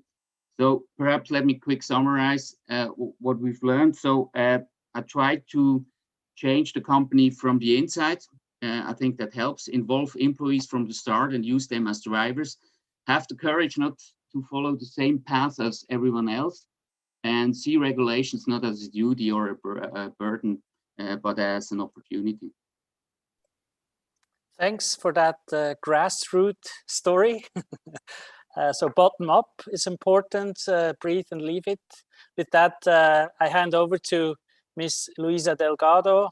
She's an entrepreneur and investor, member of various boards, Partners Group, IKEA, Parkplace Switzerland. She was a CEO at Safilo in Italy and held various leadership positions at SAP and Procter & Gamble as well. When I Googled her up, I found Ms. Delgado had a mosaic career to cite the Financial Times headline. And I think that puts her in a very good position to wrap up her experience and maybe also to what we've heard from the different panelists. Thank you very much, Stefan. It is very interesting to see really how sustainability can be looked at and approached from different angles, yet there is a common theme across any sector and any successful progress on it, and that's leadership. And the essence really, in my experience, across the past 30 years in different industries, different countries, and different moments, I think, of culture and of market sentiments, is that leadership, the real leadership that has the ability to really make sustainability an integral part of a business, is leadership with a total systems view. And this is an interesting concept of leadership because it is about breadth on one side and really understanding interconnectedness of a variety of stakeholders and how that interdependence really works in order to be able to scope the business model and the approach and the KPIs, and at the same time then go very deep in systemizing, measurement, monitoring, and yes, I do think reporting as well. You get what you measure, and clearly that's part of it. But the interconnectedness, and I see this on the boards that I sit, you mentioned, for example, an invested company by Partners Group, Schleich, or IKEA for many years now, or AO World in the UK, the leadership required in today's world to make sustainability a business proposition is a leadership that is able to go broad. And that in many ways comes a bit against the accepted wisdom of focus, very, very deep, incredible discipline on one or two priorities, and dare I say, sometimes a very male leadership style, which, is not tunnel focused, but almost. And I think I'm saying this on purpose a bit provocatively, because I think it's important in this discussion to clearly understand that I think the leader of the future has to be more horizontally queer also, as perhaps the Germans might say, in a way that he or she sees unexpected consequences before they happen and not afterwards. And sustainability and multiple sets of stakeholders has precisely that challenge about holistic and interconnected. I think the other part also is that the zeitgeist clearly has evolved, and the pandemic has even pushed us quite a bit further forward. In ESG, I think it is obvious, and the data and studies would show the pandemic has pushed us tremendously ahead on the famous S, because, until a few months ago, I think most of the world got E, and environment had some elements of measuring some sort of CO2 and some engineering stuff that most people pretty quickly got because it was more tangible. The social inclusion part, we talked about poverty before, and there's a lot of elements of inclusion that I think the pandemic has brought to life. And that has put a lot of pressure onto leaders, right? And, you know, the leader who can't understand that he got state subsidies but wants to pay himself a big bonus is a leader who lacks the social intelligence and Fingerspitzengefühl that the two don't quite connect, right? And this is new because most leaders didn't have to think about this kind of topics before, including impact on reputation. So if I look at the different sectors that I'm personally involved in, and they are particularly in retail, both more coming from traditional bricks and mortar or digitally native.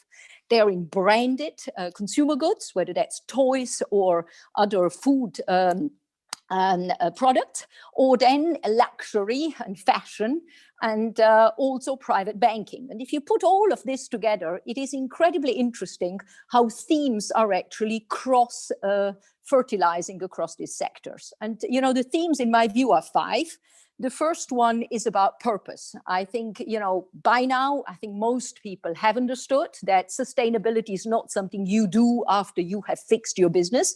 As some people were talking, right? We're now in the pandemic, we can't do sustainability. That's absolutely, you know, that's somebody who hasn't understood that sustainability is actually the engine to drive a business model and to give a business model a reason of being, right? And this is particularly very, very clear when you are in consumer goods or when you are in consumer-facing businesses, because consumers are not buying what doesn't have a reason of being. That, I think, is the really important thing. And the reason of being is not the company who sells it making money. That's a consequence. But the reason for being is that the product has something unique that really does something to this world that at least minimally keeps it neutral, ideally makes it better, but certainly doesn't do it worse. And that may sound a bit populistic as a sentence, but I think it's really, really important. You know, those businesses who don't have a reason of being, particularly with this pandemic, are shown that, you know, they shouldn't be. And, you know, the question why some are still here is clearly, you know, consumers will start voting with their feet. And I think we're seeing this particularly in fashion and in luxury. Very, very important. What kind of products do we really need? And we want to know where they come from. We don't know how they are made of. And by the way, we want to know what happens to them when we don't need them anymore. And that gets us into the circular economy, right? And I think it's extremely important that businesses become clear on that. And I see this, you know, IKEA is a wonderful example of a company that from its inception had a very clear purpose. And the purpose was to give a better everyday life to the many of this world. And I think the many of this world immediately explains it, and explains also as a consequence, if that is the purpose, you know, how do we behave then? And with what kind of values do we go about doing business? And these values have to do with, you know, environment, have to do with social, and have to do with providing a certain value proposition that is endurable. And I think that purpose is an important, very, very important point. You know, you think about toys, very interesting. Toys exist not because you sell little widgets. Toys exist because they educate the generations of the future, the leaders of the future. And that creates a totally different environment and purpose also for employees, for suppliers, for customers, and ultimately, you know, why you exist and why you sell. And interestingly, during the pandemic, for example, you know, toys are one of these categories that, you know, some retailers or some countries will classify as goods of first necessity. But the fact is, we invest more in them during times of crisis and of need, including in the financial crisis back in 2007 and 8. So purpose and embedded purpose, you know, consumer goods spend a lot of time thinking about that. And I remember when I was at Procter & Gamble, it was a bit strange one day when we were said, we are here to make life better, right? We are improving the lives of the consumers by selling detergents, right? It sounded a bit a bit strange. It wasn't that obvious to start. And I also used to sell batteries, and, you know, it wasn't quite clear how I was going to improve the world and the lives of the consumers by selling batteries. It was clearer on Pampers, very, very clearly. There we were working on healthy development of babies. But what we realized, and that gave meaning to this purpose, was that with detergents, You know, billions of people use your detergent, you know, every week, every month, every year.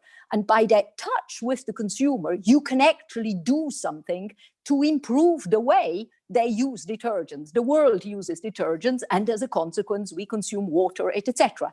So every business has an angle through which it can make the world better by engaging its consumers. And I think that's very, very interesting. I see this in private banking, for example, Barclays Bank Switzerland, the big family offices, ultra or high net worth individuals are actually looking to invest, but not just invest, but through investing, doing a contribution and leaving a legacy.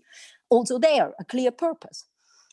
The second element I wanted to talk is the whole supply chain, materials, recycling, circular economy. You know, another example that's very interesting there is this digital retailer AO World, a FTSE 250 company in the UK. You know, it's not about only, and that's already a big step, delivering superb service to your customers by delivering two-man delivery, big stuff, fridges, wash machines, etc., home with a superb service. But it is also about recycling, you know, almost 80–90% of the UK's fridges, for example, in our own facilities by having really circularly connected the sale and the recycling and the disposal of, you know, big electricals. I think the other part is, for example, at Schleich, you know, these are plastic figurines, and, you know, what kind of plastic is it? What's the future of plastic? What's the future of packaging? You know, I remember selling Gillette razors, and, you know, out of the packaging, and in Nordic, we had to report the fill rate of a package. You know, and it was 24.5%, I remember, at a certain point, which meant that there was 75.5% that was empty. And clearly that's not needed in today's world. This is now a few years back. But all packaging that we get, you know, does it really need to be? Does it need to be plastic to start? And second, does it need to be 3/4 empty or 4/5 empty? So think about IKEA, circular economy. Instead of selling at big discounts on Black Friday, we're actually buying back on Black Friday. We bought back on Black Friday in many, many countries of the world. And I think that's the second element. The third has to do with inclusion.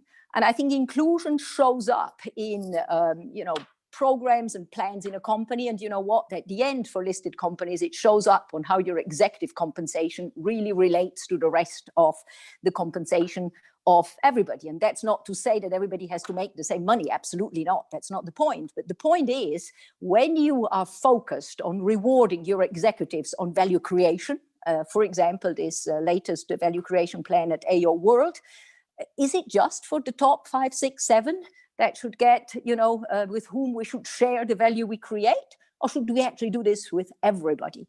And, you know, we at AO World went ahead with an all-employee value creation plan that, including our shareholders, supported to a very high degree, and in our last AGM.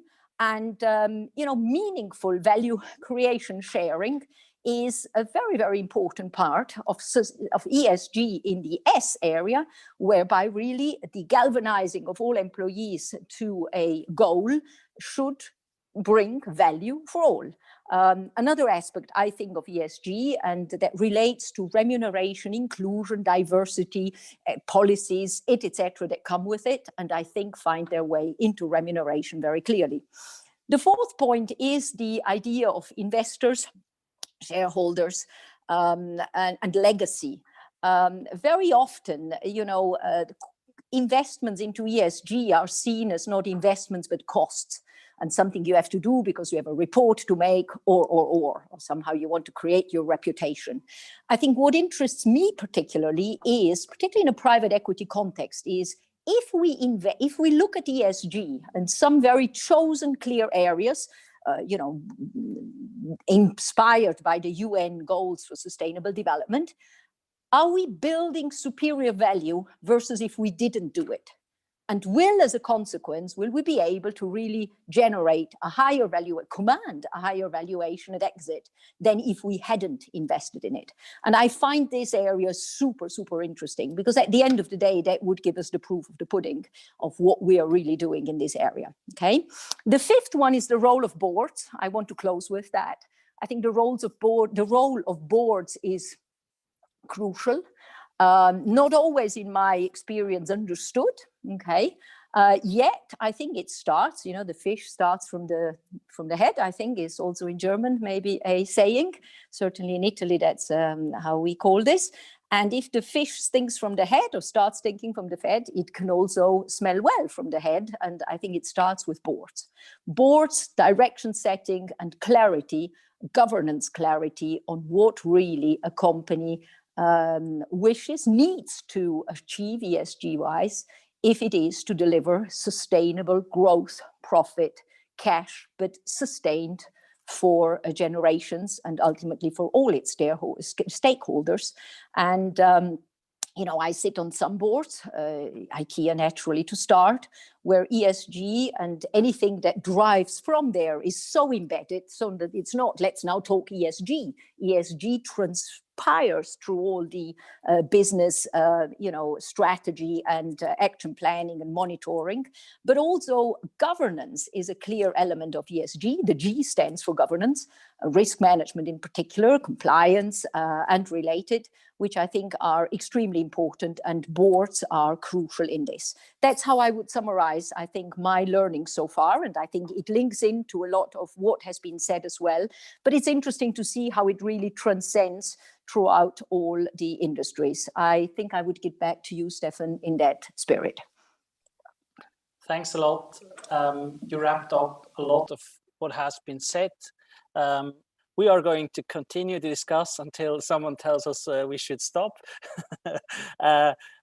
Basically, I would like to ask each of the remaining panelists to give me a buzzword just on what we can do to increase the ecosystem of ESG. You know, what's really your buzzword for the audience that you think that's something to my heart, that's an important point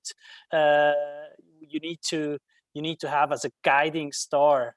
What would be your buzzword sentence to keep it short, because we are already a little bit over time?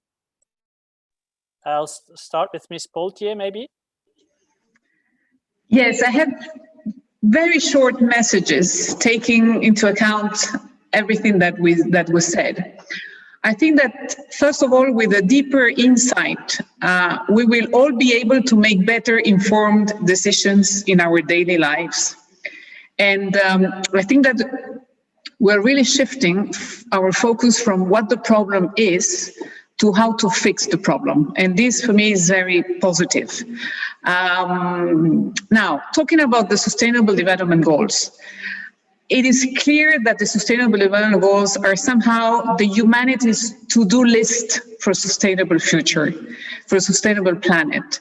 And it's a very clear roadmap for a better future. And as Marc-André said this morning, he said that anyway, we cannot go out of thinking long-term and that we have to think sustainable. There is no another way. And for me, the answer is really very clear.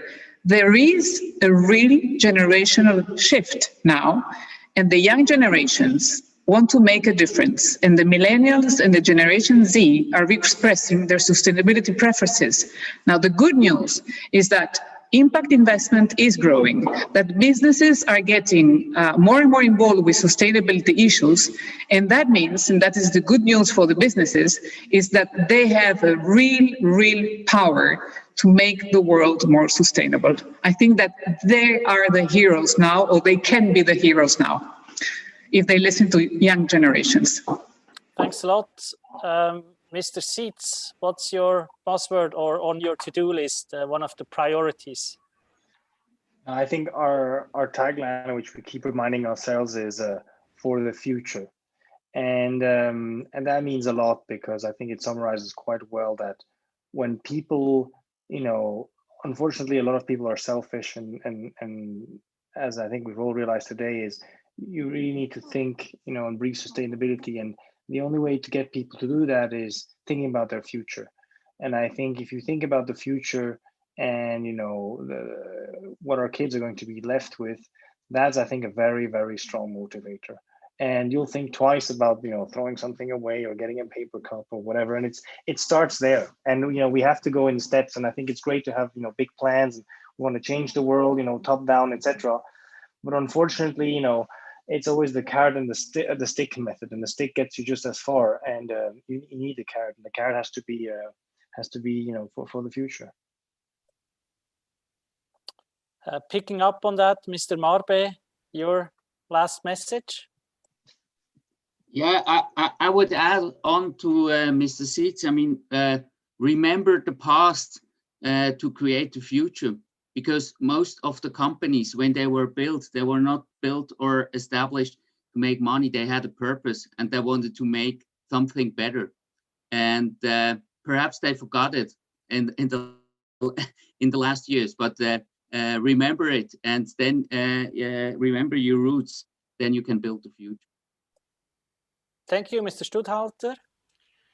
Yeah, I would say don't sacrifice the good in favor of the great, meaning that you endless plan and then you don't do anything. So get going, and progress will help to achieve it eventually. Very good. I won't have the last word. I'll leave it up to you, Ms. Delgado. Your last word for the audience, and time is up. I think can you do a closing word, maybe? Of course, I'm here to help and support. Listen, for me, the buzzwords are sustainability powered by digital and humanism. I think that for me are the three angles of this triangle. We will exponentially enable sustainability to anything which is technology and digital that we now have at our disposal. And we need to make sure that in its essence, it translates and is built on strong humanistic values, including awareness of our origins, as was said here.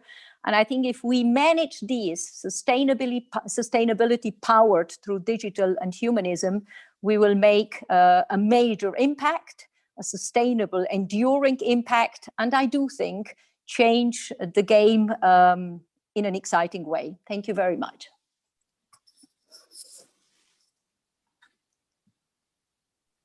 Thanks a lot.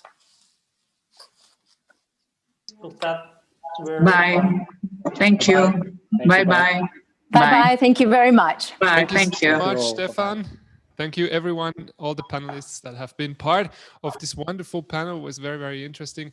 We loved listening to you. Thank you. And it's not over yet. I would love to be a boxing promoter right now with a very, very deep voice that could announce round number 4. That is going to come up in a few minutes. We will do a short break, and then we will be back with Dr. Mark Weser, the head of climate change and sustainability services in EY. Very, very interesting panel around circular economy. So stay tuned. See you afterwards. And don't forget to network. Yeah, that's what I almost forgot. So don't forget to network. Keep on connecting with each other. You have all the tools on that website that you are eTrain.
request.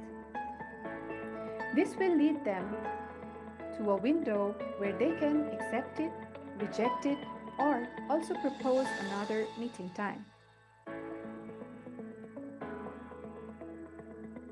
Once they choose the option, an email will be sent to both of you. If they accept it or propose a new date, you will receive an email and you can then both join the call in the proposed slot.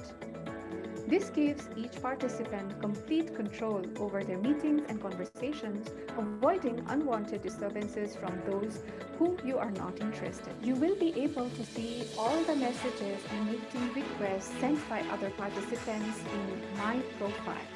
So just go to My Profile.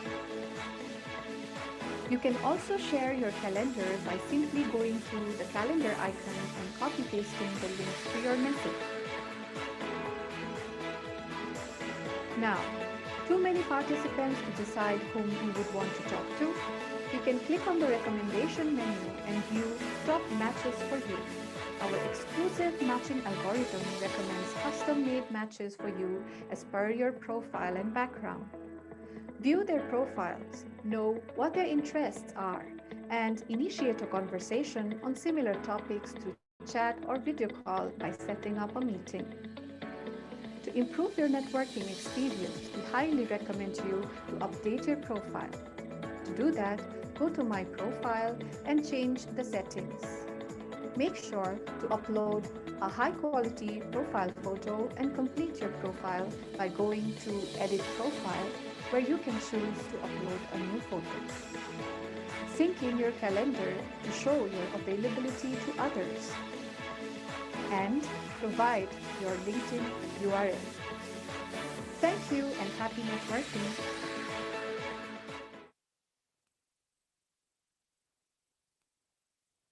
Dekarbonisierung bedeutet im Prinzip klimaneutral zu agieren. Das heißt, ein Unternehmen muss darauf achten, möglichst keine Emissionen selbst zu verursachen. Man muss darauf schauen, dass die Energie, die man bezieht, möglichst nachhaltig ist und auch ein Blick entlang der Wertschöpfungskette zu den Lieferanten, um sicherzustellen, dass die ebenfalls ihre Nachhaltigkeitsziele erfüllen. Das ist das Themengebiet der Dekarbonisierung und wir als EY unterstützen Unternehmen dabei, klimaneutral zu werden. Wir selbst haben uns verpflichtet, bereits Ende diesen Jahres global klimaneutral zu sein.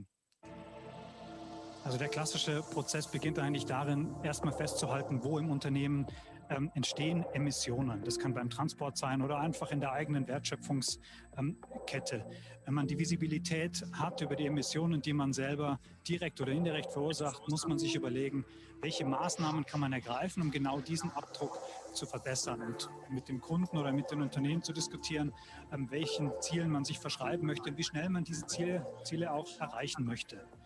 Nachdem dann das Ganze entsprechend quantifiziert ist, entsteht eine Liste von Maßnahmen, die das Unternehmen dann umsetzen kann. Da sind wir beim letzten Punkt, Act and Report.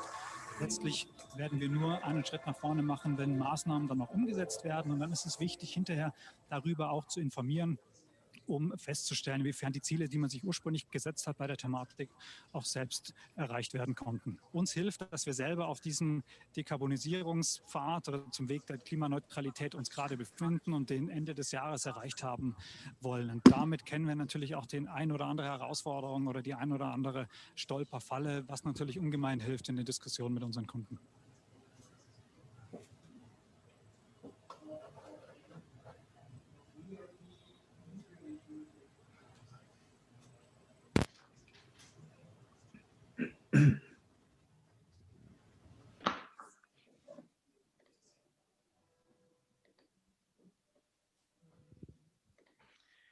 Still blocked to share the screen.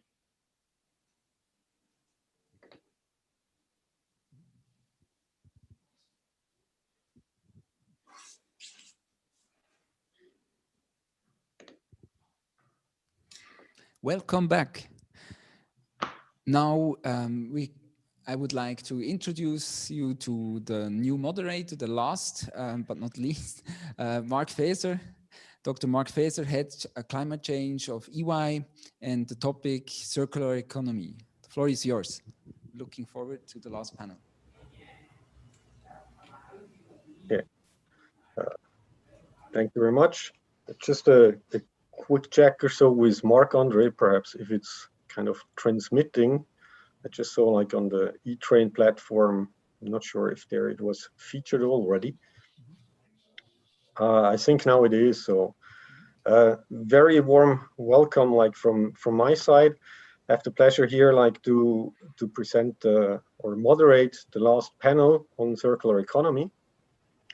So as already indicated by Marc-André, so my name is Mark Faeser. I'm heading the Climate Change and Sustainability Services team of EY in Switzerland. And I have the honor to be here on the last panel, actually with 5 high caliber sustainable leaders. Perhaps just like quickly, if you either like display the slide or let me share the slide, also like with the picture of the people on the panel that we have with me. So there's, first of all, like there's Marco Dieren. He's CFO at Implenia, whom he joined last year coming from SBB. So he also looks back on I think 20 years or so career across different organizations, and originally coming from a business background. I just briefly mentioned the backgrounds because then perhaps in the topic that we go later on the circular economy, it's also like interesting to see the different angles that we are able to cover. So next to Marco, there's Michael Schumacher. He's CEO of Saint-Gobain in Switzerland. So I think it's almost 10 years that he is already with Saint-Gobain Group. He also has like previous experience in other industrial companies as well as consulting, also working there in different parts of the world. And he's there coming from an engineering background. Then third, we have Nick Traber. He's outgoing CEO of Holcim in Switzerland and Italy. So he spent the last 20 years with LafargeHolcim in different roles in different countries, so different positions. There, what he's bringing, and he's also there coming more from a business background. Then next, we have Christine Crosby. She's Group Sustainability Director at Hero Group. She recently joined, so giving up her position as a managing partner at the sustainability-focused or food-focused sustainability consultancy. And also like there, she has a background of like about 20 years on different continents working on the sustainability topic. And she's coming there from a background as well as a business, as well as agricultural science, what she's bringing there to the table into the discussion. And last but not least, we have Thomas Vellacott. So he's CEO of WWF Switzerland and also part there of the Global Executive Network. And him, before joining WWF, has also worked on the corporate side, both like in banking and consulting. And he's, in regard to the background, also bringing in a different angle. So it is like Arabic and Islamic studies, international relations, as well as like then a business background. So very happy like with such a high caliber, as I said, like panel with the different backgrounds here. And so how we would like to run the panel is just give a very brief introduction like to the topic. Before then actually going or giving each of the panelists the floor to share like their views and experiences, what they have in the field of circular economy, before then like more going into the panel discussion with a couple of questions, and also like giving you as an audience the possibility to raise some questions. But before handing over to the first panelist, I just like very briefly kind of like would like to set the stage. So it's kind of what are we talking about? I mean, it's a kind of circular economy is a buzzword. I mean, we already also heard it in a few presentations beforehand, not the least just beforehand in the previous panel. So just like briefly, as already like the terminology says, currently we're more into something called linear economy, which is also kind of that you have like take, make, and waste also being referred to. What we are trying to move to a circular economy, which refers to kind of like, okay, that you're closing resource loops. And so the overall ambition by that is what you have like very centerpiece on the slide is kind of moving potentially from a negative footprint, as we had like with the take, make, and waste. So very deplete resources and potentially also like have environmental impact then on the waste side. So with an overall negative footprint, actually can we develop the economy in a direction that actually there's a positive contribution for the environment. So both ecologically, but also like for the society overall. And what you find there on the slide on the upper part, so a key element or focus is really like these resource cycles, what you have, or kind of like closing those resource cycles, where one can also differentiate between the biosphere. So it's making use of natural resources. Is it like, okay, crops that we grow? Is it like the fish from the sea?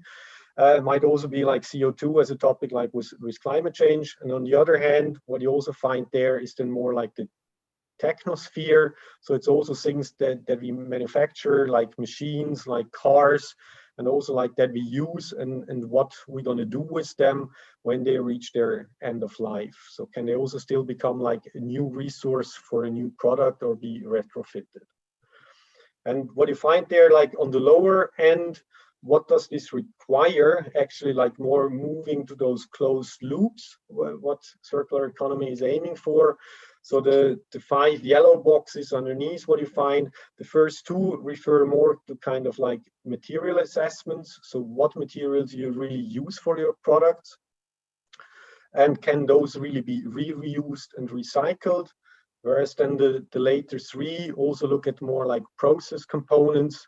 So also kind of what is the energy usage, where does the energy come from, or what other impacts there might be, both in regard to environmental as well as like social aspects. And that's another buzzword often you hear there. It's also like that concept of cradle to cradle being referred to. And then actually just to finish off, it's kind of as a consequence, like sinking through those flows, it might then also lead to the question, might it also alter business model, what you also find like referred to on the left-hand side.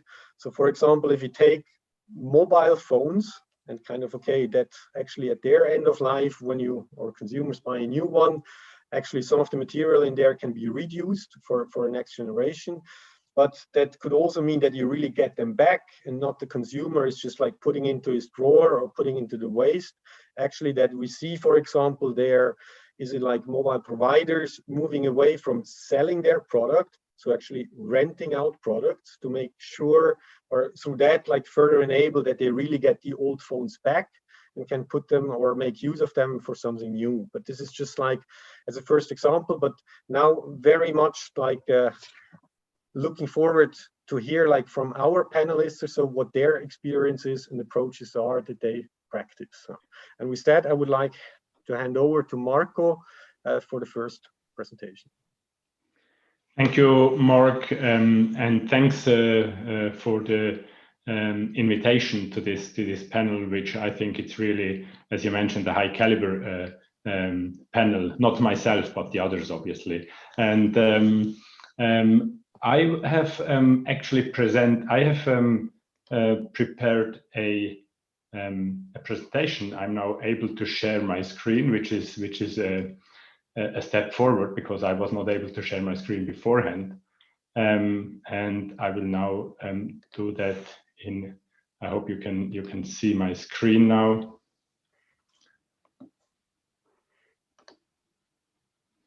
So it is important for us. And do you see my screen?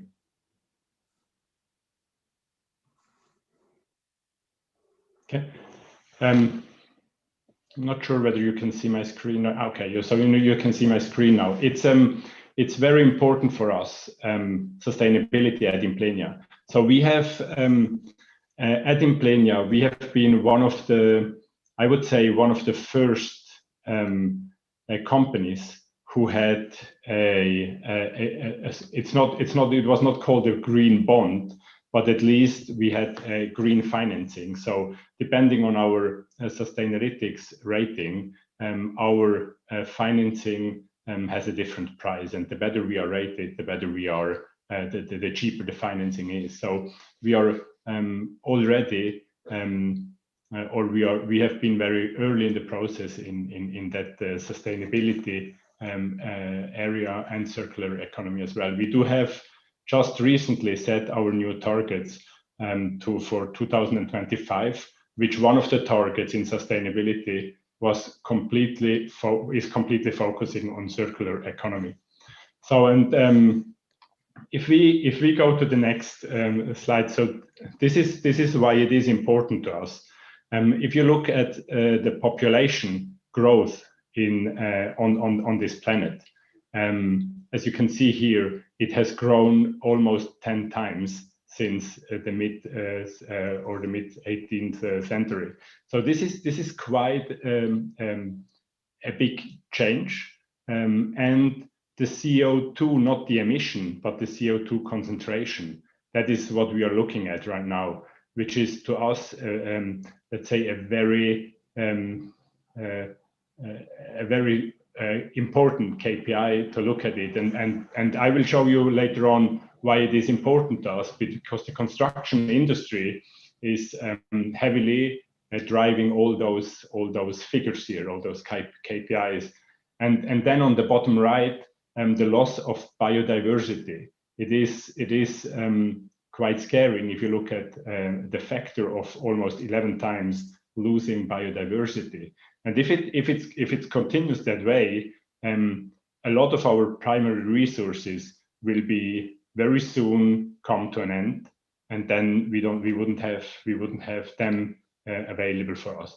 This is actually an interesting graph I've learned from our sustainability team. They said you need to bring that into that presentation. The country overshoot days 2019. So when in the year do we actually when in the year do we stop living on the primary resources of that year? So in 2019 it has been July 29th. So half of the year, or more, or almost half of the year, we have consumed more than we have been able to produce, and which was naturally able to regrow. 2020 was a special year because of COVID. So the traveling, the use of primary resources have come down, but it still was August the 22nd. So that's why it is important to us to as well look at. We live on a negative consumption, and the construction industry. That's why it is important to us. 60% of the material of the material consumption is actually based on the construction and operation of infrastructure, and this is quite a big number. If you look at that, this is immense, and that's why in the construction industry and in the operation industry, it is that important to look at circular economy. 40% of the energy consumption is based on construction and operation of infrastructure. 30% of greenhouse gas emissions, again, is based on construction and operation industries of infrastructure, and 50% of the waste. This is a huge. These are big numbers. So let it be a bit more or less, but the tendency of the numbers are huge, and that's why it is important to us. So what do we think? Why is it important now? And what could we do? And what are success factors actually in the value chain of constructing and maintaining infrastructure? So I think, first of all, it is important to collaborate along the value chain.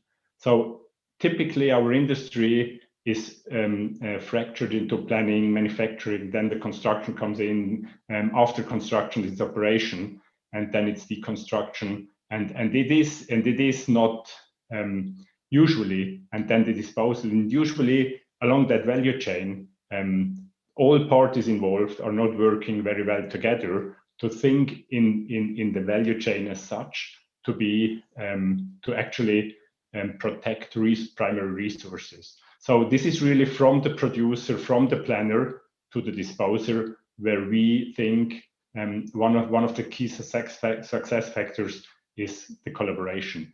to me, one of the most critical success factors is the design, which starts at the very beginning. So the planning, the design, the eco-design. It's as well designed to protect the value of the materials used in the process. And I'm talking about recycling, remanufacturing, reuse, and maintenance. So it's all those aspects. If you make them already a big part in the eco design, it'll help the whole process. And then what I think is very important as well are new financing models and tools to analyze as well the return on invest. I mean, we can talk about sustainability all day long, but somebody needs to pay a bit more for sustainability, at least for now. And those finance models, like we have our bond, like others probably would have other finance industries, green bonds and things like that, it could make eco design, it could make circular economy more attractive to everybody involved in that value chain. And then we need to create transparency in data. So we need to have from the planning to the disposal, we need to know where the material is, and the most attractive material is which is reused instead of disposed. And there is a saying that materials without an identity are wasted. So this is very important for the construction industry, as you have seen the figures, that we are 50% responsible for the waste. And then there need to be new usage and service models of products. It's more like, instead of selling them, using them, and instead of buying them and then throwing them away, using them and giving them back to specialists once you don't use them anymore. So this is why it is important for Implenia to look at the whole value chain, to actually be very early involved in our clients' design of buildings, of roads, of tunnels, whatever we construct, and make sure that our suppliers are involved early with the right certificates. So this is why it is important for us. And with that, I'm handing back to the moderator. Thank you, Marco, very much for sharing those insights, and also like they're highlighting the value chain and how important it is from the very beginning or early stage, actually already start implementing the thinking, or so that further down the line, you can also make best use of materials. And with that, I would otherwise then perhaps like one of your partners could potentially be like with Saint-Gobain, hand over to Michael, and there that he can share like his views and experiences.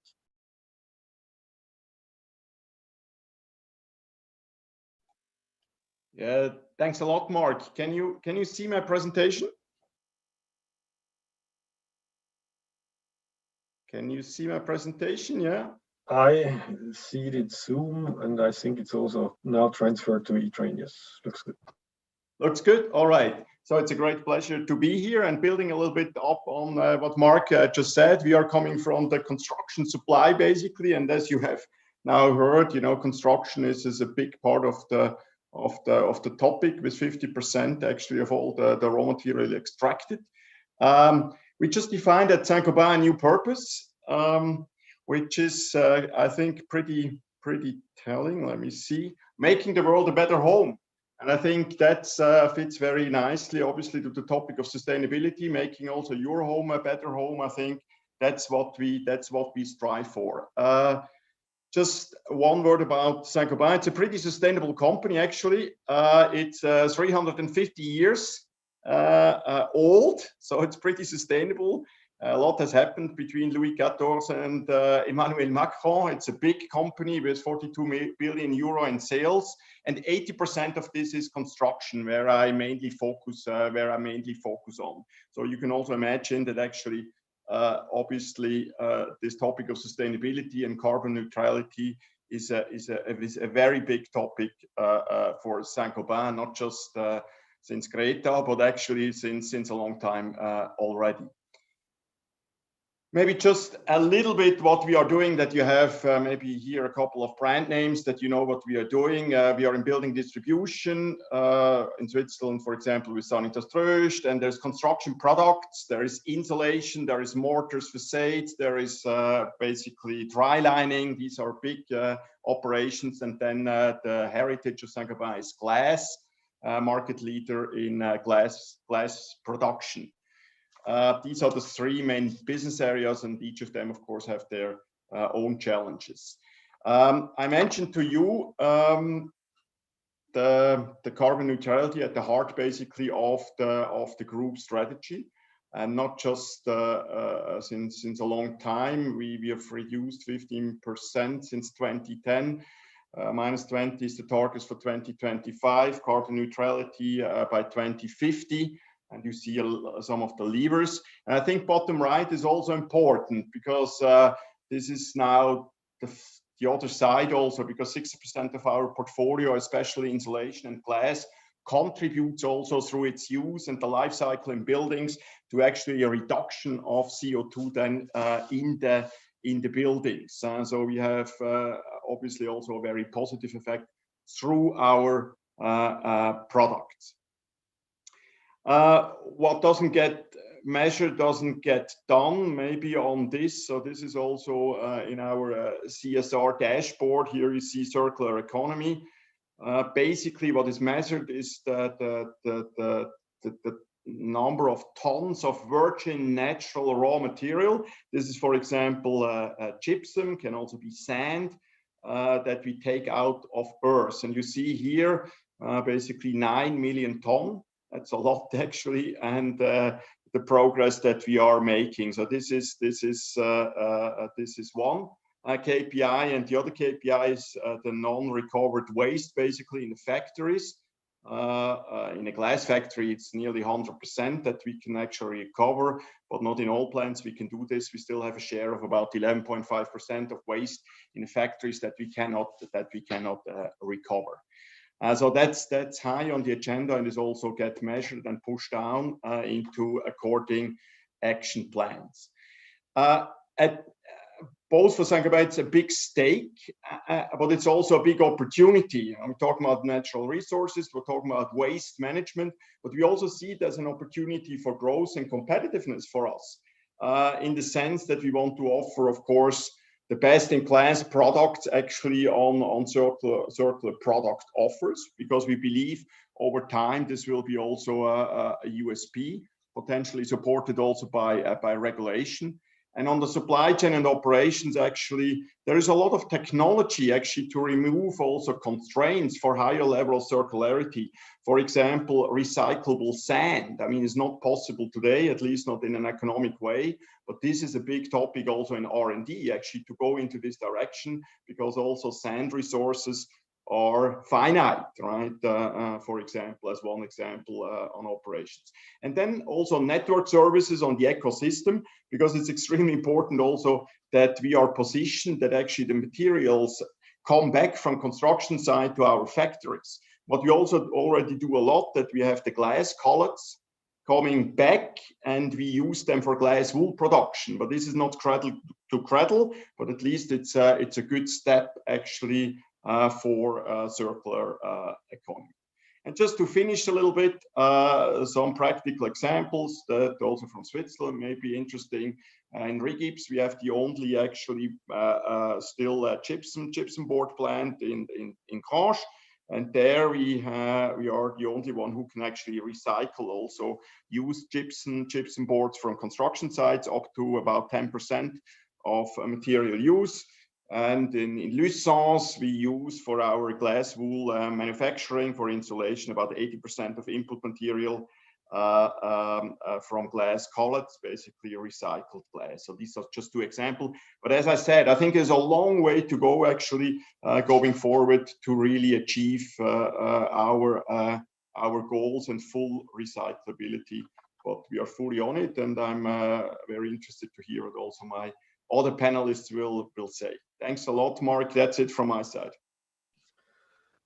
Thank you very much, Michael, for sharing your insights and the journey you already, like the part that you already covered, and also like the part still ahead of you. I think it's also nice to see kind of some of the KPIs that you're also measuring and using like there to track and to set targets, because I think also, was it Marco beforehand or also like in previous panels, like we always touch upon the topic of measurement as well. So interesting there to see the dashboard. And with that, then I would hand over to Nick, actually kind of to finish off the construction cluster, so to speak, like with the third perspective there from Holcim. Nick, the floor is yours, and then I hope like Samba there'd like to be able to project the slides. Thanks.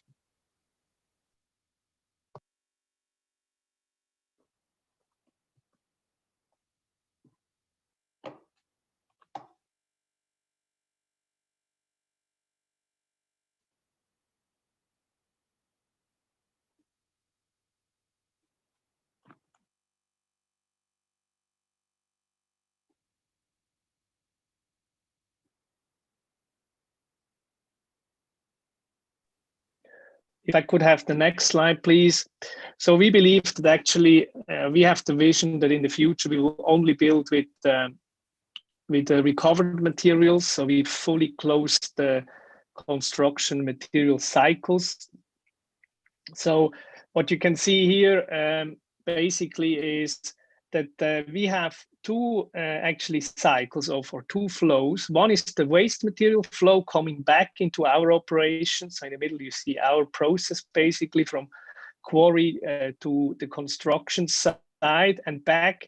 And on the left side, you see actually the actual material flow in our case. So for us, we see really circular as the future, or actually the new reality, which we want to see as soon as possible, because there are actually three key benefits. First, you heard already, natural resources are getting scarce. So we get access to sustainable resource-saving materials. Second, we also actually provide important service to community, because we actually prevent these tremendous amounts of waste going to landfill sites or not being recovered. Here we are also already not only talking about recycling, but more and more upcycling, which I think is a huge opportunity. And then, as you heard at the beginning from Implenia, you know, we have customers who actually really look for such value propositions, and I think that's a third element why circular is the new reality in construction. So let me give a quick use case of both of these flows. So let's start with the waste material flow coming back from deconstruction. It's actually very important in Switzerland. We don't talk anymore about demolishment. We really deconstruct buildings. So if I can have the next slide. So that's actually what we do already today, with obviously every year a double-digit increase in numbers. So on the left side, you see actually we are recovering every year more than 200,000 tons of mineral wastes, which on one side saves Switzerland every 5 year a landfill site, and it saves us every 10 year full production of our quarries. I think that's actually quite big numbers. And on the right side, you see we replace fossil fuels. So we are replacing more than 140,000 tons of coal. In total, we use 150,000 tons. And obviously, it also saves CO2. So here you see two of the big benefits in closing the material loops in the construction industry, which is one is CO2 reduction, and the other is also biodiversity improvement. We actually also have a goal to actually be biodiversity positive, which means the world is better with us than without us. And I think that's especially important when we also talk about attracting young talents who look for a lot of purpose in what we do. By the way, these numbers make us one of the biggest recycling and waste treatment companies in Switzerland, if not the largest private ones, which I think is also very important area for growth for us. So if we move on to the product side, I have a second use case I would like to share with you, which is a world novelty. I think that's a very unfortunate title, has been a little bit moved here, but here we launched a product 2 years ago with big success. We are actually sold out, which is called Susteno. Why is it called Susteno? It's the first cement in the world, according to my knowledge, which uses deconstruction wastes, which could not be used otherwise, which used to be landfilled still a couple of months ago, which we now use in cement. So it's not recycling in concrete, it's actually going right back into cement production.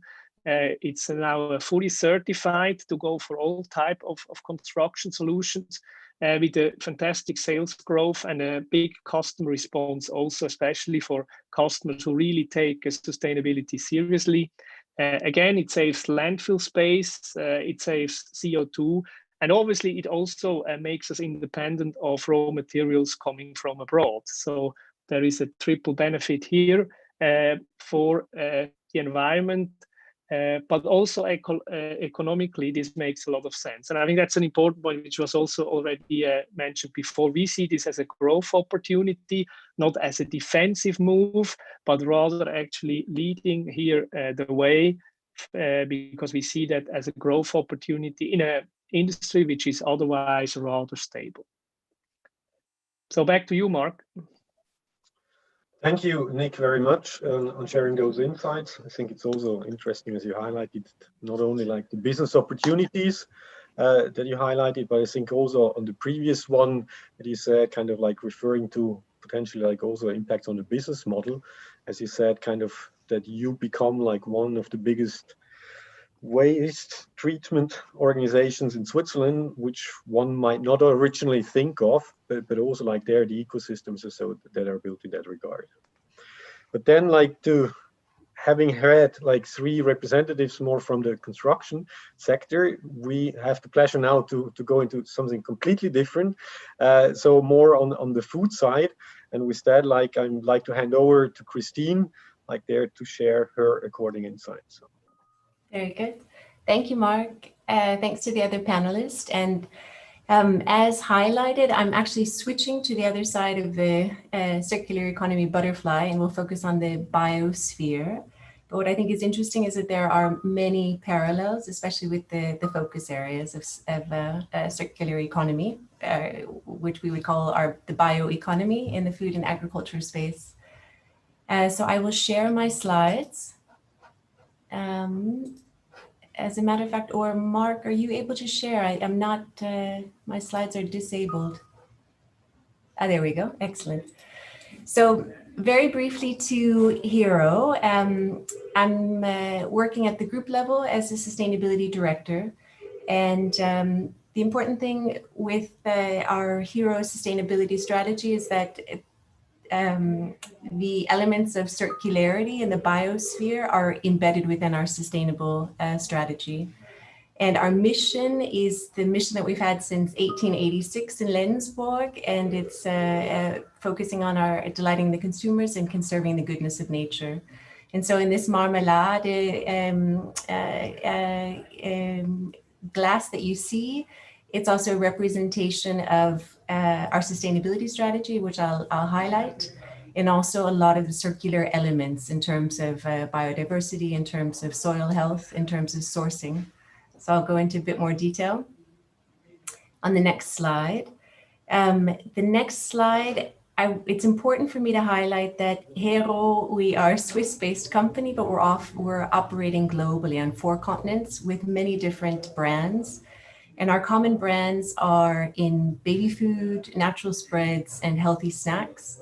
And why this is important for a circular economy context is that as we look at sustainable sourcing, as we look at different opportunities in terms of our production, net neutral production, and as we look at product reformulation, there's tremendous opportunity for us to benefit across the globe with our product materials, which I'll talk about.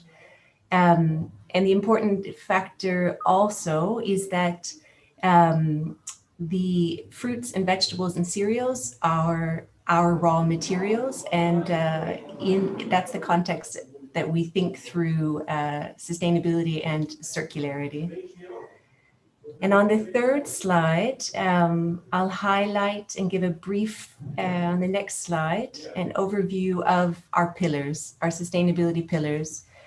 So our commitment through 2030 is climate positive, and in a biosphere context, it's very similar to a construction or materials context, but our emphasis is as much on carbon reduction and as it is on our upside in terms of carbon capture, which is directly linked to our sourcing of our materials on farm and with our suppliers. So in this context, we have 3 focus areas, and what I'll highlight under each of the focus areas is the red thread of circularity as defined in the strategy, but also that will be highlighted in our implementation of our strategy over the next 10 years. So as mentioned, the first, it starts with the farmer, and it starts with our suppliers. And that's primarily in Europe, in Spain, in Sweden, in Germany, and in Southeast Europe, also in Brazil, and also in the United States. And the focus that we have with our sustainable sourcing is very straightforward. We're looking to increase our direct sourcing from on-farm. We're looking to have greater certification with our suppliers.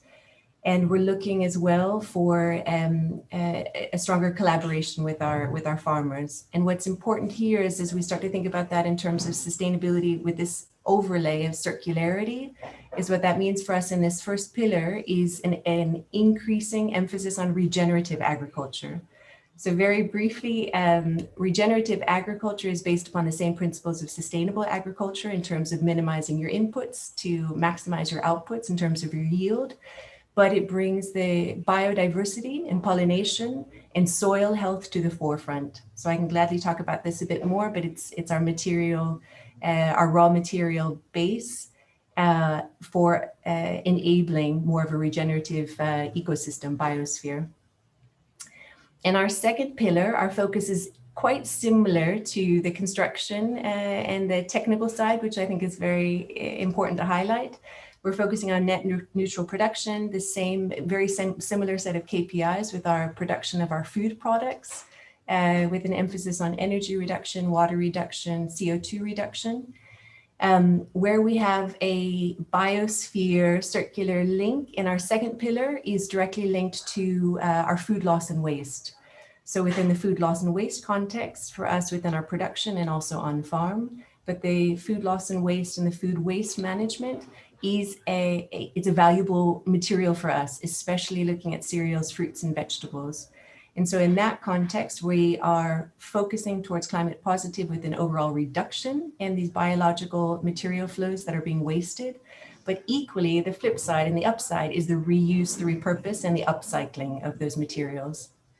And I'm speaking in terms of materials that are on-farm materials for our baby foods and snacks and spreads, but also the materials that are used for our packaging. So I think in Implenia, and I think there was the reference as well of eco-design. And eco-design is a key emphasis point under our net neutral production pillar, and that's within our packaging. And so as you can imagine, it's glasses for baby foods, it's plastics, and it's also the metals. And the third pillar is linked, it's our focus on our planetary health diet commitment. So we're reformulating our existing products to make them more consistent with the planetary health diet. And in that context, it's the usual suspects that we all know in terms of moving towards plant-based diets, reduction of sugars, reduction of additives. And what's really exciting in this context for us with circular economy is that it links very clearly to our other 2 pillars. And there's an upside potential as we're thinking through the reformulation for healthier, sustainable, and more natural baby foods, spreads, and snacks. There's a tremendous opportunity for us to be cycling and reusing and repurposing our material flows from production that are often higher in nutrient and higher in mineral and higher in vitamin percentages. So with that, I'll pause. That's more or less a summary and an overview of our sustainability strategy with the common red thread of circularity woven throughout. Back to you, Mark. Thank you. Thank you, Christine, very much for sharing. So both on one hand side, like going more into the biosphere, as you mentioned, kind of like tackling there or covering a different angle, but at the same time also showing the commonalities in some of the approaches as what we also have heard like from the previous panelists. So, and with that then, otherwise I would like to hand over to Thomas. So after having heard like more from representative directly from the corporate sectors, it's also kind of like his views on the subject of circular economy.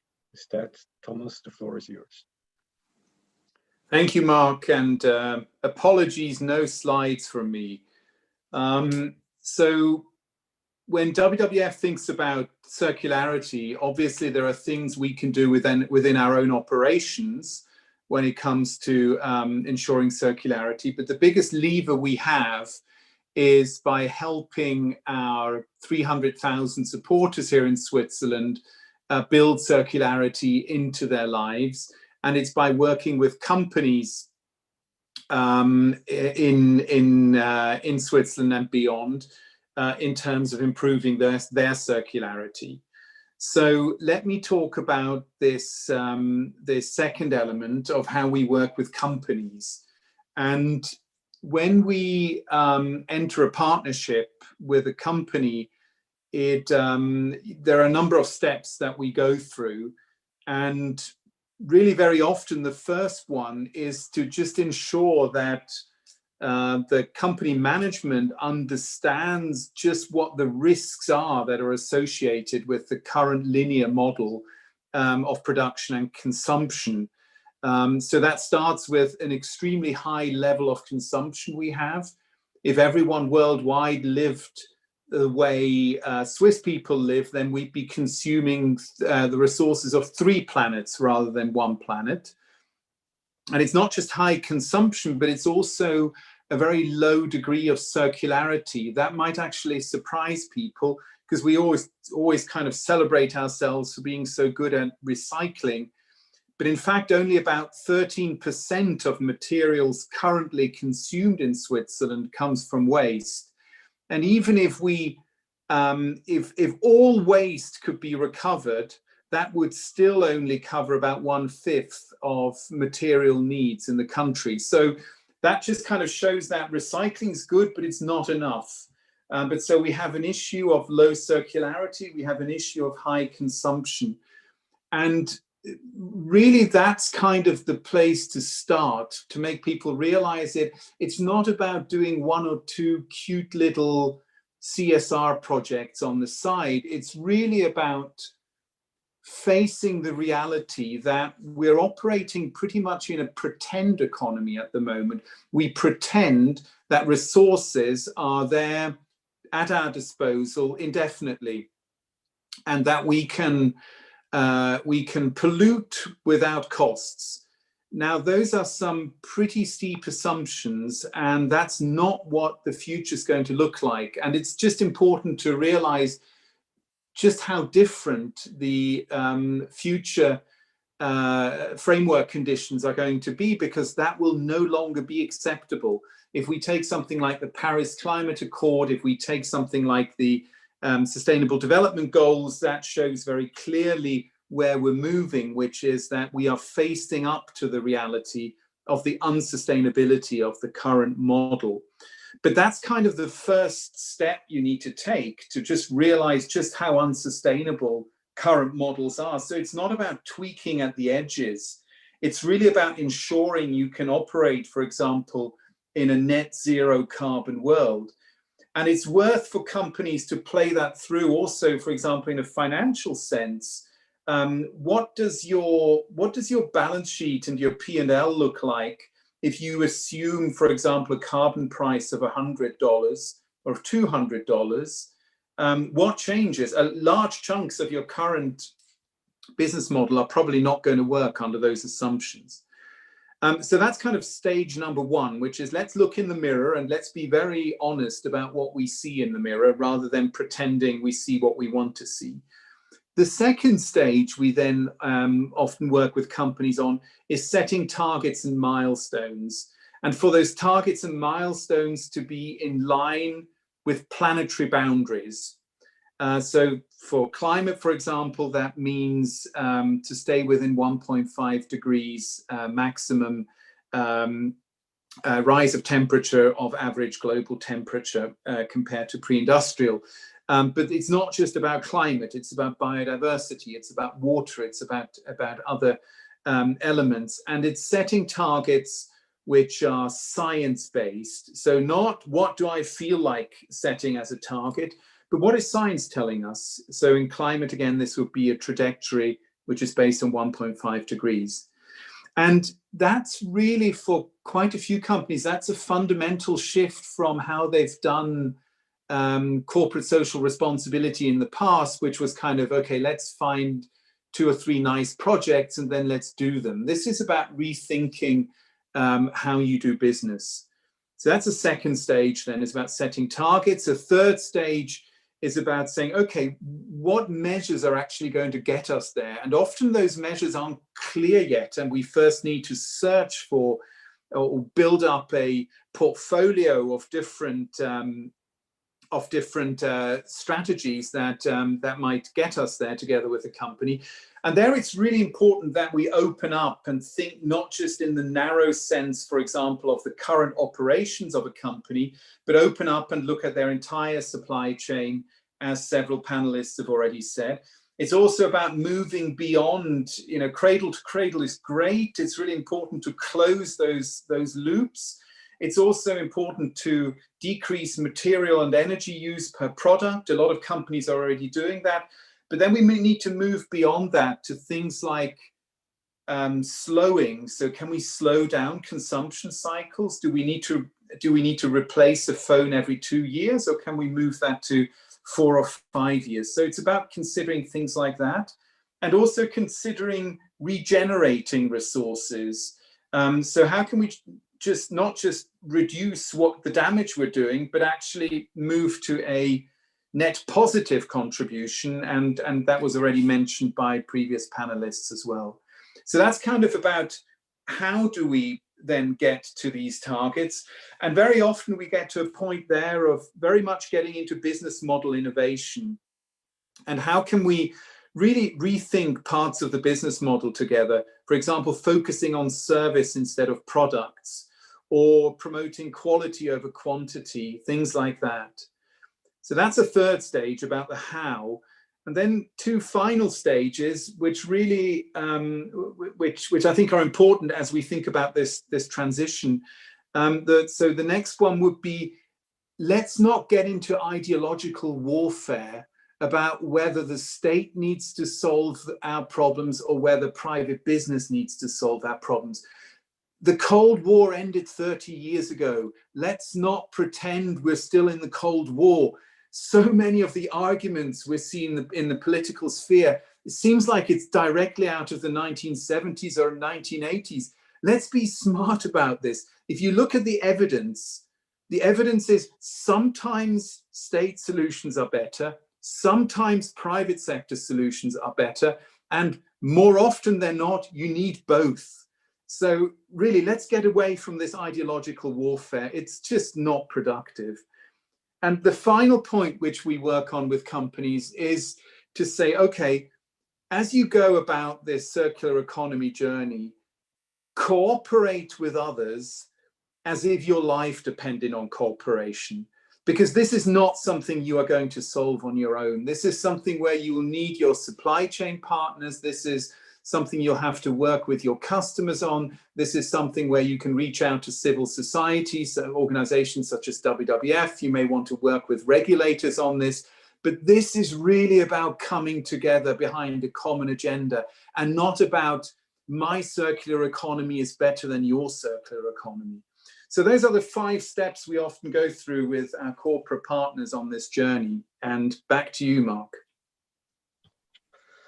Thomas, thank you very much for sharing your insights, and also like raising some of the challenges or so there for companies, but as well like other stakeholders, as you said, regulators, like we're all in it together to live up to those challenges that we're facing. And actually, like, yeah, with your statement there, kind of cooperate like your life would depend on it, like it's kind of a nice one to lead into the overall discussion, perhaps like to the other panelists. Also there, the question kind of, what role do you see there for the ecosystems, or what importance like cooperation have, and for really like driving that agenda, or for you to really realize those targets or so that you might have set yourself?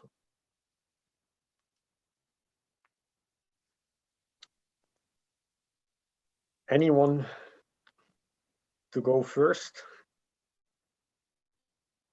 Yeah, Mark, maybe I can pick up the point if you want to. I think the ecosystem is very important. And in Switzerland, we are blessed with some of the best academics, but also some of the best pragmatic entrepreneurs. And also, you know, it's a small place, but it also helps sometimes to get, as Thomas said, actually get together behind a common agenda without the Cold War ideologies, but actually get things done. And this was, for instance, this product I presented before would have been impossible in other jurisdictions. Just norm-wise, it will take forever. And I think that's a big sign of what is possible in Switzerland, if everybody gets behind a common agenda. Yes, we need also regulation. I mean, probably with Thomas, we could now debate with how much is more collaboration, how much is. I think we need both, as you said. You know, sometimes it's a little bit in the details. But reality in my sector is that today the cost of CO2 to us is about my margin. That's reality. So if I do a good job, I make more money. If I don't do a bad job, I'm probably out of business. And I mean, you know, that gets people fired up. You know, if you get this in your organization in people's head, I tell you, people will move and the organization will move. And then you see the shift in business model. Thanks. Any of the others to comment on the role of ecosystems? Well, this is Michael. I can only support what was said, right? And maybe adding on the regulation. I think it's pretty straightforward. You can do it with prices, right? As you mentioned, with CO2, it also the price of waste for landfill, for different categories, etc. These are, I think, the two main drivers, and this drives whole behavior and system. So I think that's how I see. You don't need a lot of big regulations, actually, to be very honest. And ecosystem, yeah, what I can say, R&D, let's not forget R&D is very important in this, right? To really find actually ways of really make it happen. I mentioned this example of sand recycling. It sounds like maybe pretty straightforward. It's not straightforward at all. This is a big task with a big R&D agenda behind it. So, and there I fully support. Switzerland is ideally positioned actually for such ecosystems.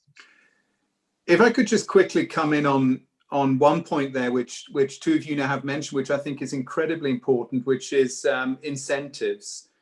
And yes, we don't have to wait for governments there. Some of the most successful companies I've seen have done two things. One is they've introduced an internal carbon price, which is at a realistic level. So not at the Mickey Mouse level that it is at the moment, but somewhere, you know, in the $100 plus area where it should be if you internalize external costs. That really changes people's behavior. So that's if there's, you know, a measure you can do that really shifts things, well, that's a great way of doing it. The second incredibly important measure is to start incentivizing people by how well they meet sustainability targets. And I'm always surprised at how few companies actually hardwire their sustainability, their circular economy targets to people's bottom line, how much money they take home at the end of the month. And then I sometimes get pushback when people say, oh, no, but that's about culture. You know, we want to ingrain that into our culture. Well, believe me, in a lot of companies, you are going to get a lot more attention if something is relevant for your paycheck than if it is not. And that's something that really makes a difference between companies doing that and companies not doing that. I think if I might jump in, Thomas, I could not agree more in this about what Nick said, you know. But the circular, let's say the ecosystem would need to be a systemic change. It's not just a bit of a facelifting, it's more like a surgery. And that movement needs to be carried out, not just by an individual company. Certainly they need to do their homework, but on the other hand side, by the industry as well. Because, I mean, as good as it sounds, circular economy, as good as it sounds in terms of sustainability, if we look at our industry, people would need to pay for that at the moment. I don't say it's that should be forever, but they need to pay for that. And we have good examples in Switzerland. So we are building in Zug, we are building the tallest high-rise in wood construction. This is a lighthouse project for Switzerland as well. And I think there are good signs, there are good investors. They see what can be done with a good ecosystem and good circular economy. But then on the other hand side, if I look at at one of our biggest clients in Switzerland, let's say the road authorities or the railroad authorities, if I look at how they award projects, there is some sort of a sustainability in that factored in, like 5 to 10%, but then the price is 40 to 60%. And if we talk about client and production, I think the whole chain needs to be involved in such activities, because this is important in order to be successful as a company, and in order to actually as well benefit from your investments in R&D, like we did in that high-rise building in Zug, where we worked together with the ETH in Zurich to produce a new combination of wood construction. So this, you need to have that ability to actually fund such activities. And this is where I think the cooperation along that value chain needs to be much more intense than it has been so far. There, perhaps Christine, if I may ask you, as you're like there in a different sector, so what is the perception there or your experience? Yeah, I think a lot of the topics that have been addressed resonate, of course, in food and agriculture and the bioeconomy. I think the context of collaboration is perhaps historically more established. So, for example, the risk management in the incentive structure that we've been talking about, some of the conversation was more internally driven. How does that resonate internally from R&D to operations to commercial? I see a lot of those similar drivers when I work with partners in the food system, meaning in food and agricultural production, there are clear defined roles quite often, and that enables collaboration. So a concrete example is for us, we're right in the middle of the food chain and we're a brand. And so we're making food products based upon sustainability and nutritious criteria, which allows us then to work more closely with millers, processors, flavor, ingredient manufacturers, all the way up through to retailers. And in that context, the collaboration and the incentive structure is, I wouldn't say ideal, but it's more clearly defined.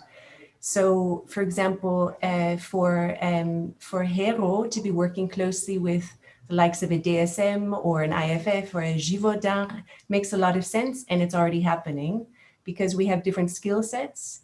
It's non-competitive, and we all have the same objectives around regeneration, sustainability targets, sustainability sourcing, and reformulation of our products. So I fully agree with your hypothesis and your thinking that that's a critical factor for us with circularity. And I think the good news from our side is I'm already starting to see traction in that space. And I would say of our 3 sustainability pillars, partnering with civil society, but also equally with private sector partners is essential to our success. And we have clear strategic partners on all of our sustainability pillars, and they're typically from within the food system. Thank you very much. I just like look at the clock and see that time flies, particularly like when discussing such an interesting topic and having like those fruitful views and insights to be able to share, to bring to the table. But then like to finish off, I just would like then to ask each of you like for a brief closing remark and thereby like combining with the time of the year that we're having. So it's really kind of also like if you would have a Christmas wish, what would help you or what would you long for actually to further drive the circular economy agenda that you're after? So I don't know if you want to go the same round as at the beginning, then I would start with Marco. Yeah, I can quickly pick that up. And as usually, if you ask for a wish, there is always more than one. And I would have 3 wishes actually.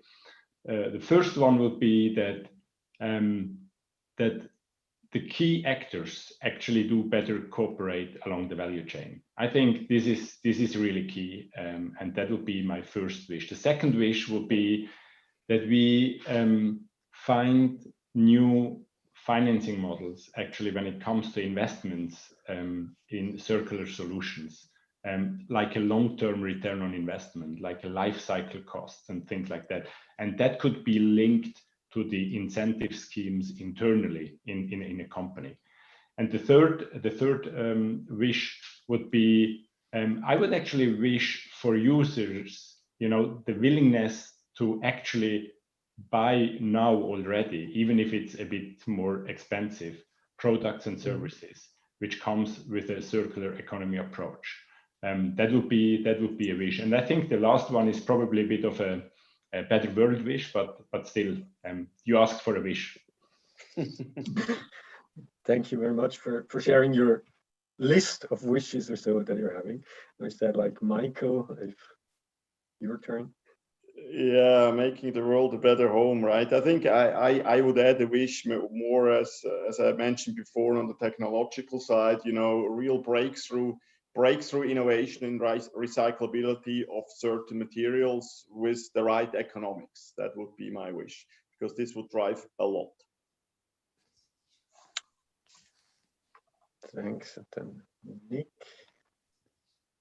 Yeah, I add on what Marcus said. I would wish that really end users, customers take circular economy credentials into consideration when they make their buying decisions or building decisions, not just ordering what they always had and ask for additional discount.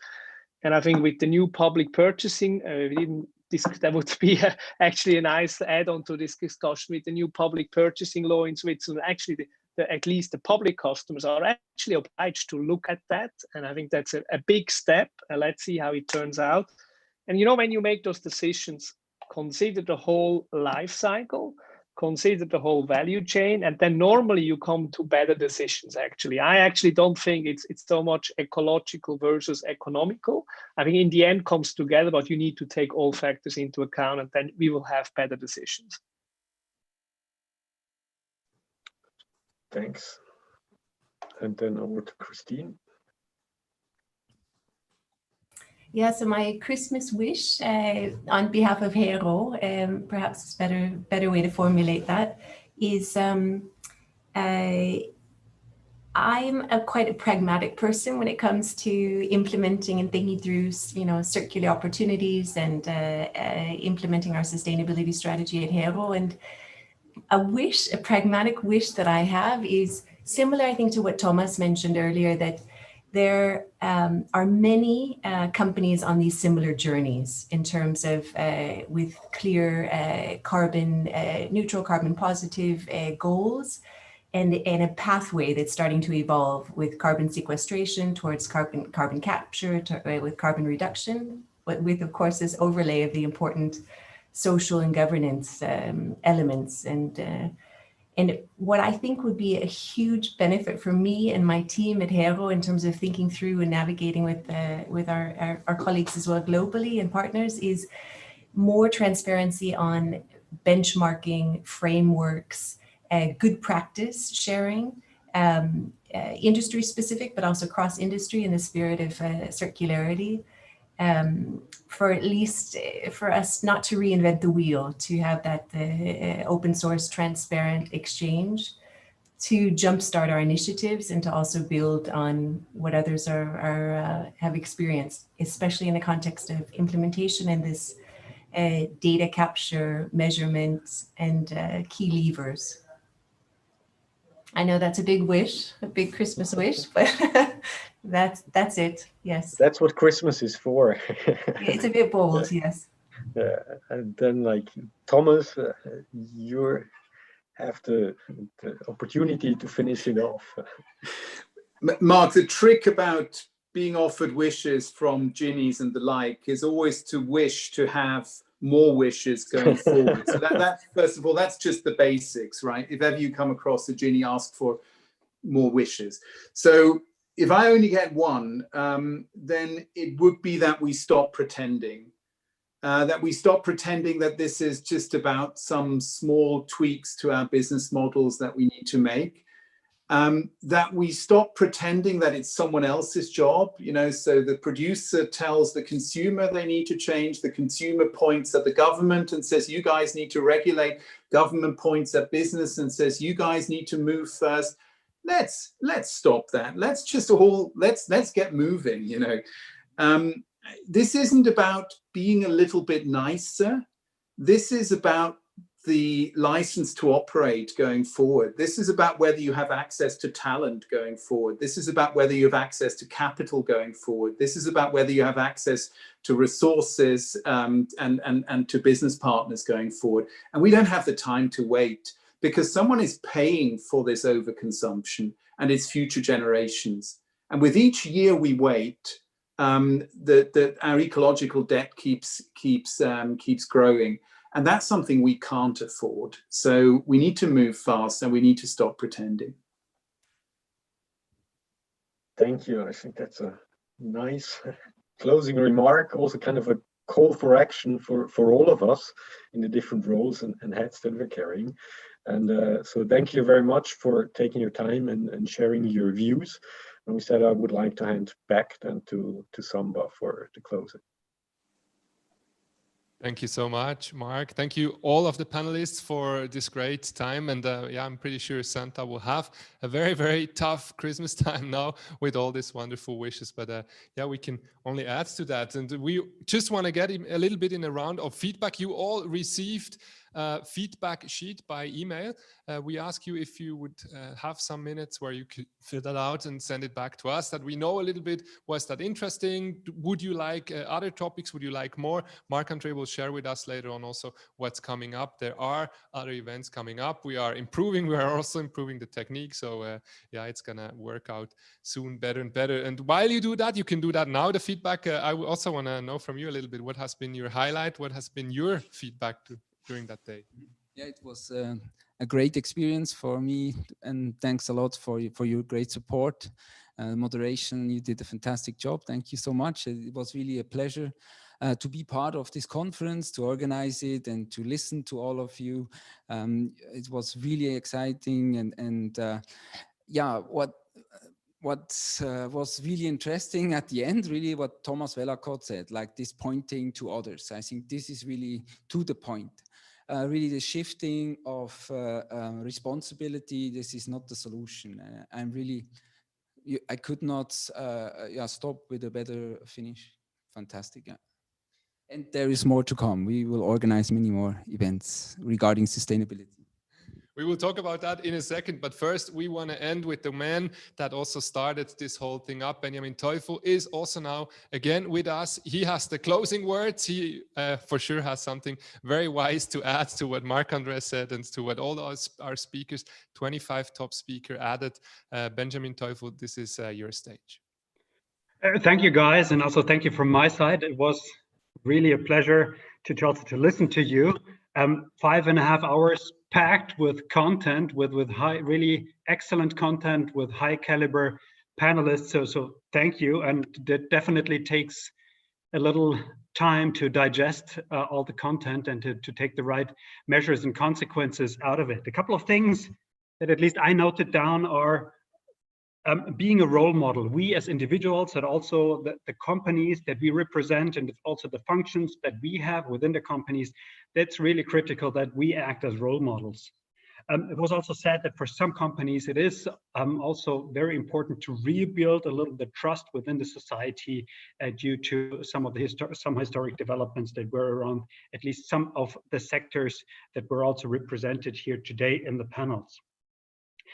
Something else around talent was said, that it's really key to have people with stable values, and it's very important to have the right people on board that go the journey with you. Another key message was that it's the impact that matters. It's not so much the discussion. The discussion is important, but it's rather than the action that follows the discussion and the positive impact that this action then hopefully has. This is something, it's important to discuss, but it's more important to act. I think this is what we should keep in our heads. It's also important to tell existing positive green stories in all various aspects of sustainability. There are a lot of positive stories around. We heard a lot of beautiful use cases today in the call, and thanks for that. I think it was really inspiring to many of us listening and watching you. We also heard that it's really critical that in terms of governance, all those developments usually start at the top, which is the board of director level. So if you have the full support, if sustainability is high up on their agendas, then it will be also in the agendas of the top management and every other employee in a company. If that's not the case, then even if the management has the best wishes for Christmas, they might not become reality. So it's very important to have the board of directors also on the same side. And yeah, I couldn't also agree more to what Tormod was saying at the end. Sustainability means also to rethink the business model, not really doing a little twist and tweak here and there. It's a fundamental change that needs to happen. If we want to achieve the goals that we all want to achieve, then it's a substantial and fundamental change that is just required in the end. So I think all in all, we got a lot of food for thought. I mean, let's continue on that way. Let's continue discussing, but more important, let's continue acting. And it's up to us and not to anyone else. And with that, I would like to close it. Thanks a lot to the organizers for hosting it, to the panelists, and also to the participants for listening in and for the questions. Thank you so much, Benjamin, for your closing words, for your summary also. It has been indeed a wonderful afternoon with more than 200 participants online. That's what we could see so far. We will have a little bit of closer feedback later on. And with 25 top speakers, thank you to all of you that have made this afternoon possible. Thank you to Samba. And it's not the end today. It's just going to start. What's going to be next, Marc-André? Yeah, first I have to thanks to the sponsor, EY. Many thanks for the great support, and also for the other supporters like Marcel Ewan and you for the moderation. Then, of course, Martin Nabil, good friend, and with AmCham, it's called great collaboration. And but the biggest thanks goes to my organization and the team behind. So without them, I could not do it. I work 100%. My time is limited. So without you, it could not be possible. Special thanks goes to Mega, Paulo, Isha, Remo, Sagar, and Team Nepal. Really, you're doing an amazing job. Really fantastic. Thank you so much. And to the audience, special thanks also to you. You mentioned these 200 people. Yeah, it's amazing. So we are very happy. And what next? So I would like to also announce we have a strategic partnership with Forbes, so that we create high quality lectures also regarding sustainability, and they also offered a special prize for Samba members for 21 Swiss francs per year, and as a 1-year subscription. And then that it's not the last sustainability event. We have already an event in planning with Peter Fanconi, chairman of Blue Orchard, that Schroders bank has acquired. So we have already in March an event with them. So we're looking forward to it, and it's definitely not the last one. We want to have an annual conference regarding sustainability, and we're looking forward to it. And yeah, thank you very much for your time, and wish you a nice day, and all the best. Keep safe. And Merry Christmas.